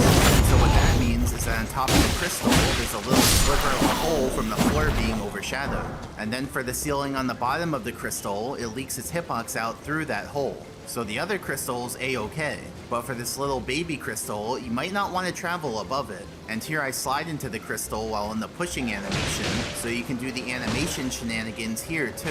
Then in Bowser in the Sky, we have this steep ramp. So we have this orange floor on the side of the ramp. It should have been a wall, but it's a floor because this upper vertex actually juts into the ramp a bit. And then we have these blue floors on top of the ramp. So let's look at it from the side and let's look at it from above. Here are the triangle's first vertices. You can see that the orange vertex is higher than the blue vertex. So what that means is that on the top of the ramp, there's a little sliver of a hole from the floor being overshadowed. And then we also have a ceiling on the side of the ramp, which also should have been a wall, but it's a ceiling due to that same vertex that juts into the ramp. So the result is that the ceiling hitbox leaks through that sliver of a hole. So like normal, you can walk on this invisible wall. But this invisible wall is interesting because it's next next to a steep ramp that you Oh, can't no. stand on. You just fall off I of just it. realized. So just like we did in Snowman's I just saw how Land, bad you our can health wedge was. Mario between the ramp and the invisible wall, and he just kind of gets I stuck kind of there remembered in the how to play falling pretty animation. quick, though. But you can get out of it. That's And pretty you can chill. also slide into the invisible wall on the side of the ramp, which means we can do the animation shenanigans from earlier. Okay, So let's go not only is dude. Mario running in That was place, fun. but he's also We don't need sideways those on the souls, we're side of fine. the We'll ramp, get them which later. doesn't even look like somewhere you can Who be. cares? We'll get them later. I'll even put a little marker here so I don't forget. What the fuck is going on? And then we have several objects that have floor overshadowing. For example, the spinners in Tick-Tock Clock. Zooming in a bit, we have this orange floor on the side of the spinner and this blue floor on top of the spinner. Here are their first vertices. Now, even though they're at the same height, the orange vertex is considered higher than the blue vertex. So the blue floor gets overshadowed on its edge. And so for the ceiling on the side of the spinner, it leaks out through the overshadowed part of the blue floor. But let me make a little change. See, the objects we're going to examine will also have invisible walls from the previous causes too. So to help you distinguish these new invisible walls stemming from floor overshadowing, I'll make these ones green. In other words, if it's an invisible wall from floor overshadowing on an object, then it'll be green. So, in this case, let's watch the spinner do some movement. On this side of the spinner, I can see both some green and some red. Early as fuck and I fucking ate it. Oh my gosh, just milked my health. But whether the invisible wall is green or red, it's still a hitbox that you can bonk on. That move fucks me up. I should just block it. So we have this orange floor on the inside of the box and this blue floor on the top of the box. Looking at it from the side, here are their first vertices. You can see that the orange vertex is higher than the blue vertex. So what that means is that some of the blue floor gets overshadowed. And so for the ceiling between the floors, it leaks some of the hitbox out through the blue floor. So basically, as these tox boxes are rotating around on their pattern, some rotations cause invisible walls above them from floor overshadowing. Then in Bowser in the Dark World, we have the axle for these revolving elevators. the jump off the Zooming side. in a bit, we have this orange floor here. on the bottom of Or the sorry, I axle can't hear. and this blue floor Or on in, the top of the axle. The Lies. blue first vertex is here at the center But I of the can be axle, pedant and the and orange petty and first even a goober vertex is here. in the exact same spot. And we upgraded Now, a sword even though a they're at lot, the same so height, the orange that's vertex like is considered progress, higher like than what the we, blue the kind vertex. we needed. So the blue floor gets overshadowed. And so for the ceiling between the floors, it leaks out through the overshadowed part of the blue floor. And so, as the axle is rotating around, there's long durations of green invisible wall and short bursts of red invisible The crouch wall. fucked So with I think me. it's fair to say, That's SM64 fine. Collision wasn't really meant for a structure this weirdly shaped at this many different angles. What was that? There's an invis wall there? Oops. I ate that way too hard. I have never seen anyone hit that in my life. What the? And then we have something similar going on with the elevator axle and Bowser in the sky. But there's a critical difference. So fast around, I looped around into it. Due to a bug in the code, the axle's collision doesn't stay at the pivot point where you see it graphically. Instead, the axle revolves around the pivot point alongside one of the elevator platforms.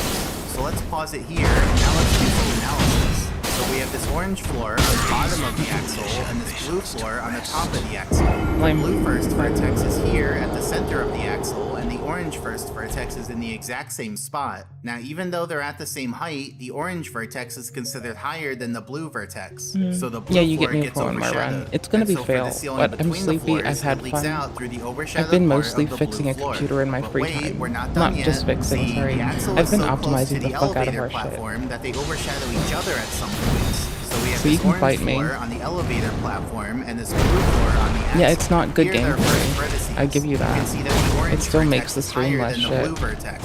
So the blue floor gets overshadowed. And so for the ceiling on the axle, it leaks out through the overshadowed part of the blue floor. So that's the elevator platform overshadowing the axle. But we also have a case of the axle overshadowing the elevator platform. Specifically, we have this orange floor on the axle and this blue floor on the elevator platform. Here are their first vertices. You can see that the orange vertex is higher than the blue vertex. So the blue floor gets overshadowed. And so for this ceiling on the other side of the elevator platform, it leaks out through the overshadowed part of the blue floor in the shape of a very narrow column. Fuck me. So really, we have three different kinds of floor overshadowing going on here that creates these green invisible walls. And that's in addition to the regular red kind of invisible wall. So basically, you really don't right? elevator platform I forgot. too, because remember, its collision is offset from the Baited.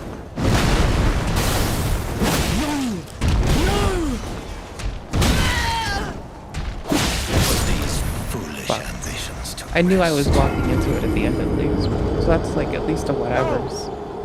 No! How did that happen?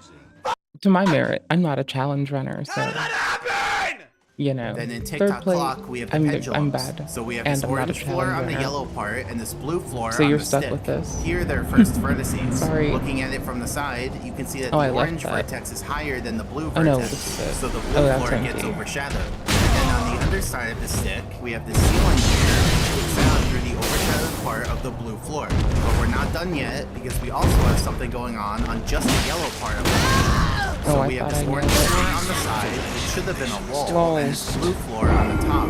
Here I they're was first trying to walk vertices, into it and like I even though kinda they're used at the to. same height, the orange vertex is considered higher than Whatever. the blue vertex. So the blue You got floor me for gets another overshadowed. one. It's not and like so it's for the going ceiling well. between the floors, it leaks out It's not through like the I'm awake overshadowed enough to part do of the shit. blue floor. It's So not as like the I should be pendulum playing swings games right around, now. you can see that it has a I will ton be of playing invisible games, though. walls, both green ones and So fight red me. ones. Look at it. It's like every single frame has some sort of invisible wall going on. So I definitely don't recommend jumping above one of these pendulums. That's just asking for trouble. And in Jolly Roger Bay, we have the skull box. Currently, the skull box is on top of this orange floor, and we have this blue floor on the side of the skull box. Here they're first vertices. Looking at it from the side, you can see that the orange vertex is higher than the blue vertex. So the blue floor gets overshadowed. And then on the other side of the skull box, we have a ceiling there that leads through the overshadowed blue floor. But that's just what's going on at this moment in the skull box's cycle. Because a bit later in the cycle, something else happens. So now the skull box is on top of this orange floor, and we have this blue floor on the top of the skull box. Here they're first vertices. Looking at it from the side, I had a the window when orange I blew vertex it. is just slightly higher than the blue vertex, so the blue floor gets overshadowed.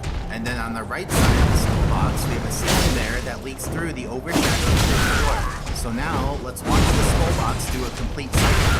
You can see that it doesn't have any invisible walls as it travels left, but then when it turns around, it has some red invisible walls, Remove. followed by the two green invisible walls that we just discussed.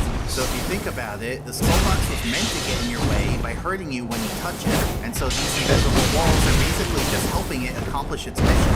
Because now it can get I do keep treating it like it's the other sword we played with today. Last example, we have the floating ship in Jolly Roger Bay. So on the front of the ship, we have this orange floor, and we have this blue floor on the railing. Here they're first vertices. You can see that the orange vertex is a bit higher than the blue There we go. vertex. So the blue floor gets overshadowed on the edge. And so for the ceiling between the floors, it leaks out a bit through the overshadowed part of the blue floor. But that's not all, because we also have something going on the back of the ship. Here, we have this orange floor on the side of the railing, and this blue floor on the top of the railing. Here they're first vertices. You can see that the orange vertex is higher than the blue vertex. So the blue floor gets overshadowed on its edge. And so for the ceiling Got that between the pouch. floors, it leaks out a bit through the overshadowed Got that part of light the blue load floor. pouch. So now, let's watch the ship do a full cycle. You can see that in addition to level the up two now. green invisible walls that we just Sir. discussed, there are also a ton of red invisible Can I level walls, up, please? both from the ceiling jutting out more than the floor, and from floor gaps that let ceiling leak through. So it's like all the causes wanted to get in on Oh, this bro, I'll one. take, like, and if you think a lot about more it, health this ship then. has invisible walls on its inside when it's sunken, There we go. and now I didn't when need it's to push floating. strength So it's like the trifecta of and invisible dex walls. so high. But here, that means whenever you jump onto the ship, you may bonk and fall down into the water. I'm just doing this. I don't care. Whatever. Oh my god! Holy fuck! I just can't, dude. I just can't get a break. I can't. Come over here, would you?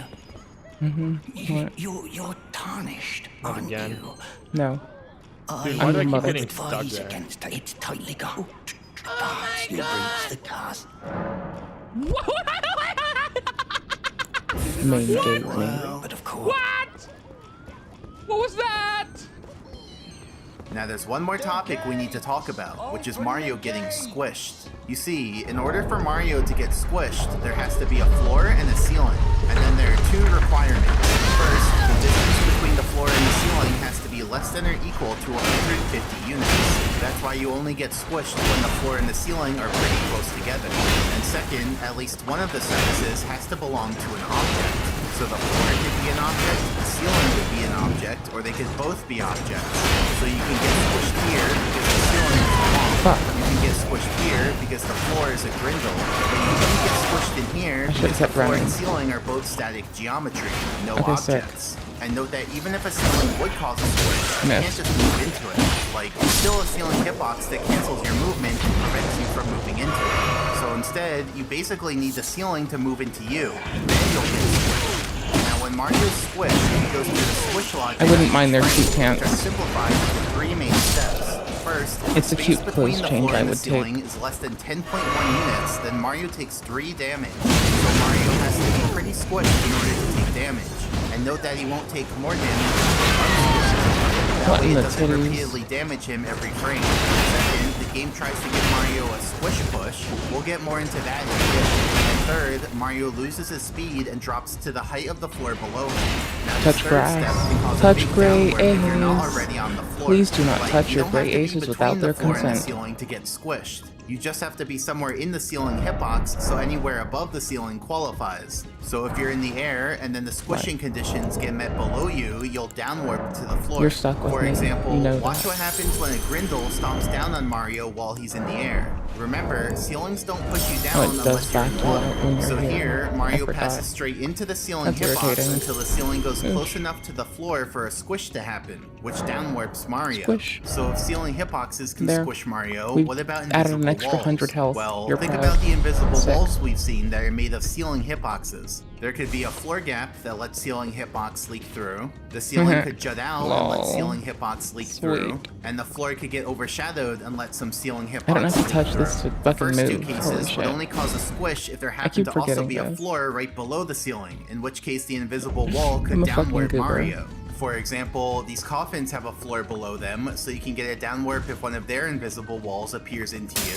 Womps have a floor below them, so you can get a downwarp if one of their invisible walls appears into you. King Womp has a floor below him, so you can get a downwarp if one of his invisible walls appears into you. This elevator in the volcano starts near the floor, so you can get a downwarp if one of its invisible walls appears into you. And the rolling log is above some floors, so you can get a downwarp if one of its invisible walls appears into you. But now consider the third case, an invisible wall from floor overshadowing. It basically comes with its own floor right below the ceiling. So that means it's highly susceptible to causing squishes. And remember, these ones, and only these ones, are colored green. So if an invisible wall is green, meaning it belongs to an object and stems from floor overshadowing, then it's very likely to cause squishing if it appears into you, which can downwarp Mario. So let's look at some examples. The spinners in Tick-Tock Clock can cause a downwarp if you get squished on one of their invisible walls. The falling blocks in Bowser and the Fire Sea can cause a downwarp if you get squished on one of their invisible walls.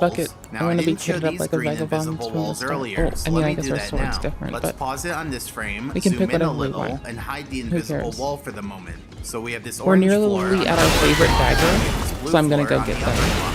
Here are their first vertices. You can see that the orange vertex is a bit higher than the blue vertex due to the way the falling block is rotated. So the blue floor gets overshadowed a bit, and so for the ceiling between the floors, it leaks out through the overshadowed part of the blue floor. And since that green invisible wall appears into Mario, he gets squished and downwarps to the floor below him.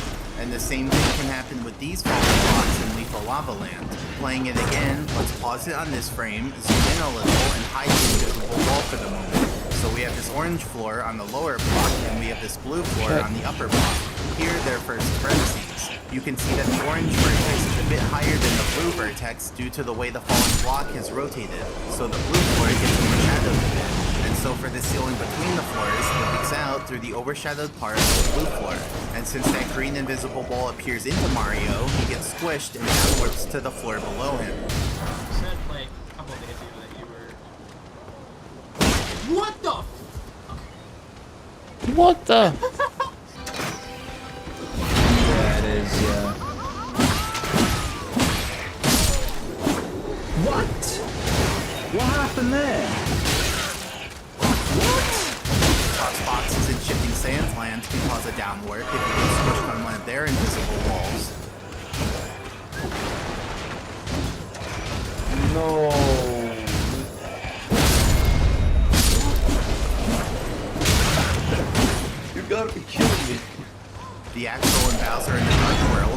down warp if you get squished on one of its invisible walls. The Axles and Bowser in the Sky can cause a down warp if you get squished on one of their invisible walls. And that little column of invisible wall can down warp you right through the elevator platform. You can even get down warped all the way to the death barrier. I should mention, if you get squished enough to take damage, then you stay squished for another half second, even after you're already out of the geometry that caused you to squish in the first place. So during that half second, if the floor moves out from under you, you'll down warp to way down below. Because you're still in the squish action, and you're getting your height set to the height of the floor below you every time, which was step 3. So that's why squishing can down warp you to below the geometry that caused you to squish. Dude, what the fuck? Oh my god. Fun, right? Pretty good. Fucking invisible wall, like... How many times? Eesh. Is my kid? What the fuck is happening? Do I have solar flares?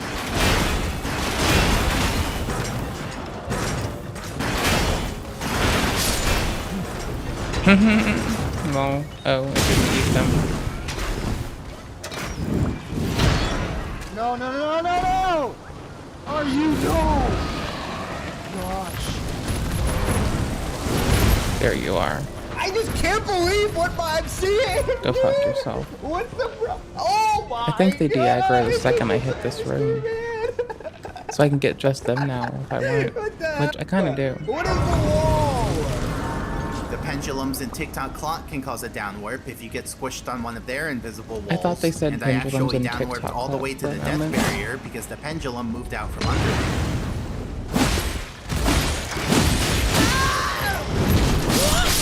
Oops. I thought I noticed they spawned. I internally hoped that they wouldn't fuck me up. I just downwards like 100 feet. What do you mean? The skull box in Jolly Roger Bay can cause a down warp if you get squished on one of its invisible Goober. walls.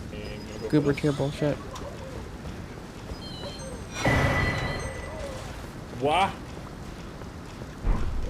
Isn't this a... And the ship in Jolly Roger Bay can cause a down warp if you get squished on one of its invisible walls. And as you can see, if the ship moves out from under Mario, then he spends that half second down warped to the bottom of the lake.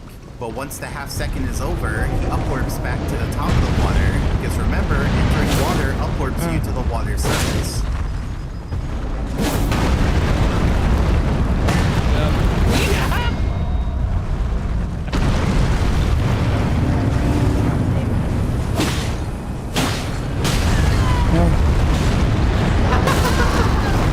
Airpoise hasn't been broken yet. Fuck this ranged dude first. What? Now let's go back and talk about the squish push. Basically, when you're squished, the game tries to be nice and help you get unsquished. More specifically, if the floor is at its steep angle, or the ceiling is at its steep angle, and Mario's squished inside, then the game gives Mario a little push in the direction with more room, which is an attempt to get him unsquished. And this little push is what we call a squish push. Let's take a closer look. Now the ceiling hitbox is still in play here, so it cancels any movement that tries to go into it. So there are basically 3 cases of what can happen with a squish push. Case 1, the squish push puts Mario into the there's a ceiling second. hitbox, and so it gets canceled. Oh yo, he fucked up his Case helmet. 2, if Mario's That's very sick. close to the bound of the squishing range, then the squish push can put him outside of the squishing range and he'll get unsquished. Here's what that looks like in the game. You can see that Mario gets just a little push to the side. But there's a third case, and I'll shrink the floor a bit to make this work. If the squish push puts Mario into the air, then it triggers a special piece of code. This code puts Mario into the standing action, which is kind of weird because he's in the air. But more importantly, the standing action cancels the squishing action, meaning no more squish logic will occur. And so we call it a squish cancel. So let's walk through the whole process, this time using an invisible wall. So let's say Mario's in the air, and there's an object below him that shoots an invisible wall right into him. Since the surfaces belong to an object, and there's less than 150 units between the floor and the ceiling, Mario Invulnerability, bitch. So now we follow the steps on the left. So first, Mario may or may not receive damage depending on how close together the floor and the ceiling are. Let's say they're not close enough, so no damage given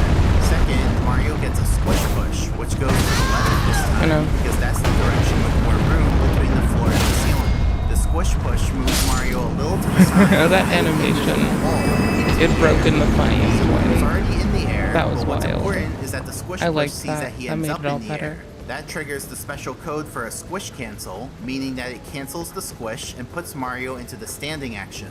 And that's it. We never even get to the third step, where Mario loses his speed and drops to the floor. So that's the cool thing about a squish cancel. It lets you keep your speed and keep your height in the air, leaving you in the standing action. And then on the next frame, Mario enters the free fall action because, you know, he's in the air.